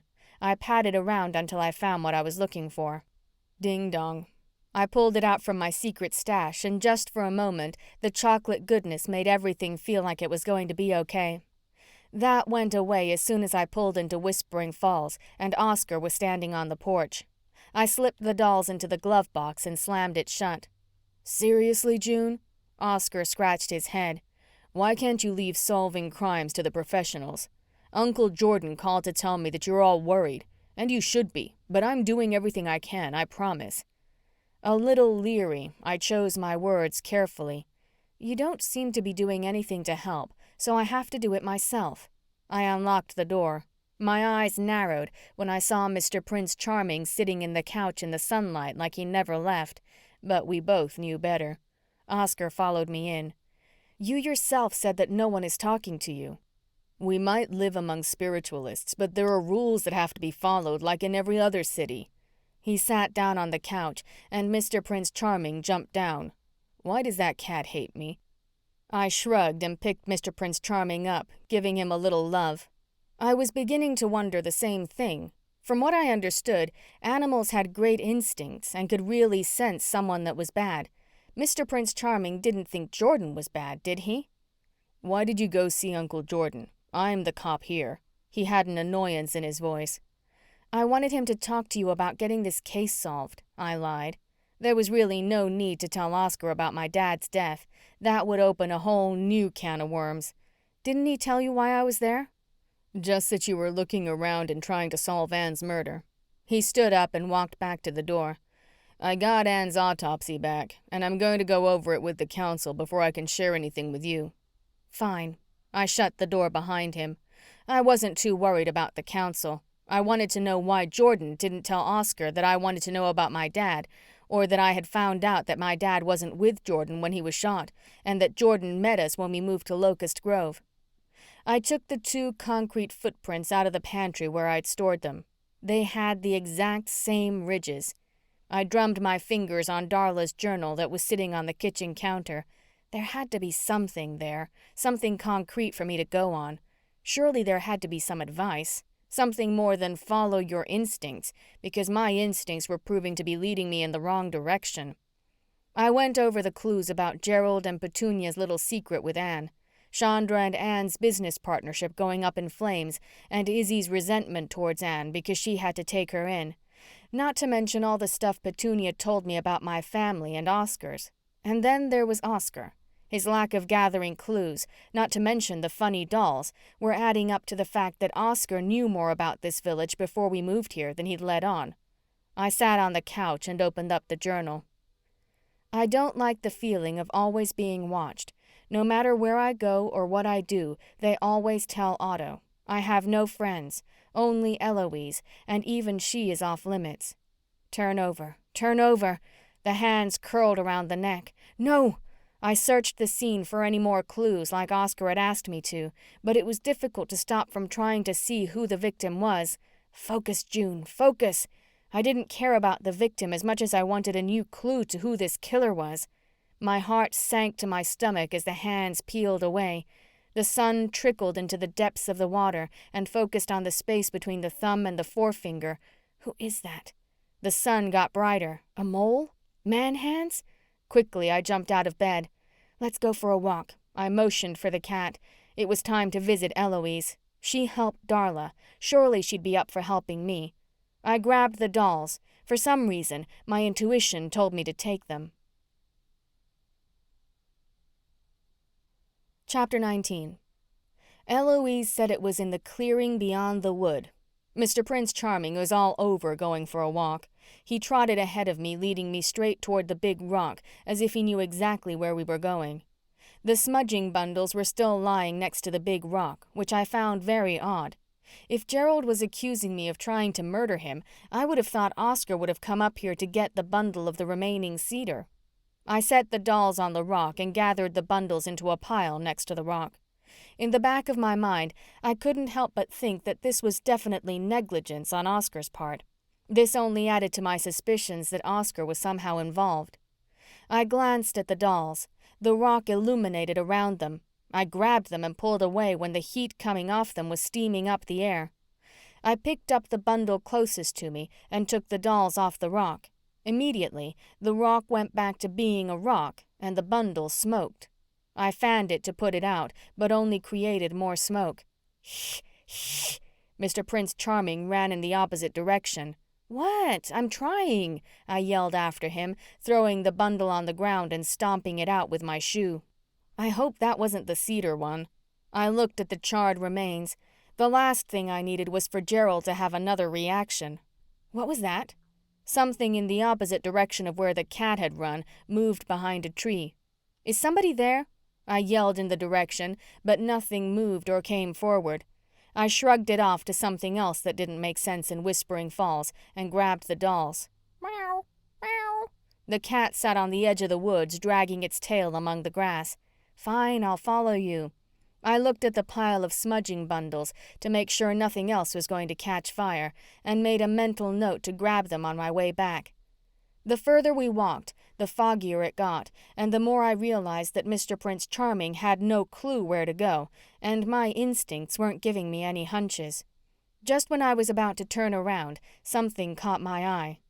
Wow! Between a couple of trees there was a platform built high off the ground, and on the platform was a 2-story house.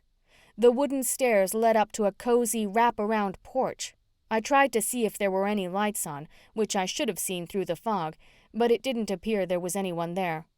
This had to be Eloise's house. No wonder Darla loved it here. But why would she live all the way out here? I walked around the side. Lanterns hung from the tree dotted the fog and shone enough for me to see the gravel pathway. It was hard to concentrate on where it led, with all the beautiful flowers that were planted on both sides. I ran my hand along the vibrant purple, green, red, orange, and yellow flowers. Wisteria vines provided a canopy leading to a clearing. It reminded me of the beautiful vine that covered the overhang of the front of a Dose of Darla. I blinked. I blinked harder. My heart raced as though it was going to leap right out of my chest. Rows and rows of herbs were neatly planted and proportioned perfectly. All I could see was Mr. Prince Charming's tail waving above the rows as he darted in and out of the herbs. Each row had a painted wooden sign with the names of the herbs that followed in line, herbs I'd never heard of. I walked in front of each row, touching each herb sign. Rose petals, moonflower, mandrake root, seaweed, shrinking violet, dream dust, fairy dust, magic peanut, lucky clover, steel rose, I whispered. Spooky shroom? What in the world were all of these used for? I wondered how long it was going to take you to find me. Eloise popped up. Her short red hair glistened from the ray of sunshine peeking through the fog. I'm just picking some wolfsbane. It snaps off the vine much better with the fog. She held the orange furry plant in the air. Wolfsbane? I wasn't going to question it. She stood up, and with her arms straight out and her head tilted back, she inhaled deeply and slowly exhaled. I love foggy mornings. Well? She cocked her head to the side with a question in her eyes. Well, what? I wasn't sure if I was supposed to apologize for trespassing or Mr. Prince Charming batting at the little creatures flying in the air. I scolded him. Stop it. Are you ready to eat? She gestured toward the opposite end of the garden, to a gazebo with twinkling lights twisted around the wooden spindles. In the center was a table covered in a yellow cloth and a place setting for two. I guess she'd been expecting me. How did you know I was coming? Tension crept in my shoulders. I reached back and kneaded it before I walked toward the gazebo. Eloise glanced over her shoulder and laughed. There was a spark in her eye. She threw the wolfsbane into a simmering pot and stirred it before she came to join me. Let's say that I can see into the future. She folded her hands in front of her, most of the time. Plus, I figured you had a lot of questions, and eventually my name was going to come up. I sat on the rickety chair and carefully scooted myself up to the table. There were so many different options to choose from, I didn't know what to eat first. The assortment of scones, fruits, quiches, and a ding-dong. These are my favorite. I picked up the ding-dong and peeled back the foil wrapper. Your mom told me. She ate one too. Your mom visited me one time after she moved and told me that you had discovered artificial foods like ding-dongs. She leaned forward and whispered, your mother loved them too. A smile crossed her face. She knew that she had just told me a big secret. I'm sure you have a lot of questions. She was right. I did. And there was no beating about the bush. Exactly how did you meet my mom? I looked around the scones and picked out a blueberry one with a lot of powdered sugar on top. Darla was an unusual one. She had agreed to live in the village when she married Otto. She wanted to serve the place where he grew up, only she wasn't a spiritualist, which was good because that meant she could open her own shop. Eloise rearranged the droopy flowers in the center of the table. They sprang to life from her touch. She brushed her hands together. Her homeopathic store wasn't doing well, and I had just been banned from the village. It was a win situation for both of us. What do you mean? I reached out to touch a flower sitting on the table. Eloise took it before I touched it and put it in the vase with the other vibrant flowers. Darla loved homeopathic medicine. People come here to seek true remedies that make them feel better. That is what Whispering Falls provides for all those visitors. They leave feeling great. She picked up the pink tea server and poured some in each cup. Darla was straight homeopathic, with no little extra, feel good. Feel good? Darla told many of her customers at the flea market that it took a few weeks for the homeopathic cure to take effect. My potions are instant. That is what needed to be sold in a dose of Darla, so we made a pact. She could use my potions to help in her remedies in exchange for visiting me. The only person who knew about it was Izzy. She knew Darla's cures had gotten a little extra added in and knew Darla didn't do it on her own. And in the end, you two became best friends? It made a lot of sense. The recipe book that she used is yours? It is. When your father was murdered, she had to leave the village for her safety. She had you to raise, so I gave her my book. She looked out into her garden. I haven't had any friends since I was banned. Murdered? I recalled Patience calling my dad's death a crime, but not murder. I thought he was killed through a crime gone bad. Here, have a few berries. She shoved the bowl in my face. According to some of the spiritualists, she wasn't going to answer that, so I filed it in the back of my head and continued with my questions she might answer. Why were you banned? Her eyes stared at me. I tried not to give a reaction. I'm from a village out west that allows interspiritual relationships, very common. They found out that I was mixed and told me I couldn't live there, so I created my own little world here. Her hand swept in front of her. So you aren't a full spiritualist? This whole other world was something I only thought lived in children's stories. I'm a fairywick. She held her hands together and blew across them. Golden sprinkles filled the air and floated down, covering the ground as daisies. I'm part fairy, part spiritualist. My mother was a fairy. My father was a homeopathic potion maker. I struggled to understand what she was saying. Really, my dad was part warlock, part potion maker, but in my village, we all were sorta like. She hesitated and then walked over to the cauldron.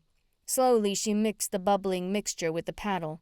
Green smoke hovered over the golden pot. She continued, a mix of things. And that is something Whispering Falls doesn't allow.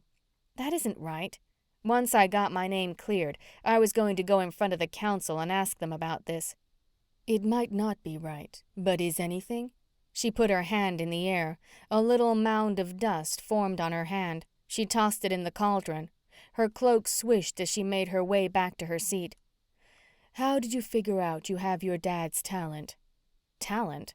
I wasn't sure what she was talking about. I didn't know my dad's talent, just that he was part of this village. I'd never questioned what he had done. I just assumed he was a cop all his life. My best friend Oscar Park told me about Whispering Falls, and Izzy found me. I knew not to listen to Oscar. I shook my head. I should have stayed in Locust Grove. Her chair went crashing to the floor when she stood up. Did you say Oscar Park? I nodded. Yes, he's the new police officer of Whispering Falls. Nervously, she walked down the gazebo steps. She turned around when she reached the bottom one. It was good chatting with you. We must do it again. She glided on the gravel path toward her house. Wait! I ran behind her, trying to catch up. There were so many more questions I needed answered. When I reached the bottom steps of her porch, I took the dolls out of my waistband. I held one in each hand and held them high above my head. What are these? Slowly, she turned around, and her eyes darted back and forth between my hands. She darted down the steps just as a clap of thunder echoed throughout the woods and into the crystal clear blue sky.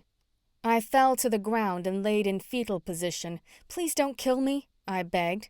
Damn, I've got to stop listening to my intuition or I wouldn't be begging for my life. Where did you get these? She snapped them out of my hands. Whose voodoo dolls are these? Her shadow towered over me. You aren't going to kill me, are you? I looked up. No, get up. She held the dolls in one hand and stuck out the other. I took it and she helped me up. I haven't seen voodoo dolls in a long time, especially ones that have pins stuck in them and are personalized. She pointed to the yarned thread on the back of the one doll that looked like a woman.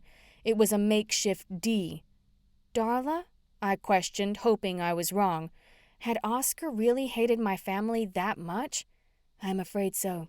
I'm afraid she was murdered. A single tear fell down Eloise's cheek. Did you get this from Oscar Park? Her voice was low and steady. I found them under his bed. I'm Oscar's aunt. I moved here to find him. I was afraid this was going to happen. Her mouth turned down. My sister was married to Oscar's father. She was a witch. I heard they were moving here, and then they disappeared. What about Uncle Jordan? Who is Jordan? She pulled back, looking confused. I don't have a brother. Oscar lived in Locust Grove and was raised by his Uncle Jordan. Oscar told me that his parents were moving here and were killed in a car accident. I had to get some answers from Jordan. I was beginning to get a craving for lasagna. That's when he went to live with his Uncle Jordan. I've spent all my life looking for Oscar. We couldn't find him. She held the dolls in her hands. She rubbed them. I was afraid of this. If a child was raised by a non-spiritualist, most of the kids become angry and don't understand their powers. Oscar was in line to become a sorcerer. She took the pins out of the doll. I'm afraid these are a sign of an evil sorcerer. She plopped down on the step, and I sat next to her. A murder in the village is just like an evil spirit. She put her head in her hands. Did you say an evil spirit? Madame Torres popped into my head. Was Oscar who she was talking about? There was no way Oscar knew that he was a sorcerer or even spiritual. Eloise nodded. The fear was deep set in her eyes. Why would Oscar want to hurt me or anyone else in the village? Did Oscar sit in his room and poke holes in the dolls? What did he have against Darla? None of this made any sense. Hell, for that matter, nothing in this entire spiritual village made sense. Am I in trouble? I spent the next hour telling her about my nightmares and how Oscar knew everything about me. I told her about all my suspicions about who had motives to kill Anne and what the evidence was. That included Gerald, Petunia, Izzy, and even Oscar. She gave a tilted smile, leaving room for the worry lines that had formed around her eyes. Go about your business for now. I need to cleanse your house. I will have to wait until the first break of dawn. People can't see me then. Is that why you were cleansing the streets in the early morning? I recalled seeing her and Izzy. Yes. Slowly, she ascended her steps. She turned back around and pointed toward my wrist. Never take that off. Don't worry. I twirled the bracelet around my wrist. Mr. Prince Charming did figure eights around my ankles. I need all the protection I can get.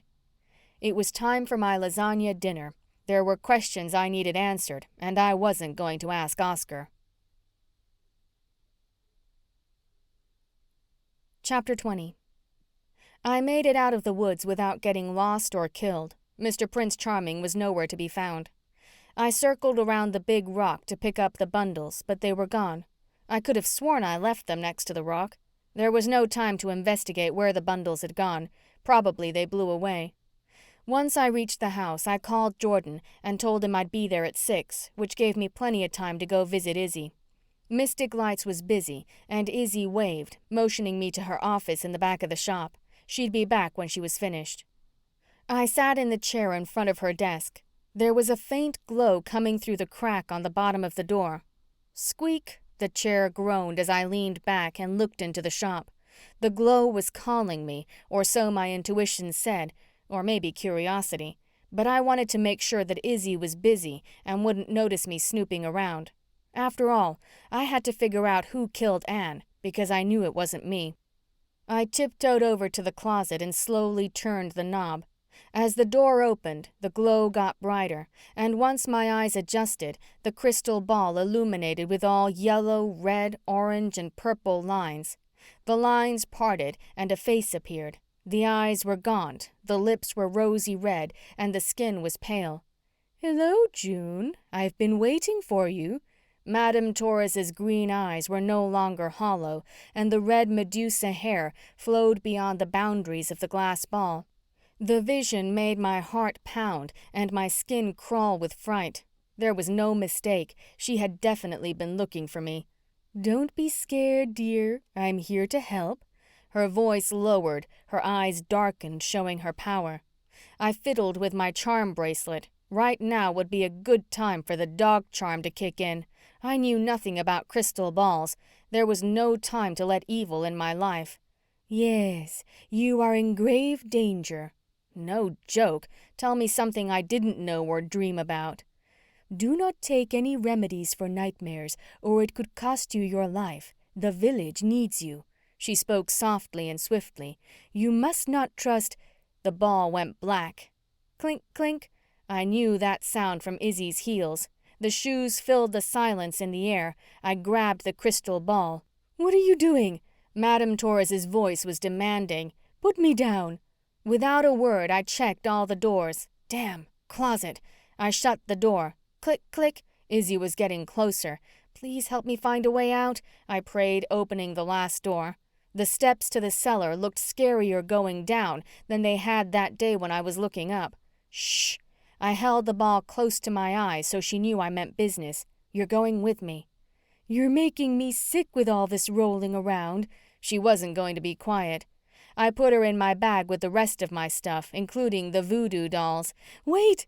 I'm scared of the dark," she screamed before I shut the flap. "Whose voodoo dolls are these?" I rushed down the steps into the cellar. I knew the way out from when I was in there before the smudging ceremony. I pushed the doors open, leading to the back of the building. There was no time to waste. Izzy was going to know that I took the ball and left out the cellar, so there was no sense in shutting the doors again. There was no sense in coming back to Whispering Falls until Anne's murder was solved. I knew exactly what I needed to do, and it included Uncle Jordan. Chapter 21. I ran as fast as I could to my cottage. There was no time to waste. I had to get out of Whispering Falls until my plan was in the works. I didn't even turn around to see if Izzy was following me. "Mr. Prince Charming?" I hollered throughout the house when I got there. Of course, he was nowhere to be found. He would find me. That was one thing I could count on. I grabbed my keys and Darla's journal off the counter and hopped in the green machine. The tires squealed. I was out of there. I had a couple of hours before I was going to Uncle Jordan's for dinner. With one hand on the wheel and the other stuck in my bag, I felt around for my phone. "Left! Left!" Madame Torres called out from my purse. "The phone is to the left." She was right. I found the phone and called Jordan. "June, what is going on?" Jordan didn't bother to beat around the bush. "Oscar called looking for you." "Did you tell him I was coming for dinner?" I needed to get Uncle Jordan's help without Oscar knowing. "No, I didn't. I figured I'd give you a chance to tell me why you're running." There was concern in his voice. "Oscar said that you had stolen something from one of the merchants and that you left Whispering Falls when one of the laws clearly states that if you're accused of a crime, you aren't allowed to leave the village." "I know it sounds like I'm guilty, but I need your help. If I'm wrong, then you can turn me into Oscar." I pleaded for him to help me. "Okay, and the only reason is because I care about your family. You are like one of my own. I will continue to tell Oscar that I haven't heard from you." He sighed. "I don't get off work for another couple of hours. Go on to the house and I'll be there soon." "Thank you, Jordan." He was my last hope. I had to get him to agree with my plan. "You're welcome. You can pop the lasagna in the oven. I made it last night. It's in the refrigerator." He had comfort in his words. I hung up the phone and put it back in my bag. "I hate the dark," Madame Torres hollered when I slipped the phone in. I would deal with her once I got to Jordan's house. I peered in my rearview mirror the entire time. I made sure no one from Whispering Falls had followed me. The old Cape Cod looked lonely across the street from Jordan's. Or maybe it was me that was lonely for it. I turned the green machine off and took out Madame Torres. Phew! Her glow had gone from green to crystal blue. "Thank you for getting me out of there. Those voodoo dolls are evil. Evil, I tell you." "Now that I have you in my hands, I need you to tell me who to stay away from." The ball turned a flaming red. Madame Torres's eyes deepened into a dark green, almost black. Her face paled. Her lips flamed. "You have possession of me illegally. I'm just another spiritualist to you. By law of the village, I cannot read you." The ball went black and she disappeared. I shook it. "What? Illegal?" I waited to see if she was going to come back. I shook it a couple more times, but nothing seemed to happen. I set the ball underneath the seat and grabbed my bag. Uncle Jordan was going to be another hour. I got the spare key from underneath the porcupine shoe cleaner and let myself in. There were so many questions I wanted to ask him, especially the ones about Oscar being a sorcerer, which meant that Jordan had to be a spiritualist of some sort. Exhausted, I sat down on the couch. It wasn't long until I heard a scratch at the door. Without having to think about it, I knew it was Mr. Prince Charming. "Hey, buddy." I opened the door. "Did you miss Locust Grove as much as I do?" He turned to look out the door, and we both stood there staring at the old Cape Cod.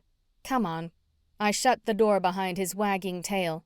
He followed me into the kitchen and watched as I turned on the oven and put the lasagna in. We made ourselves comfortable on the couch to wait for the oven timer to go off. Mr. Prince Charming was nestled in my lap. I took the journal out of my bag. Today at the shop, Anne asked me if I wanted a free manicure. Of course I said yes. It would be a treat after a long day of work, only it wasn't. She asked all sorts of questions about how we feel about June not being a spiritualist. Then she had the nerve to tell me that our life was going to dramatically change, ending it by saying, "Poor June." Well, I better stop writing. Otto has gone to work and I'm very excited about going to see Eloise. She has a new potion for growing hair. I can just see Gerald now with a full head of hair sticking out of that top hat. Makes me laugh every time. Plus, Mac is going to take June for some fishing at the lake. She loves spending time with him. I looked over at Mr. Prince Charming.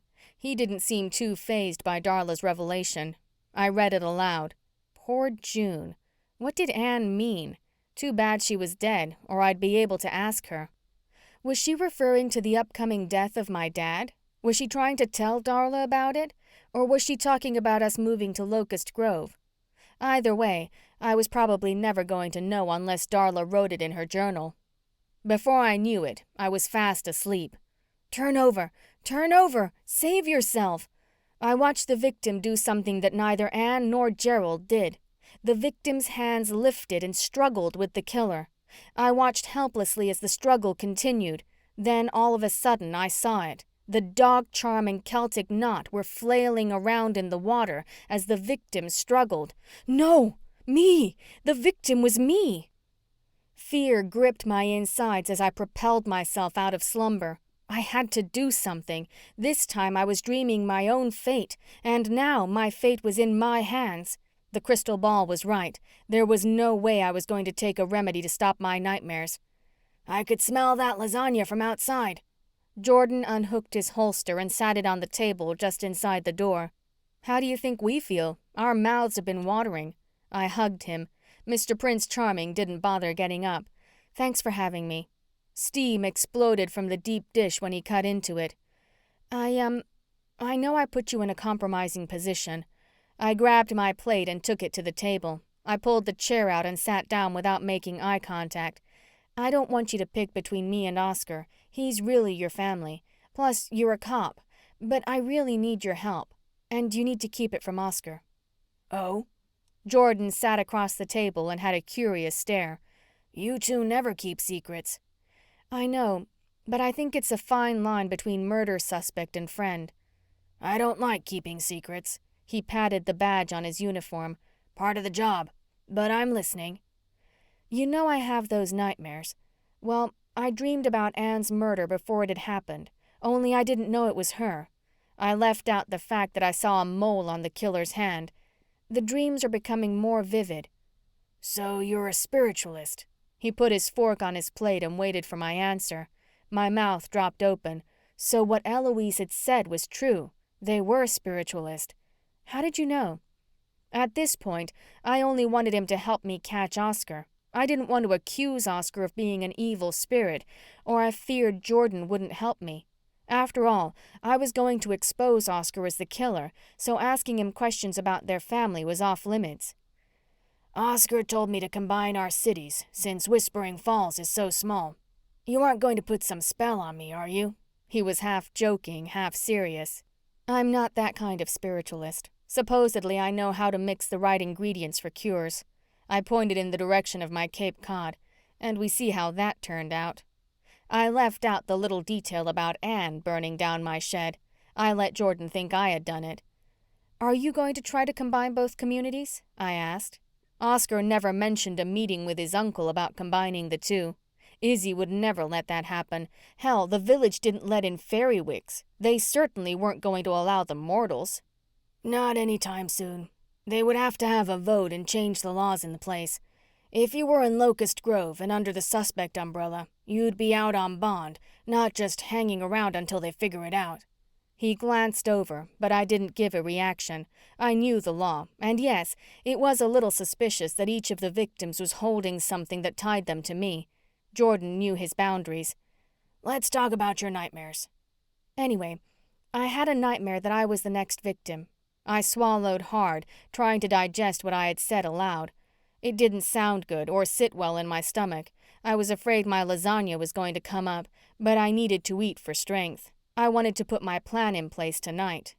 Meow, meow. Mr. Prince Charming lay under the table, his tail slowly wagged up and down. There was fear in Jordan's eyes. How do you know it's you? I held my hand in the air. The charm bracelet dangled. The difference between dreams is that I seem to struggle with the killer. I can see my bracelet. Did you tell Oscar all of this? No, he's so busy trying to figure it all out that I thought I could count on you to help me. I lied. He eyed me suspiciously. Okay, I put my hands in the air. I think it would be a conflict of interest, so I'm asking for your help. And what would that be? He put his elbows on the table and locked his hands together. Well, the killer is doing this at night. I figure if I would be at the lake, say at midnight, and you were hiding in the woods, the killer would come to get me, and you could tackle them. It seemed pretty simple. When did you want to do this? He didn't seem to act like my request was stupid. Midnight. Tonight. I blurted it out before I had time to think about it and change my mind. The sooner the better. Tonight? His eyebrows shot up. I nodded. I don't know, June. It's kind of risky. He took a bite of his bread. I'm not a citizen, and it's not my jurisdiction. But you have a gun. It's no different from your stakeout here. There was no way I was going to take no for an answer. It was foolproof. We can say that you were visiting me. I have to get my life back." "Visiting you at midnight?" he asked. He did have a point. "If I'm right, you won't have to explain why you were there at midnight," I begged. "Please?" "Fine. I will be in the woods at midnight." He shook his head. "I will flash a flashlight twice to let you know that I'm there. Do not go out there until you see my flashlight." "Got it." I took a few bites of my lasagna. I felt a little relieved knowing that my life was about to get back to normal soon. "Can I ask you about my dad?" Cough, cough. Jordan pulled his napkin up, covering his mouth. "It's just that I'm beginning to figure out things about my previous life, and I don't understand how or why my dad was with you when he got killed." It was a legitimate question, and one that I needed answered. "The truth?" "Yes, the truth." "I didn't know your dad. Darla told me that he was a cop in another town, and you two were in a witness protection program. I had just recovered from a gunshot wound, and it was easiest to tell you and Oscar our lie." He rubbed his mouth with his napkin before putting it back in his lap. "Was he a cop in Whispering Falls?" "From what I can gather, he was. And Darla left the village, but I'm not sure why. I didn't know anything about the witness protection program, but I was definitely putting that on my list of questions for the council after Jordan and I catch the killer." "How did you get Oscar?" That was one question I had never asked before. I knew that his parents were killed in a car accident, but I never got the particulars. "My older brother left for college and met a girl." There was sadness in his eyes. "She came to our house just one time. They eloped, and we never saw them again. I didn't even know I had a nephew until my brother called telling me he was moving his family to Locust Grove. They got killed on the outskirts of town. Oscar was just a little fella. I used all the department's resources to locate anyone in my brother's wife's family, but came up empty." Sadness swept over me. No wonder there weren't any family photos in the house. "Oh, I'm so sorry. Does Oscar know?" "Yes, I've always been very open about it." Regret dripped down his face. "I wished I knew my brother. There was not a will, nothing." "I had no clue. I'm so sorry." I picked up Mr. Prince Charming. This was so much to take in with all the other stuff going on. A ding-dong was calling my name. I better get going. I wasn't going to tell him that Oscar was a fairywick because he obviously didn't know, nor did he know about the voodoo dolls. Still, Eloise's words stung. He could be an evil spirit but doesn't know it. I've seen a lot of little boys who make voodoo dolls that are spiritualists and don't know it. If that was the case, and I hated to think it, but the best friend that I've ever known, or a stranger, was on a mission to kill me. But why? Chapter 22. When I pulled out of Jordan's driveway, I carefully pulled out Madame Torres. "You're back." Sarcasm dripped in her voice. The globe was glowing a bright red. "I am." I placed her between me and Mr. Prince Charming. "Are you going to show your face?" "No." Her tongue was as sharp as a knife. "I wanted to help you." I squeezed the steering wheel. "You can still help me." "No, you ruined that. If you'd made a deal to buy me from Isadora Solstice, I could have helped you." A couple of gold flashes, and the globe went black again. "Shh, shh." Mr. Prince Charming batted at Madame Torres. "She's testy." I patted Mr. Prince Charming. With or without Madame Torres's help, I was going to find the killer, and Jordan was going to help me. Anxiously, I waited for midnight to come. I held off on calling Jordan to make sure he was going to be there. He affirmed that he would be, and there was no reason to believe otherwise. But it played in the back of my mind that he may have called Oscar and told him our plan. I pulled the green machine on the outskirts of Whispering Falls behind some woods. I had to get to Eloise and tell her about my plan. If it didn't work out and the killer got me and Jordan, at least someone would know what I was up to. Unfortunately, I knew I couldn't share it with someone inside the village, and that included Oscar. "Okay, buddy." I placed my bag over my shoulder and placed Madame Torres inside. "You found Eloise once. Can you find your way from this side of town?" I took Mr. Prince Charming out of the car and put him on the ground. With his tail wagging in the air, he pranced off, and I ran behind him. It didn't take long until we reached a clearing. In the distance, I could see the back of Eloise's treehouse. As quickly as my legs would take me, I ran as fast as I could so no one would see me. If the village knew I was gone, they were probably looking for me. The closer I got, the aromas of the cauldrons engrossed my senses. "You've got to be kidding me," Madame Torres chirped from my bag. "I'm a crystal ball, not a bouncy ball. Slow down." I ran faster. "Eloise?" I yelled into the garden once I reached the gravel walkway. The lanterns burned bright. "Are you here?" "June, are you okay?" Eloise popped up from the singing petals row and wiped her hands on her apron. The singing petals had their leaves to the sun. "La la." I shook my head. I'm never gonna get used to this life. Eloise put them in the basket on the ground with the other ones she had picked. "I can only pick them once a week, or they give me a headache with all that singing." She laughed and walked towards me. "You look frightened. Are you okay?" "Okay?" A shadow of annoyance crossed my face. "You know I'm not okay." I stomped my foot. "I am not a toy," Madame Torres screamed from my bag. I opened it and stuck my face in. "Shut up!" I snapped the flap down and looked at Eloise. Tears streamed down my face. "I'm not okay. A couple of days ago, I was just a girl with a quirky mom who sold fake homeopathic remedies at a flea market and was the most wonderful best friend in the world." Eloise put her hands out for me to take. I shook my head and walked backward a few steps. "No, I'm not okay," I said through gritted teeth. "Now I'm a girl that has some kind of power. I see people when they aren't really there. I have an angry crystal ball in my bag. My cat steals. Not only am I accused of being a murderer, I'm being framed. I don't know who or what I am." I fell to the ground with my head in my hands. Can you take it easy during your nervous breakdown?" Madame Torres was muffled.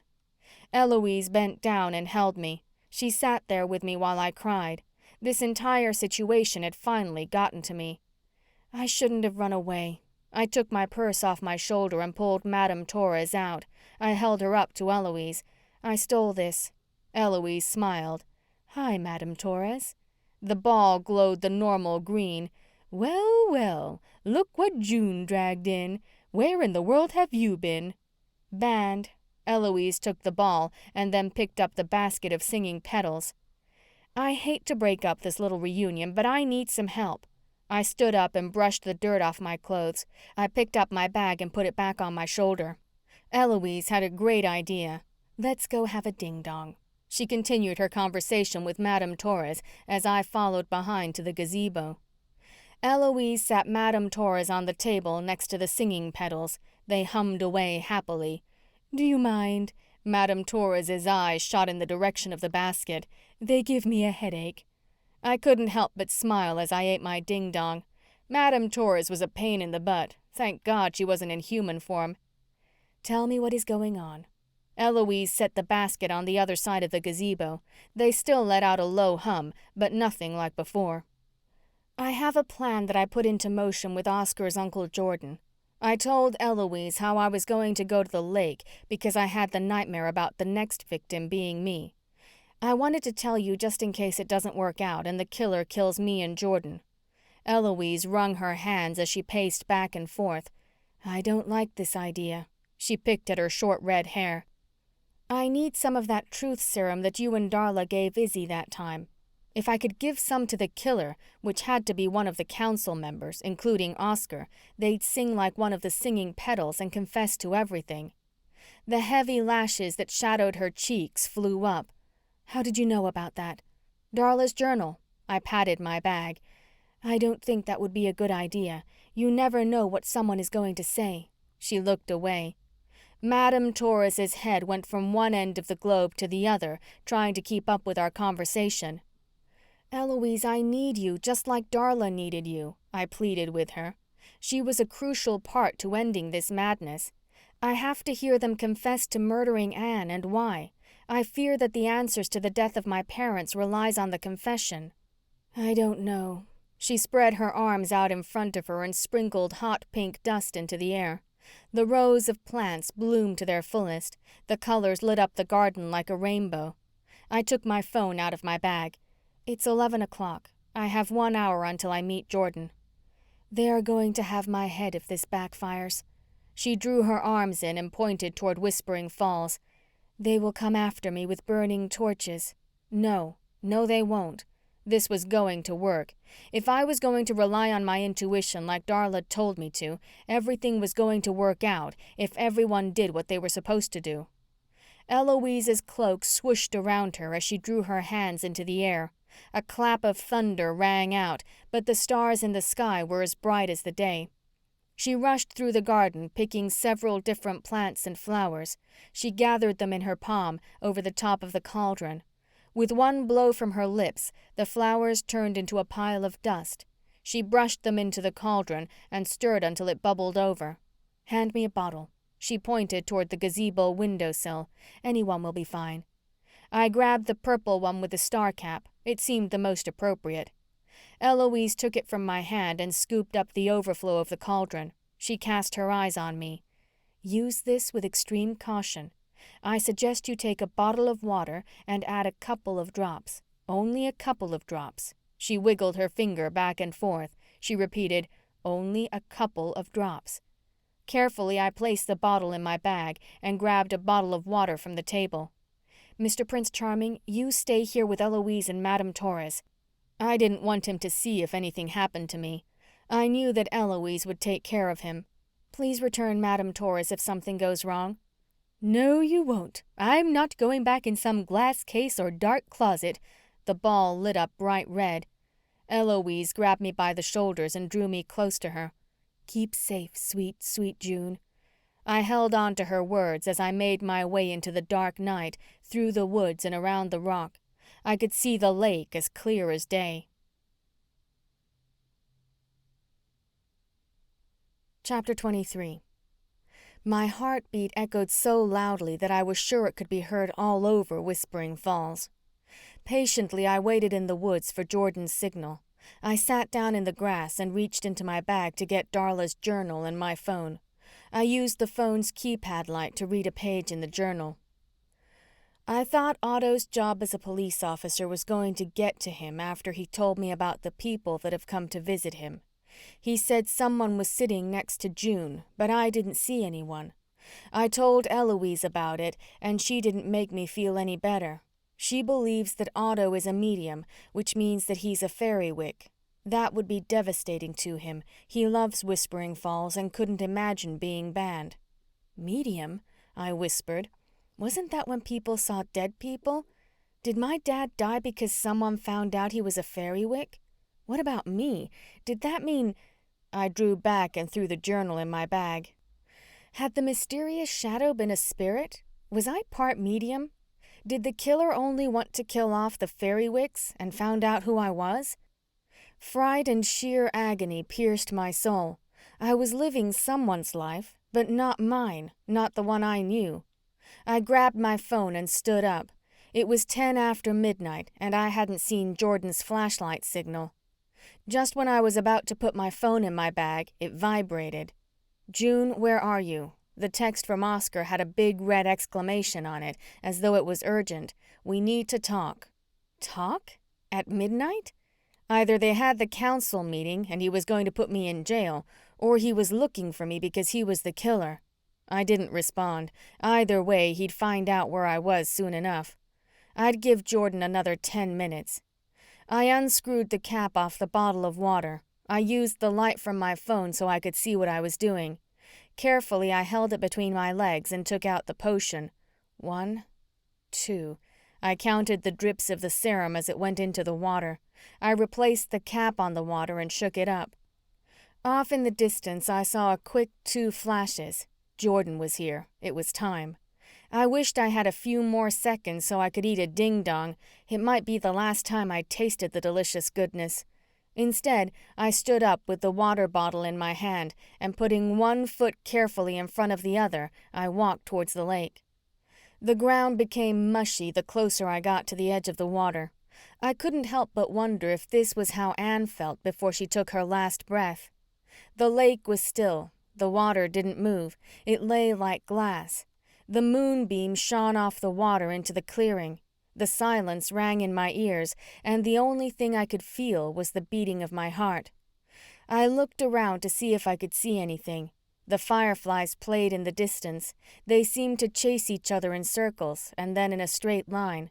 Suddenly they darted into the night. "We've been out here for about an hour," Jordan whispered. You scared me. I dropped the bottle. Go back and hide. Let's give it a little while. "Maybe you didn't see your nightmare right." He picked up the bottle. I looked out onto the lake. I shook my head and recalled the vivid images from my nightmare. No, it was my bracelet, I'm sure of it. I turned back around. No! I screamed and smacked the water bottle from his lips. "What? I'm thirsty." Jordan's eyes grew dark and he stepped backwards. "I think you're losing your mind." Just like a spotlight, the moon shone down on the ground between us, exposing Jordan's footsteps in the soggy mud. It was the same shoe print I found where Anne was killed and under my windowsill from the Cape Cod. Oh no. I drew in my breath and put my hands up to my mouth. My intuition nagged me. You killed Anne? What? What did you say? He ran toward me. His hand reached out as I tried to run. The mud was like quicksand. I couldn't move. The harder I tried, the more my feet dug into the marsh. "Where do you think you're going, June?" He smiled. The evil showed in his eyes. He picked up the bottle and drank the rest of it before he crushed it in his grip. "Killing someone always makes me thirsty, but none of the others brought me a drink. Thank you." He threw the bottle in the lake. None of the others? I only knew about Anne. Like the water rippled from the effect, chills rippled throughout my body with each word that escaped from his lips. I tried to pull up a foot, but I was already buried to my calves. "You psychics are all alike. You think you can rule the world, especially the fairy-wicks." He paced back and forth, not getting too close. He knew I was stuck. "Do you know what it's like being the outcast in a family, June?" I shook my head. He drew a gun from underneath his shirt and waved it at me. "My brother, my parents, we were part of a village out west. We were all banned because I didn't have any powers. I was the runt." He jabbed himself with his gun. "Do you know what animals do with runts, June?" They get rid of them? My voice quivered. "Yes, June. They get rid of them. And that is what the village did to me. They got rid of me, making my family hate me, shun me."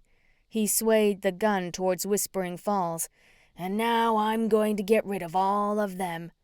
"But Oscar and I love you." It was worth trying every emotional tactic I could to get him to let me go. "You did, until you found out the truth." He plopped down in the grass with the gun pointed straight at me. "Your father heard I left the village out west from my brother and his crazy fairy wife. They came looking for me, and I used my best magic on them."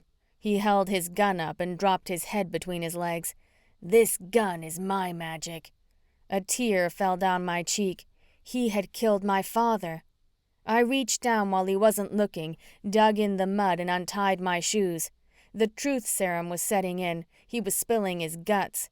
I slipped my hand into my bag and turned on the record button. He might kill me, but there was a chance that someone could find my phone. I slipped the phone into the grass right before he looked up. "It was priceless. They all came to talk, but I knew better. They wanted to kill me." He stood up and came closer. He held the gun to his chest. The mole between his thumb and finger was exactly like the one from my nightmare. I knew what fate had in store for me. "The fat one, Anne, she was Oscar's nanny. She ran and I couldn't find her. I had no idea where Whispering Falls was until dear, sweet Oscar wanted to move here." "Did you kill my mother?" I had to ask before he killed me. She was so young to die of a heart attack. "Darla. Beautiful Darla." His fists clenched. "I had no idea who she was when you moved into Locust Grove. By the time she moved in, Oscar was settled. He had so much promise." "What do you mean?" "I thought he was like me. You know, the runt. I had no intentions of hurting anyone else until Darla found my little box of voodoo dolls." I gasped. All this time, I thought it was Oscar who made them. "What? Do you think I could let her live after she knew exactly what they were?" He threw his head back and laughed. "I let her live until you were older. Then you could take care of yourself. So I watched you mix all those remedies, only you could never get them right. I figured you could live because you weren't a crazy one. And Oscar's too dumb to be a police officer, so when he wanted to move here, I let him. Seeing Anne was the icing on the cake, so I stole your charm bracelet because we both know you sleep heavy when you're dreaming, and after I killed her, I put your bracelet in her hand. It was all too easy. I made sure everything was done at night so no one saw me." He was wrong. My eyes darted back and forth looking for the fireflies. Of all the nights the teenagers decided to go to bed early, they were nowhere to be found. "That smudging thing with Gerald was priceless." His laughter rang out. "I didn't have a hand in that, but that was great." "I'm glad you find it amusing." The adrenaline rushed through my body. I tapped my leg with my fingertips. There had to be a good time to run. "Why me? What did I do to you? Are you going to kill Oscar?" His breathing deepened. His jawline flexed and became rigid as he chose his words carefully. "Oscar's dumb. If he did have powers, which he doesn't, he would screw it up. You," he pointed the gun towards me again, "you are a smart one. Without you around, I can keep Oscar. He won't last long here, especially after I pick them off one by one." He was crazy if he didn't think one of the spiritualists was going to figure out it was him. And to think that I thought Gerald or Oscar had something to do with this. Jordan put his gun back in the waist of his pants and slowly walked towards me. "It's time, June. Now you be a good girl." I jumped out of my shoes and ran. His footsteps were thunderous behind me. "Help! Help me!" I screamed into the night air. I felt his hands grab at me. I flung my wrist when I felt his touch. My bracelet snapped and flew into the lake. Without hesitation, I ran faster, but not fast enough. Ouch! I crumbled to the ground as Jordan grabbed a handful of my hair. He thrust my helpless body to the edge of the lake, and in one swoop, he had my head underwater, just like my nightmare, only this time I was living it. I reached behind me, smacking the air, hoping I would make contact, but came up with air every time. I grabbed his hands that were holding me underneath. My nightmare played in my head as I flailed about. Something was different. I didn't have on the bracelet like I did in my nightmare. I flailed more, kicking my legs. With every kick, my head bobbled above the water. I gasped for more air. Just as I was about to give up, I felt a rough tongue on my foot, and then Jordan's hands released me. Without looking, I dragged myself out of the water and gulped for air. Mr. Prince Charming had jumped up on Jordan's back and stuck to him like glue. Jordan was running in circles trying to get him off. "Get him!" The glowing green ball from afar was making its way across the meadow. The moonlight shone on Eloise and Madame Torres. "He has a gun!" I mustered up every ounce of energy in my body. Eloise sat Madame Torres on the ground. A clap of thunder rolled over Whispering Falls as Eloise drew her hands together and blew. Lime green dust shot like a bee out of her hands and into Jordan's eyes. He let out a blood-curdling scream and fell to the ground. "Over here!" Petunia called out into the darkness. I watched as the fireflies led the pack of spiritualists. They did go for help. The teenagers went to get help. "Oh my God, June?" Oscar ran over to me and brushed my wet bangs out of my eyes. He glanced over at Jordan, who appeared lifeless just a few feet away. "My phone." I pointed in the direction of where it was. "Get my phone." Oscar reached into the deep brush and got the phone. He handed it to me before he saw Jordan lying in the thicket. "Oh my God, Uncle Jordan?" Oscar ran to his side. "What happened?" Oscar grabbed Uncle Jordan and placed him in his lap. Streaks of light shot from his eyes. "What did you do?" He glared at me. "I didn't do anything. He is the killer. He has a gun!" I screamed and pushed the button on my phone to play back everything that happened. Jordan's words twisted and curled into the night air. He sat with his shoulders slumped, completely silent. I looked around at Izzy, Gerald, Petunia, Chandra, and Oscar as the recording rang in the dark. Jordan was only able to move his eyes. They darted from side to side. "You killed my parents?" Oscar pulled the gun from Jordan's waistband and jumped to his feet. His anger became a raging fury. "I should kill you with my bare hands." "No." I stood up next to Oscar and put my hand on his bicep. "You were better than him. Anne was your nanny. You are a spiritualist. Eloise put some kind of spell on Jordan. He can't move." Out of the moon's shadow and into the light, Eloise appeared with Madame Torres in her hand. "Eloise is your aunt." I gestured for her to come forward. I took Madame Torres from her. A little hesitant from all of the stares, she enclosed Oscar in her cloak. "I can't wait to tell you all about your mom and dad," she whispered in his ear. Mr. Prince Charming danced around their ankles. Chapter 24. The day was dawning. The Karima sisters' hearse barreled up the hill. The lights flashed, lighting up the starry sky. Constance jumped out, Velcro curlers all over her hair. "Who's next?" She shined a flashlight in everyone's face. Patience wasn't too far behind. "Who's next?" she chirped and shuffled over in her pink house slippers. She picked up a stick and poked Jordan. "He's a fresh one." Jordan jerked his shoulders back and glared at Patience. "Don't poke the bear or he just might bite." Patience jumped and held the stick like a gun. "He's not dead." "I'll get you all." Jordan scowled as Oscar cuffed him. Oscar jerked him up by the cuffs and hauled him off to the police station. Eloise started to slip out of the daylight and into the woods, but Izzy stopped her. "Wait, Eloise." Izzy turned to the council. "Come have some tea at the Gathering Grove." With Eloise smiling, we all walked in silence, with Mr. Prince Charming trotting ahead. Bella and Axelrod had the tea and muffins ready when we got there. Oscar joined us once he got Jordan situated in his cell. "I'm so sorry, June." Oscar sat in the seat next to me. He took my wrist and clasped my turtle charm bracelet around it. "We will drag the lake and look for your other one." I opened my bag and pulled out 2 ding-dongs. I handed him one. "You're forgiven." "How did you find my aunt?" His eyes clouded over. It was the first time I had ever seen Oscar brought to tears. "Hold on a second." I stood up on the chair to gather everyone's attention. "I have something to say." The Gathering Grove became silent. Everyone looked at me. There are a lot of rules in this village, and I have a lot to learn. Eloise saved us today. She and Anne were banned from Whispering Falls because they're fairy wicks. I think it's time that the village changes the rules to include anyone in the spiritual realm. We are much better as a collective whole than apart.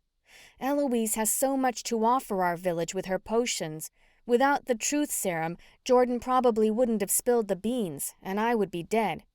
Mr. Prince Charming caught my eye as he danced around the table where Petunia was sitting. I tried to concentrate on what I was saying, but I couldn't. Petunia was whispering in his ear. Snap out of it. There was no way Mr. Prince Charming was...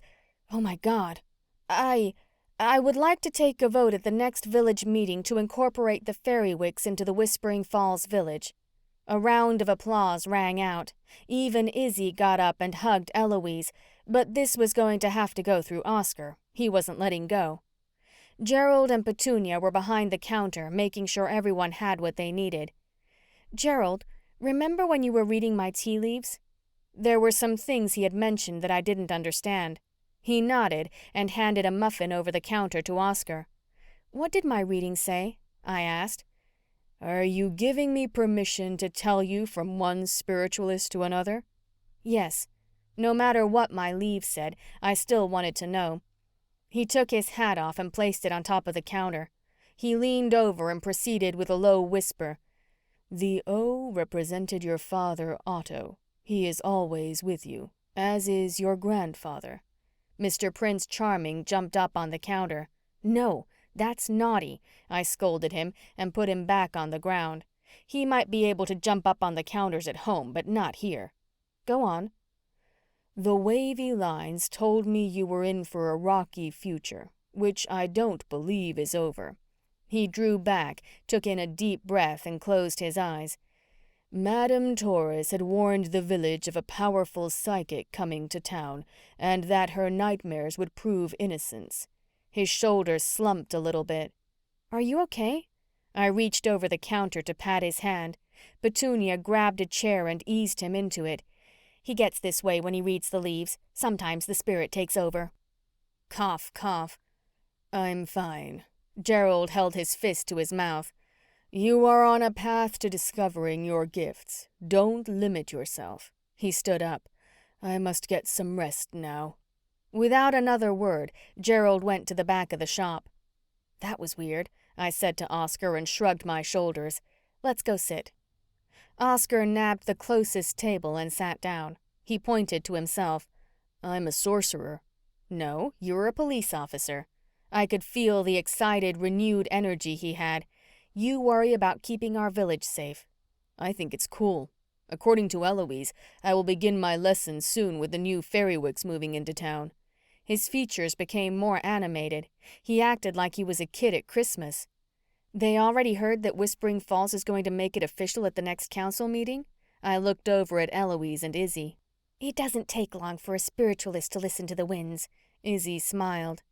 I pulled Eloise aside. I was still having a hard time and questioning my entire existence. Was my dad a medium?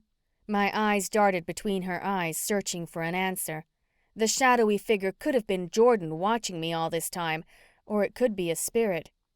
Darla and I never made it that far. Eloise took both my hands. She asked me about it hours before he was found dead. Why?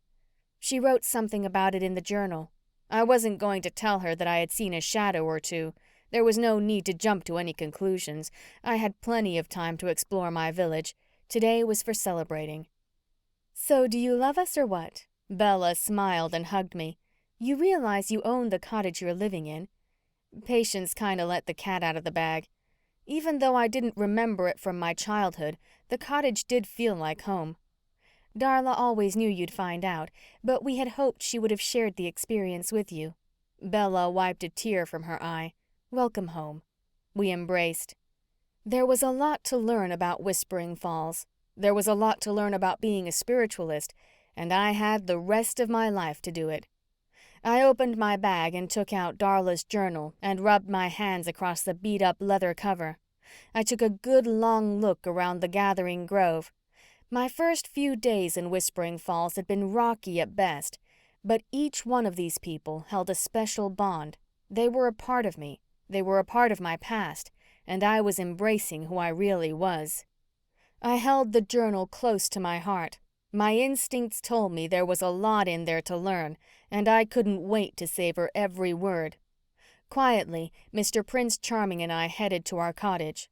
Once we reached our front door, we turned around and looked over Whispering Falls. Meow, meow. His long white tail danced in the air. I looked down at the ornery cat. He dropped something out of his mouth. I bent down to pick it up. He did figure eights around my ankles. I held the small charm in the palm of my hand. Mr. Prince Charming, what does this mean? I dangled the medal in the shape of a hand in the air to get a good look. I made a mental note to visit Bella in the morning to return it. I was too tired to even think about opening the shop. Besides, it was my shop now, and I needed to have the sign redone for the grand opening of Charming Cures. After all, there was going to be a big line of customers, and I had to be ready for them. At least, that was what my intuition told me.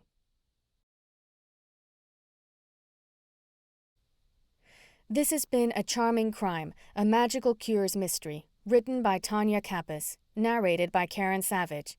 Copyright 2012 by Tanya Kappas. Production copyright 2013 by Tanya Kappas.